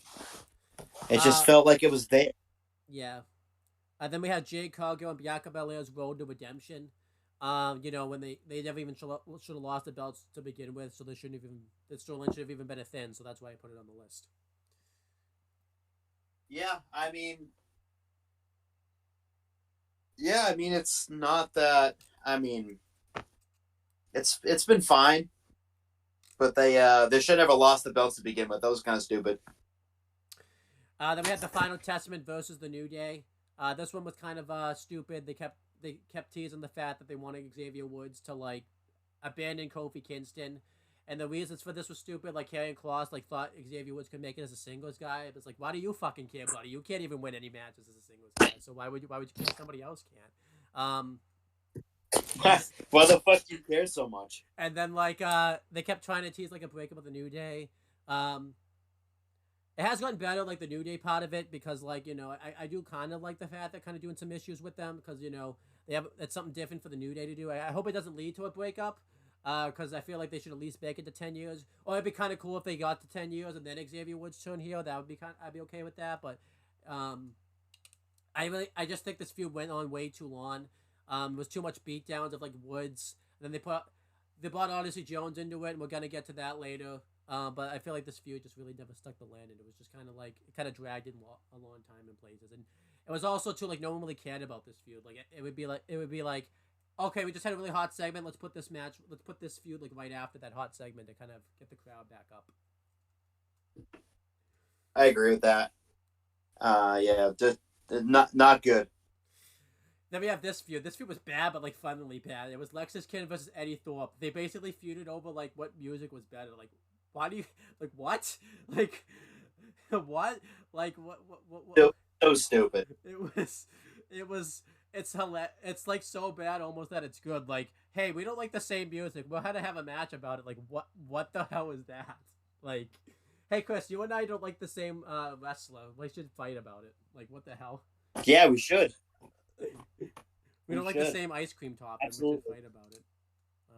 Yeah, I mean, that's a good idea.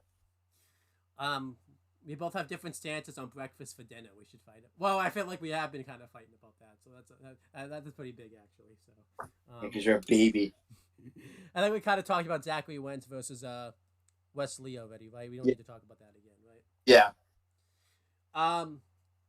Yeah, so those are kind of been some bad. See, yeah, but we are kind of showing that we're not complete WWE, Mark. We've been pretty balanced about the positives and the negatives. So we've been pretty good. So we're not completely saying everything's been great. So, but during this time, we've also had some people leave WWE for one reason or another, whether that's been released or whether that's just been they've just chosen to leave the company. We'll talk about some of those people. We had Dijak first. This one kind of came as a shock recently. Well, not recently, but when it happened. Because obviously he'd just been called up to the main roster. He just got drafted. And he had been on TV pretty regularly, even though it was on Main Event and Speed and things like that. But he had been working without a contract. And I don't really know what happened. He says WWE never really reached out to him to sign his new contract or something. But I really doubt that. I feel like they had every intention of signing him if they called him up to the main roster. I don't see why they would. I also heard too TKO kind of wanted to get away with him because he had just been in NXT and they were paying him a main roster contract to work the developmental brand. So it was a big shock. It was kind of a big loss when they lost him because I always thought he was a great talent. But he's been very bitchy ever since then. He kind of takes every chance again to take a shot at WWE for no reason. And it would make sense if it was right after Retribution kind of failed and before he went down the NXT again. If he hook shots, I'm like, okay, that's understandable. But like, he was booked pretty greatly in NXT, and I thought, I like to think they had something planned for him if he was up on the main roster. Like, he got mad that like they never reached out and they stopped booking him. But like, dude, you were signed without a contract. He was pointing like all these big stars that don't have contracts, like Becky Lynch. But like, you gonna tell me you're not gonna book Becky Lynch on your show, like contract or She not? also it's just stupid. Yeah. So Dijak's been kind of bitchy ever since he's left. I hope he lands on his feet pretty well. He hasn't shown up anywhere big yet. Like, he hasn't shown up in AEW. He hasn't showed up in Yeah, TNA. anywhere. Yeah, so I think he's He's just showing doing. up in a local Massachusetts independence, but that's like it. Yeah. Um. So it was a big shock. It was kind of a big loss when he left, but he's been very bitchy. And I also heard too, like, he was leaking reports to like Sean Ross Sapp and everything like that. So I can kind of see maybe that's why WWE wanted to get rid of him, because like, if he's leaking out reports, it kind of ruins the surprise of their shows. So what do you think of Dijak? Yeah, he was kind of being a little diva at the end. Yeah. Um. Somebody else who left is Becky Lynch. She left. She was working without a contract. I think Crown Jewel, Raw. Then she did Raw, the cage match with Liv Morgan, and she hasn't come back yet. Um, I think right now she just wants to go home and be a mom. Seth and Becky's daughter is at the age now where I don't think they want to have her travel as much, because she's about to start school and everything like that. And I think Becky, has kind of done everything at the moment she can in WWE. I think she wasn't necessarily getting stale towards the end. I still like seeing her, but you could just definitely tell, like, yeah, there's really nothing more you really can do. And I think too, she just kind of wants to go home to be a mom. So I'm really not. I don't have a problem with that. I thought at first she retired because after her A&E came out, she did this big Instagram post talking about her career. But that just might be like making people think she's retired and that she'll come back eventually. I do think she'll be back eventually. I just think she wants to kind of go home and be a mom. Something that's pissing me off is like everyone's asking her to show up in AEW or come back in WWE. It's like especially Sasha Banks. Like, she's the one that's really pissing me off because she keeps throwing hints and trying to get Becky Lynch to go over there. Like, let Becky be a mom. She worked hard to be a mom, and I don't think she wants to wrestle right now. I think she wants to focus on being a mom. So I'm perfectly okay with that. I feel like too, because she didn't show up at All In, she's definitely not going to show up in AEW too. I feel like if it was going to happen, it would have been All In. So, but yeah, what do you think of Becky Lynch being gone for a while? I give it next to 0% chance she goes to AEW, and I've said this over and over again. Lil Rue's grown up in a fucking bus. So, Becky wants to go home. She wants to be a mom. Let her go home. Let her be a mom. She earned that. She earned that right. She fucking birthed this child. Like, let her go home. Let her be a mom. She'll be back in WWE before we know it. Right. I mean, it doesn't really miss her right now, but like, they could use her. Right. I mean, what's great too is like, there's a lot of stuff she can do when she comes back. They can do the Rhea Ripley feud again if they want to do that. There's the Liv thing they can always go back to. Like, and plus too, I think it's good for her to be absent because again, I feel like she was kind of getting a little stale, kind of being there for a little while. So, I know you've been waiting to talk about this one. Ricochet, your buddy, your pal, your amigo. Yeah. Oh yeah. This guy's a little bitch. I think this is. I will say this. This is probably where we're gonna get the WWE Marks comment, but whatever. He's just a little bitch. Like, he leaves and then says he couldn't be himself and he couldn't do this and he couldn't do that. I'm like, what are you talking about, dude? Just because WWE made you fucking have a character and they actually made you talk on the microphone, something that you're terrified of doing apparently, because you cut another promo the other day on Dynamite and you sound like shit once again, proves to me why you literally can't talk on the mic. And I don't know what the fuck you were doing and however many fucking years you were there. 8 years, I think it was. You not learn how to cut a promo one time. Just his attitude too, with him just fighting with people online. Like, dude, like you leave, okay. then you go to AEW, and then you instantly become a bitch. Yeah, it's pretty quick. Instantly. He didn't. It took him zero time to sort of become an AEW superstar, which is to be offended by everything and cry about it online. And it was right on cue. Right on fucking cue, he decided to go fight with fans online for some fucking strange reason. Not even just that. Like I didn't even know this. Some of these tweets or X posts that he's responded to, he waited like a month. Like they sent him a message a month ago, and then he responded like after his debut. Like he let those tweets sit there a while and stuff. He's just a little baby. Yeah. I've talked about this.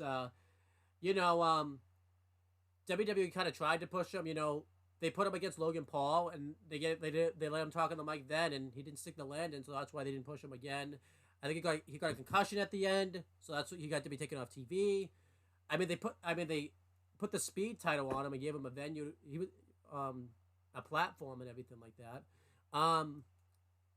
You know, and plus too, like it just doesn't really make sense. I think he's just lazy now. Like he just wants to go and like has these flippy matches and doesn't really want to tell stories. Because look what's already happening: Will Ospreay versus Ricochet for the international title.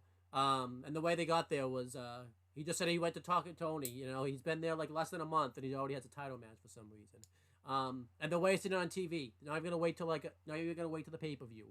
Just gonna put it on right on TV. Nope. TV. Why would you do that? Because then and he wants to put on the. I don't get it too, because he had a really banner with Shinsuke, and yeah, it's just. I think it's funny because someone pointed this out. He literally could have had more viewers on Netflix if he just waited it out. Like, yeah, it's just. It's true. Yeah. Yeah, this guy had a breakdown, and just kind of and I've lost a lot of respect for him. So, yeah, it's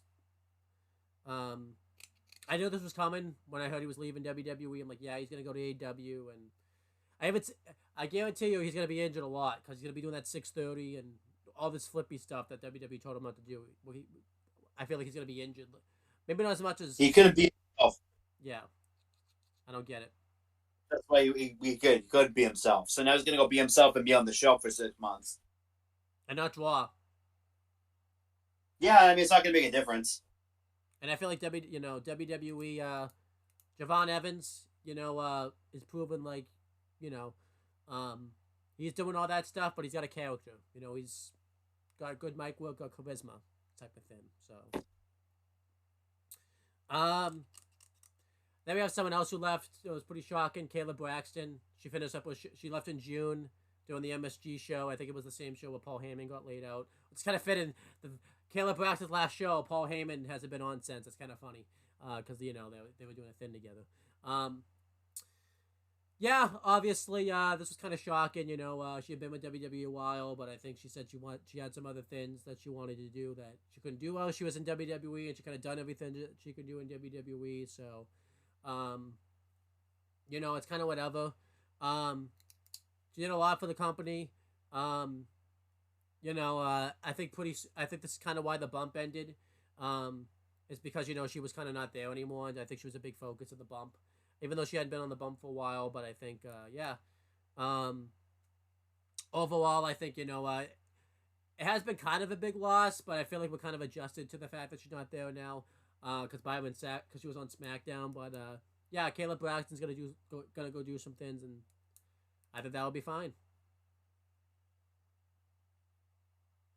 Yeah, I don't care enough about it. Yeah, kind of lost interest a little bit. Although this has kind of sparked like Matt Camp to go online and like blame Megan Morant for the reason the bump got canceled, because her and Matt Camp didn't have chemistry, and that's why he was released. And then they said they tried to do it with Sam Roberts and Megan Morant, and he blamed Megan Morant for putting the show down when but I don't think it was all her fault. I feel like WWE would have canceled the show no matter who was there. I think once Kayla was gone, it just ended. So I feel like that camp was Because big. it's not a good show. Yeah. The only time anyone cared about is when Cody was on it. Yeah, and then Damon Kemp left. He just got released randomly for no reason. So yeah, it's just kind of what happens. I don't know what happened with him, but he's gone now. Yeah, he's just gone. Well, he's dead. Actually, he died. Charlie Dempsey and Miles Bourne killed him and sent him packing. So he's dead now. Yeah, Miles Bourne, the guy that's deaf, and they make jokes about it all the time. Then we have Bobby Lashley and MVP. It looked like out of WWE. Definitely MVP. MVP's been kind of making a lot of comments on X, talking about like how he doesn't think his booking's been very good and thinks Triple H is racist and then he backtracked and said that he didn't say that, but he actually did. Yeah, and then Bobby Lashley has been off TV for a while, but it's rumored that they are going to leave WWE and they're going to go to AEW to reform the Hurt Business, which they have to change the name of because WWE owns that. Hurt Syndicate, I think. Huh? The Hurt Syndicate or whatever. Yeah. I have no fucking. Whatever it is, I don't care. They're all 50 years old. I don't give a shit. Yeah. Obviously, it's always sucks to see talent go, but like, I think we've kind of seen recently, I don't think it's really affected the company. Should they have put the Hurt Business back together because they say that's a big fuck up by Triple H? I really don't think so. I know he wanted it originally, but kind of this is with hindsight. I don't know what they would have done if they did put them back together because they would have just been fed to the bloodline of his faces, and then there were too many heel factions at the time because Judgment Day was kind of getting going, Bloodline was still around. I don't know what they would have done. And plus, too, I feel like they kind of compromised. They did the Pride, and they could have done something with Bobby Lashley and the Street Profits. And they kind of were. And then Bobby Lashley left, and I honestly kind of think it kind of elevated the Street Profits because they kind of showed they didn't really need Bobby Lashley. So, and quite frankly, I think Lashley was starting to get injured a lot. It just kind of, it just had to do with timing. I think if Triple H took over right before the Hurt Business ended, it wouldn't have even ended to begin with, but it just kind of, Vince stupidly decided to end it, and that kind of brought the whole thing down. So yeah, I don't really think, I feel like they're going to do the Hurt Business in AEW, and it's probably going to be like not really that much of a thing really either. Like I feel like they'll just kind of be like, they'll show up every now and then, and they'll be kind of it. So I'm not that mad about it. So, plus Bobby Lashley's been kind of phased out these past few years anyways. So, and then Tamina. So this one, you want to talk about this one? Because this is like a bit of a misconception because I had heard she was leaving, but now I heard she's not. What's going on here? No, she's just done full time. She's not wrestling full time anymore. Don't know what she's doing, but she's still under contract. Okay. Yeah. And then Odyssey Jones is kind of a bit of a controversial one. So, obviously he had been sitting out for a while. We were just waiting for him to debut. They drafted him to the main roster. Nothing came of it. He came to the main roster, and it looked like he was going to be the Big E replacement of the New Day. And he was doing pretty well. He transitioned pretty well to it. And then about kind of a couple weeks into it, domestic violence accusations, whatever. It's a long video. Got thrown his way, and they had to take him off TV and fire him because obviously, kind of deservedly so. Even if he kind of comes out that he's cleared, it's kind of not good to have that on his reputation. That's what a lot of people will think of when they look him up. Obviously, he actually should be gone if the accusations come out to be true. So I really don't know what else more to say about it. Like I can't really, what do you want to say more? Because obviously he should be gone if he's got domestic violence allegations. Oh yeah. So I mean, allegations or speculation or whatever. If it finds out that it's true, he's a piece of shit. Right. And he should never wrestle ever again, or be allowed in a wrestling company ever again. But if it's false, then there's a little bit of leeway. Right. Maybe they'll come back. But again, if it's true, yeah. If it's true, he's a piece of shit. There have been the jokes out there though. and a lot of these jokes are being made, sort of, that like everyone's speculating that Xavier Woods knew and no one else did because of the way he acted when he came into like the thing, which I thought was pretty funny. Because Xavier Woods like was very suspicious of him, so that's pretty funny. So, um, but yeah, those are the other people that left. Some good, some bad. We're gonna miss some of these people. I think Chris definitely misses Ricochet. He misses him desperately right now, so it's good. I missed none of them. So Well, Becky you probably miss. yeah, Becky. Yeah, one out of them. Maybe Kayla, maybe. So one out of the 8. I don't give a shit about the rest of them. but we have people who have signed/re-signed with WWE. Some are newly signed, some just renewed their contracts. We're going to talk about them. We have first Chad Gable. He re-signed like just before Clash at the Castle, and I think that was a great move for him. I think he's done really good stuff since he did resign, and I'm kind of glad that he resigned. I think a lot of people are kind of speculating that like once he resigned, WWE's kind of used his chance to job him out because he like lost a Braun really quickly, the Wyatt Six stuff. But I think WWE's kind of done some really good things with him. I'm kind of glad. I'm glad he stuck around because I think he's been kind of a Triple H guy, so I'm glad he stuck around. What do you think of Chad Gable sticking around? Love it. Then Natalya, it looked like we weren't really sure what was going to happen with her. They took her off TV, and we weren't sure if she was going to resign or not. She had been a free agent for a little bit, and everyone was kind of speculating since the Owen Hart tournament in AEW was starting up, she was going to go do that. I wouldn't complain if she just did it as like a free agent and then came back. I wouldn't complain about that, but I feel like it probably would have led to her signing with AEW. And then she resigned. I don't really think it's a big thing that she resigned. It's better than not having her. I feel like WWE didn't really need Natalya, but they like to have Natalya.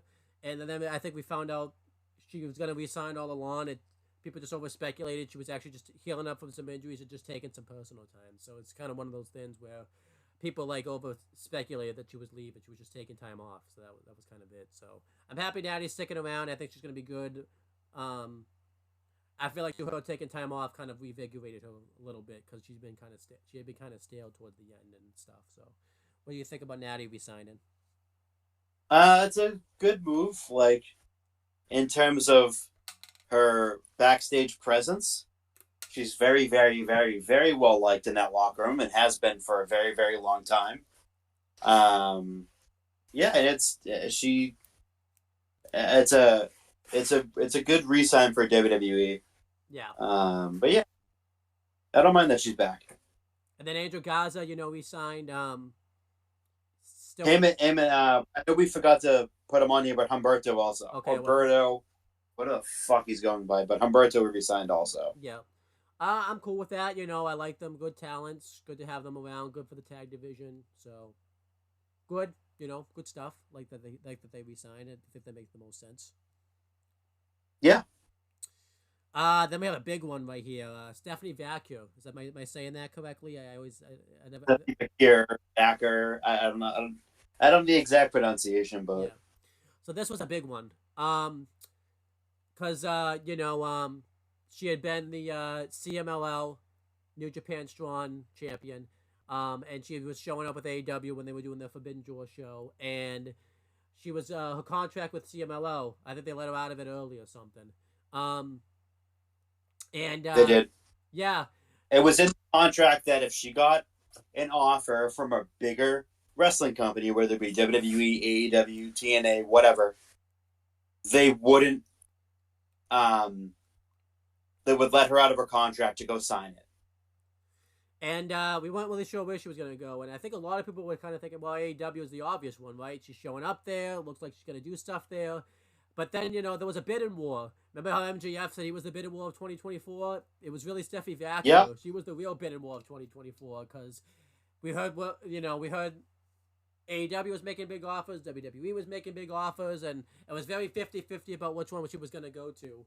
And it ended up being WWE. Shawn Michaels sent out the report. She signed with WWE. She went on to the Mexico tour. And it looks like she's going to be going to NXT. Honestly, she could end up showing up on the first episode on the CW network, which I think would be very likely. And I'm really happy that this happened. This was a really cool story that happened. I feel like you and I kind of experienced this together because we were texting back and forth. I was in Myrtle Beach when this happened, and I remember we went into like a fireworks store. I think I told you about this. And everyone was Yeah. like looking at fireworks, trying to buy them at the store, and I'm over there on my phone, like, "Yeah, there's fireworks going on here." I'm like, "Come on, you signed that contract. You signed that WWE contract." I Um, was I was on the beach in Maine, uh, on vacation with my family when I was sending you that stuff. Which it was like I was like, she better sign. yeah. She better freaking sign. And when she Um, did, I lost. and there's been negatives that came out of it. Like her reputation, like outside the WWE, kind of got hurt because a lot of people in CMLL were mad she didn't finish her commitments, kind of fucked them over. AEW, everyone's kind of mad about that because like everyone kind of wanted her to sign Good, there. um, good. I hope they're mad. Guess what? They're crying tears. And guess what? She's a WWE contracted superstar, so it doesn't matter. yeah, I think this was a huge get for WWE, and this was kind of like this is the I think the first big sign in the WWE one. AEW's gotten all the big signings recently, like Okada, Osprey, Sasha Banks. Yeah. So this was a big win for WWE. I Um, saw that I saw that I think it was that Forbes post recently about how AEW is outspending uh, for the big free agent talent, and it's like, oh, WWE is going to get left behind in the dust with these free agents, and oh boy, were they not, oh yeah, um, because they made about four big, really big signings. yeah, and WWE got left in the dust, but like let's be honest we've talked about this a lot. AEW made those big signings not that big once they got on the shows too. So they kind of They ruined were it. very small. Yeah. Um, but yeah, the Steffi Vacchio was a big one. I was really happy this happened. WWE needed a big win, and I mean, would I have complained if she went to AEW? Maybe not. I don't know, but like this was just huge at the time because this was like the bid and war. It actually came out to that she had zero interest in going to AEW. Yeah. I feel like I feel like she kind of went to AEW to get a bigger name for herself. Because it brought up her stock a little bit. And I'll say this, I think AEW chased her away, because they had to lose to Sasha Banks. Like they fed her right to Sasha Banks, like when she showed up for Forbidden Door or anything like that. So I Oh think, yeah, I think that if I you, thought salty taste in her mouth. yeah, um, so yeah, anything else you want to say about the signing? I think this was a huge signing for WWE this year. This is a home run signing too, along with Julia. Two home run signings WWE made, and it's only and we have two more on this list that we're about to get to, and then maybe three more other ones too Yeah, we won't later talk. on. We won't talk about Julia because we did talk about it at the time, but now now she's shown up. This is a pretty big Yeah, sign-in. This there's a couple others on the list that that we're going to talk about too. But Julia's been a pretty big one. This kind of bridges that gap with because we even though like they're trying to move away from indie signings, they shouldn't completely move away from it because these talents need to They've work. gone back to them actually. Huh? They've gone back to them because when I went to NXT 2.0, they were only signing young talent. They weren't signing any of the veteran Right. or the indie people that anyone knew, and they've kind of went back on that net because that was a Vince thing. Vince wanted he had like a new decree that he didn't want anyone that was like over the age of 30 or something. It was some fucking stupid, and so that basically ruled out any talent. So he was more focused on young collegiate athletes instead. But Right. when Triple H took over, like that all went away. Yeah, they're still doing that, but I like that they're mixing it up a little bit because I feel like Yeah, you can't have a wall. This goes for both like thing. You can't have a roster with all indie talent, and you can't have a roster with all collegiate talent. You need variety, which is why can't. Yeah, that's why AEW I think is like struggling right now. They don't have enough. It's all just the indie talent. So I feel like WWE is kind of balancing it out pretty well. So they do. They have a really good balance between indie talent and young young up and coming talent that they've developed. I do question who the heck's Julia gonna wrestle though the first couple months in, because she's still used to that Japan style. Because she literally just wrapped up doing Stardom and everything like that. So I feel like Yeah. she's not gonna. I feel like she's not gonna mix it up with like maybe Carmen Petrovic she would, but not like I don't think she's gonna mix it up with like an Izzy Dane. Huh? Fallon Henley. Yeah, maybe JC Jane since she's been the indie stuff, but she's not gonna. I don't think she'll mix it up with Izzy Dame. I don't think she's gonna until she can kind of get more acclimated with the WWE style, which you know. Yeah, we'll see. They could have.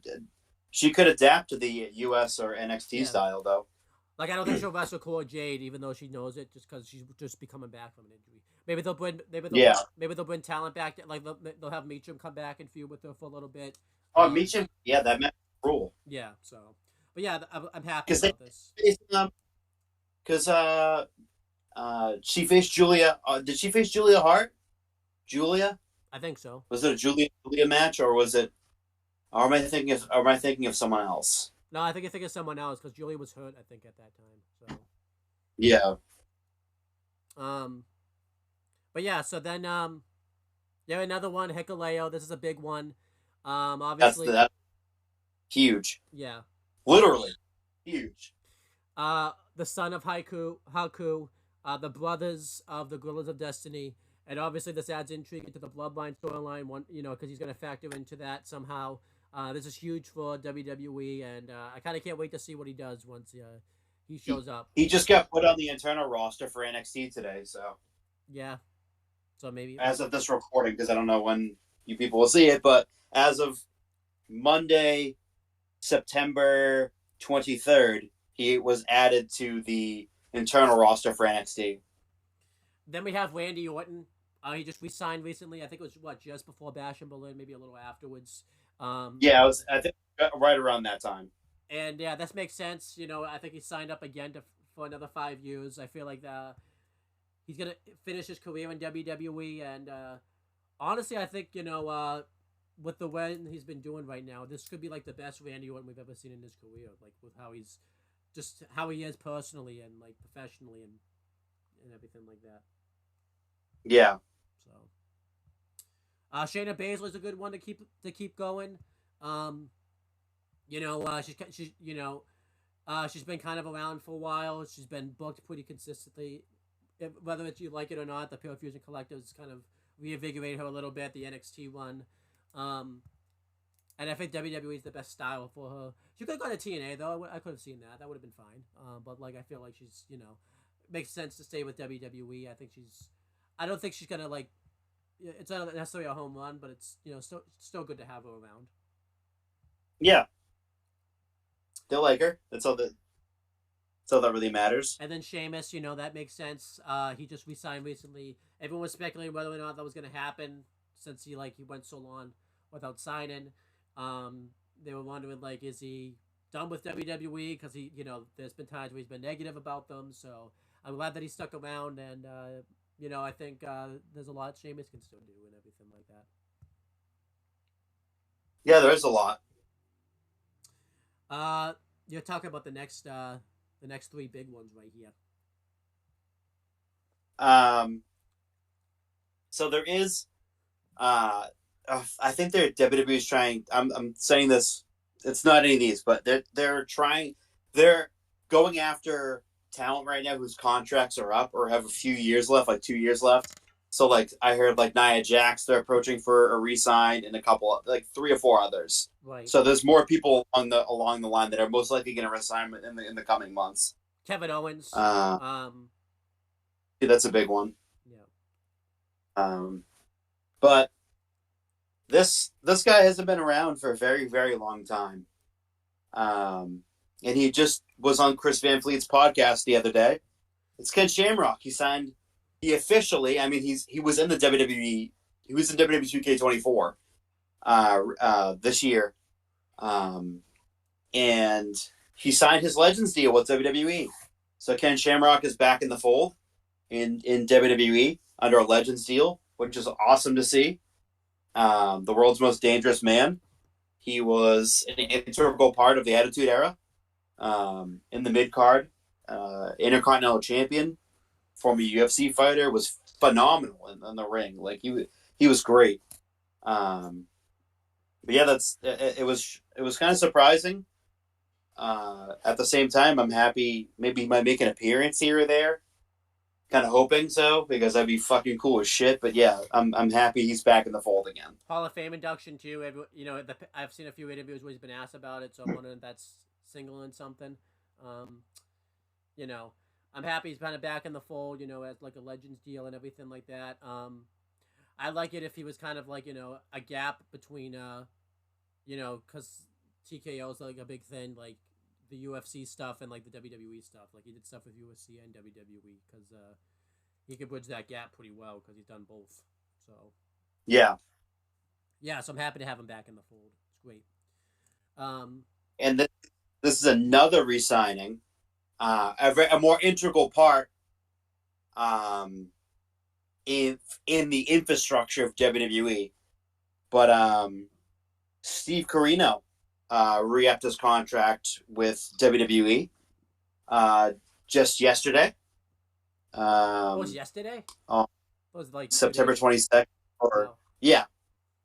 So he re-upped his contract. He's been an integral part to WWE's backstage. He's very lauded backstage. He's one of the best minds in the business to this day.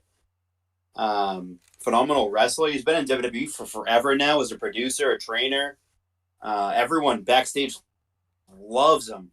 At one point, they almost signed his son, Colby Corino, but that kind of went to the wayside after TKO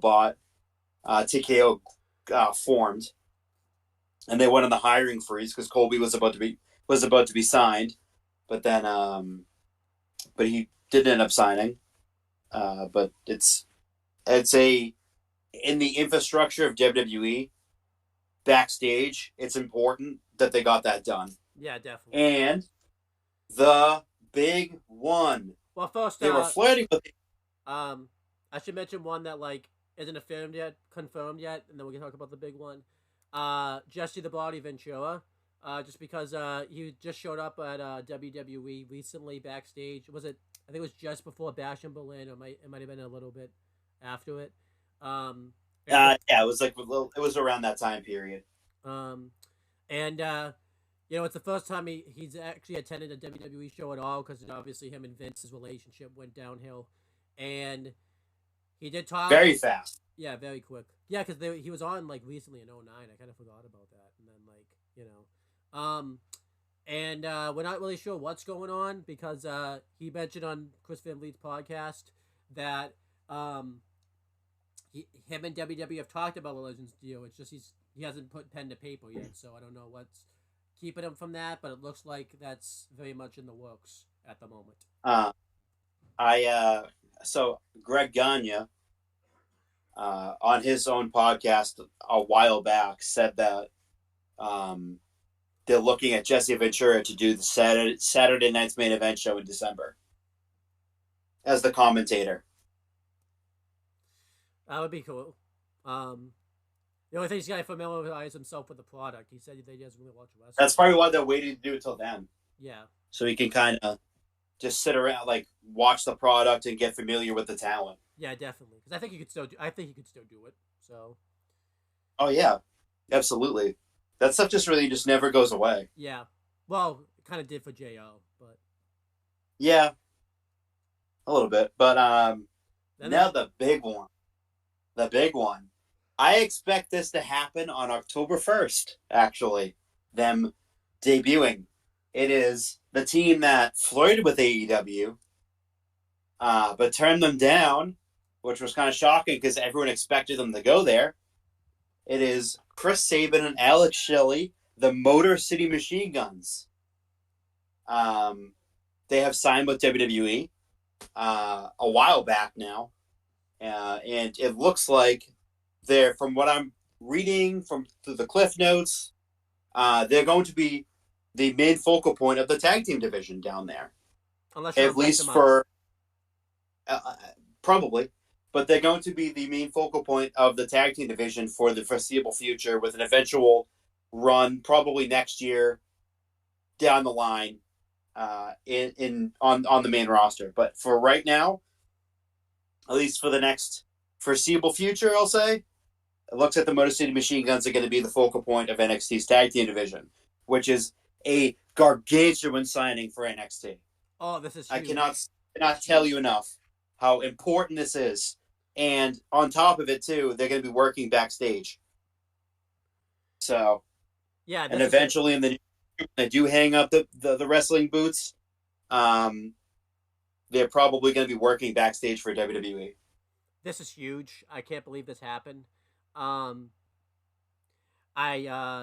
didn't think they'd ever sign with WWE, but I'm glad they did, and this is like a huge sign, and this is another big win for WWE. And I'm looking forward to seeing what they do. The tag matches we can get, because the tag division WWE's loaded. Like in the future, if there's still a team DIY, that would be a huge match. Gorillas of Destiny, I'm pretty sure they faced off before, but they can face off again.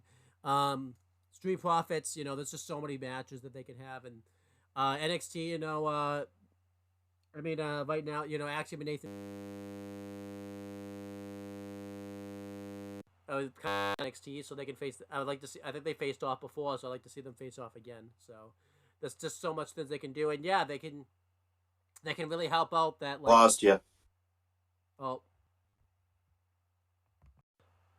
All right, sorry about that, guys. We had a little technical issue, so I thought my computer was going to crash, so I wanted to make sure I stopped the recording because I didn't want to lose 4 hours of recording because that's a waste of a whole day. But yeah, as I was saying, there's a lot of big tag teams that they can face, so I'm pretty excited to see what they can do in WWE. I'm excited. Okay. All right, so now let's get to the people that could sign with WWE.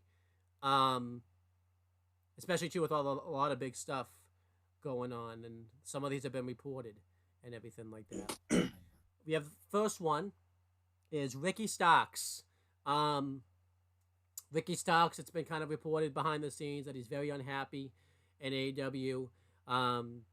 He recently went out due to a concussion protocol earlier this year, and he's been cleared to come back, but they haven't come back, and it's been reported that AEW's been pitching stuff to him, but he just hasn't wanted to come back, and I just think he's done with AEW. I think AEW's just kind of messed around with him so often that they're not going to want to do. He's not going to want to. I think he's just had enough, and I think it's time for him to make the jump. He doesn't really fit into AEW's style anymore, so I would like to see him make the jump. And I think it's going to happen. I think we don't really know how much time he has left on his AEW deal. So it'd be kind of interesting to see what happens. Hold on, I want to make sure I'm on. But yeah, as I was saying, I could see him debuting. I've been making this prediction for a while. I could see him debuting on the first episode of CW, like in the main event. I could see some, especially since Punk's the referee, and Punk and Ricky get along really well. Yeah. That was like that was Punk's last feud left unfinished, so I could see something happening. Either Ethan retains, and that's Ethan's next challenger, or he costs Trick the match, and that's Trick's first feud and his first feud. Either one. I can see it. What are your thoughts about Ricky? The potential of him signing? I think the possibility is very high. I'm pretty excited for it, for when it happens, and I think it's going to be sooner rather than later. As of right now, he's still under contract with All Elite Wrestling, but I don't know when it ends, and no one knows. So, who knows? So they could be keeping that very under the rug, like maybe it's already ended, but they're trying to keep it a secret as much as they possibly can. So, and then here's another one, Wardlow. Now, obviously, I wrote this list down before I knew he suffered that car accident. I did watch a video about that, and apparently he suffered a car accident, so that's why he hasn't been on TV. But this very well still could happen, because he looked, before the car accident even happened, he looked pretty unhappy in AEW, and it just kind of felt like the delivery for Wardlow wasn't the same. So I don't really see a reason why he'd stick around, and I feel like he really kind of needs to go to WWE. I feel like WWE, he'd fit much better there because he'll get pushed better. I think he'd go to NXT first, though, just because I think he needs some. Ricky, I think would do better on the main roster, but I think Wardlow kind of wouldn't really do that well because he's still not very well known as much as Ricky Starks, because he's been gone for so long and everything like that, and I'm pretty sure he's been off and on, but Wardlow could happen. I would like to see it. I feel like you would need to get him a mouthpiece, though. I don't think he could talk on his own. No, we couldn't. But yeah, what about Wardlow going to WWE? Would you like to see him? I don't know. That's the one that I'm not really sure about, but it could happen, and I wouldn't be upset about it. Definitely. But yeah, let's get to the next two. The next two you're pretty excited about. You want to talk about them? We have the Hardys. It's been a lot of speculation between them.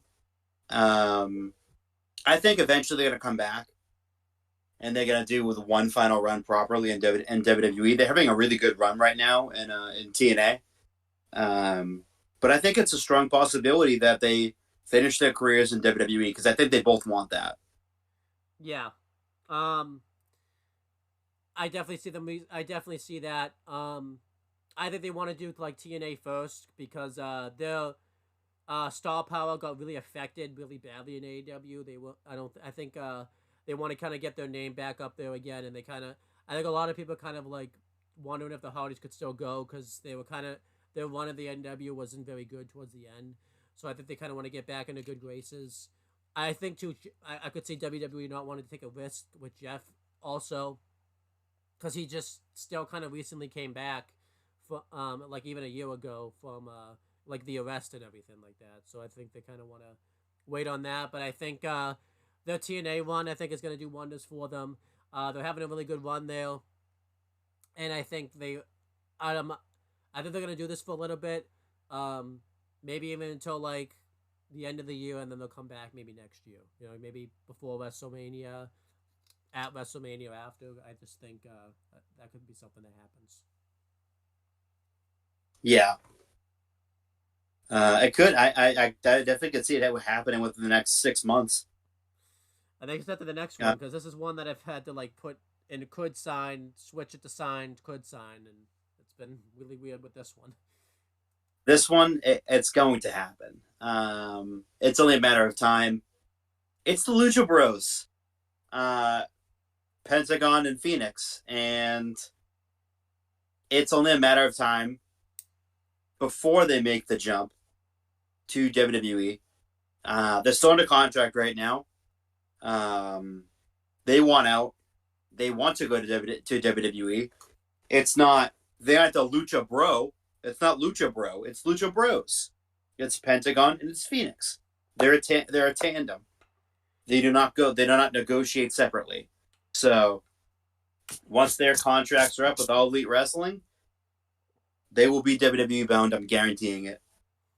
Yeah, and there's a lot of things they can do in WWE. You know, they're great for the tag division. Um, you know, they can do some really fun things with the LWO and things like that, and Legato and Gorillas of Destiny, all that stuff. I think they can they'll be better suited in WWE. I know that because as we've seen, the language barrier doesn't matter anymore. They can do the promos that Shinsuke was doing and stuff. Um, and yeah, I'm just really excited about it. I think they're ready for this. I think they just wanted like finally end their career in a big company. Um, I feel like AEW kind of fucked around with them a lot because they wouldn't really get consistent pushes, kind of like with Ricky also.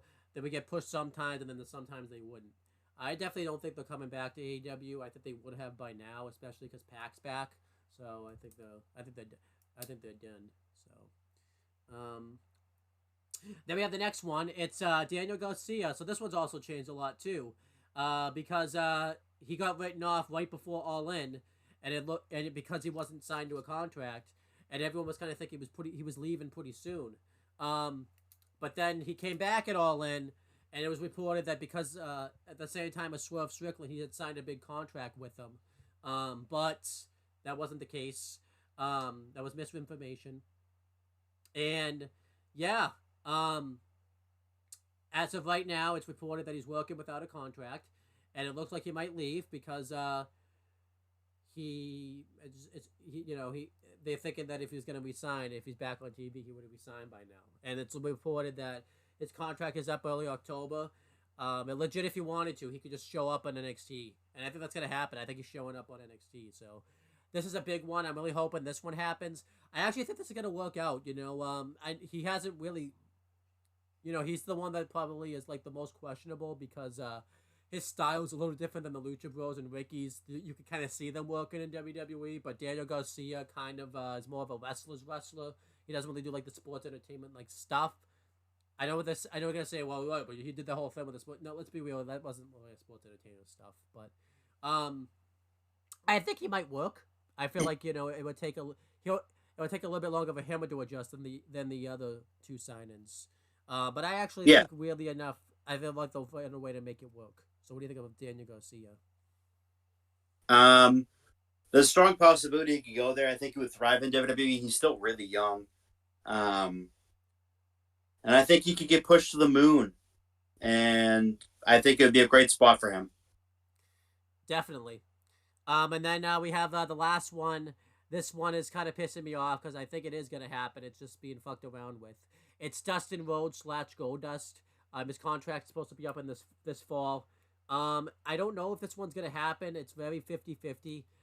If you had asked me like a month ago, I would have said, yeah, this is absolutely going to happen because he stopped showing up in AEW. And he was kind of working more behind the scenes. But now recently, he's kind of resurfaced in AEW again. He just won both the ROH belts. He won the 6-man tag titles and the ROH tag titles. And he just recently sent out an X post today / yesterday saying that like he loves an AEW, loves that he's gotten this final one. But did he just send that to kind of make people think he's not coming back to WWE? I don't know. I'm just getting pissed because Tony Khan totally pulled a freaking Vince, where I think he got like worried that his contract's coming up, and now he's gonna push him, and now it's like, oh, but yeah, but I don't know if this is gonna happen or not. I want it to happen, but I'm very 50-50 with this. I really wish Tony Khan had just like let him go when he wanted, when the time was right. But now Tony Khan, I feel like he's very nervous about the potential of what happens when Goldust / Dustin goes back to WWE. So, what do you think about this one? I think it's going to happen eventually. It's only a matter of time. So, yeah, I can see it happening. Yeah, so those are all the ones. Is there any more before we go to the last topic? No, that's it. So the last thing we want to end off, because this is something that's very surreal. I never thought would happen. WWE's entered partnerships. And Vince McMahon wouldn't partner with any other company originally. He pretty much just stayed in one system, but that hasn't been the thing really with Triple H's WWE. He's been working with other companies, which isn't very shocking because obviously he was kind of doing that a little bit in NXT. Like when the UK tournament started, he kind of let like the UK wrestlers go to other UK indie promotions. He was kind of working with Evolve a little bit. But yeah, now there's other partnerships that have been going on with WWE. They partnered with GCW recently, with most particularly the Bloodsport part of it, and they've let the Creed brothers and Shayna Baszler kind of go do Bloodsport, which makes sense because their style fits that. I've been a fan of that. I think that makes sense. I don't think they're going to do anything else other than Bloodsport. I just don't. I think that's going to be the main one that they do. But I've liked that. What do you think of, them partnering with GCW? It's cool. I like it a Um, lot. then they've done Stardom. They've had Io Sky recently this past summer go down to Stardom and have a match, which isn't something that happens very often. So that's pretty cool. I like that. What do you think of that one? It's awesome. I like it a lot. I love them all. And then Pro Wrestling Noah was a pretty big one. They've had this happen a few times. They did it with Shinsuke last year. But this year was pretty much more of a partnership. They had AJ Styles recently go to Pro Wrestling Noah and wrestle Mao Fuji. And that was awesome. That was really great stuff. You got, especially if AJ Styles' career is running out, and he got to do one final run in Japan, kind of, because he did the house shows in Japan also. And then we also had their version of the G1, the N1, where they sent Tavion Heights and Josh Briggs there to kind of go work the N1, which made sense to send them because they weren't doing anything big in NXT and they were gonna have to be gone a while, so it kind of made sense for them to go there. But yeah, I was a fan of all those. What'd you think of those? They were awesome. It's an awesome partnership to have. They've all worked out very well for WWE. And then a partnership we never thought in a million years would have happened is TNA. They've kind of worked together a little bit. They did stuff at the Rumble, but now they've entered a full-on partnership. It's mainly with the NXT brand in TNA. And it started, back in May when Jordan Gray showed up, like we mentioned. And this was cool. I really like this partnership a lot.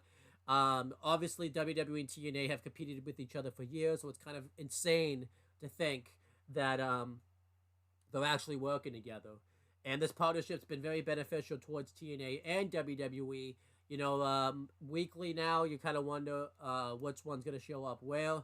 Um, and I think it makes both products really worth watching. It benefits both companies because TNA gets some nice exposure, and then it also benefits NXT because a lot of the talent that a little greener and everything like that can kind of work with people that have been in the business for a while.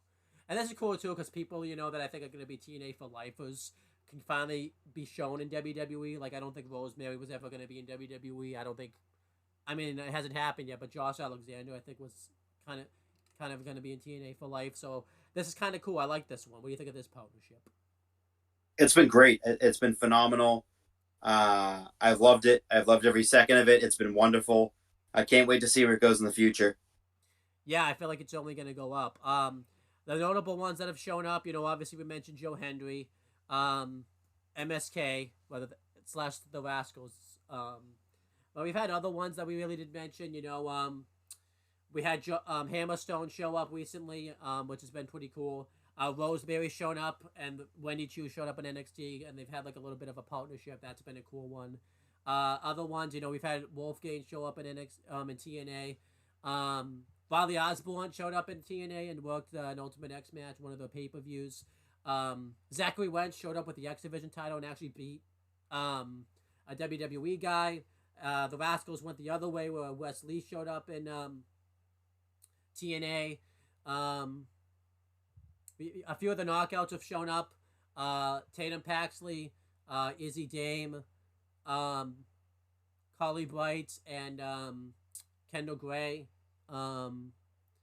Yeah, they've all been pretty good. I'll admit, I think WWE has been getting the bigger stars than TNA has. I feel like, TNA could get some bigger stars, but overall, I think, like, it's been really good, though. I feel like this partnership's really been more beneficial than the AEW one because, they both reference each other. It doesn't seem like TNA has had to change their plans based off of anything, and same thing for WWE. Maybe the only thing that's changed is maybe they put the belt on Zachary Wentz just so that way he could show up with the X Division title because he lost it pretty quickly after that. But other than that, everything's been cool. Overall, who's been your favorite crossover from TNA? Because there's been a lot recently. Whether that's either or, TNA to WWE, WWE to TNA, like which one you think has been the best one? Joe Hendry. Yeah. Jordan Grace was great, too, also, but Joe Hendry. Joe Hendry. And then the worst one. What do you think has been the worst one? Tatum Paxley.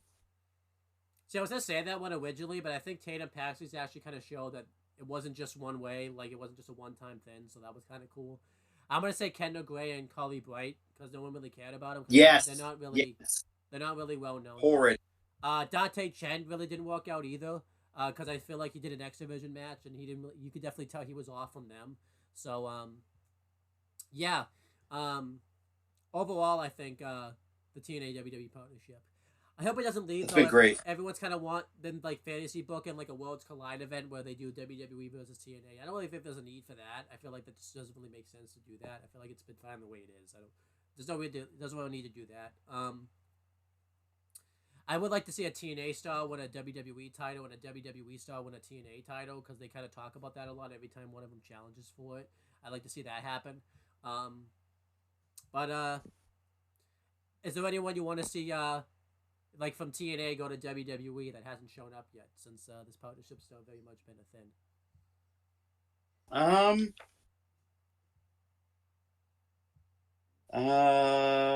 thing?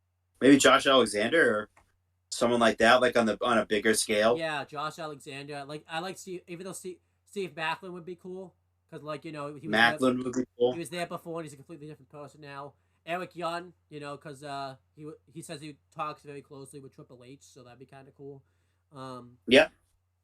Anyone from WWE to TNA? I mean, that you would like to see?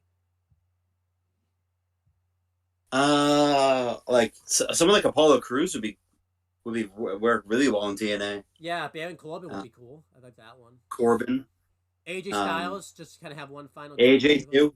you know, especially I since he's would not I doing would agree with that too. anything.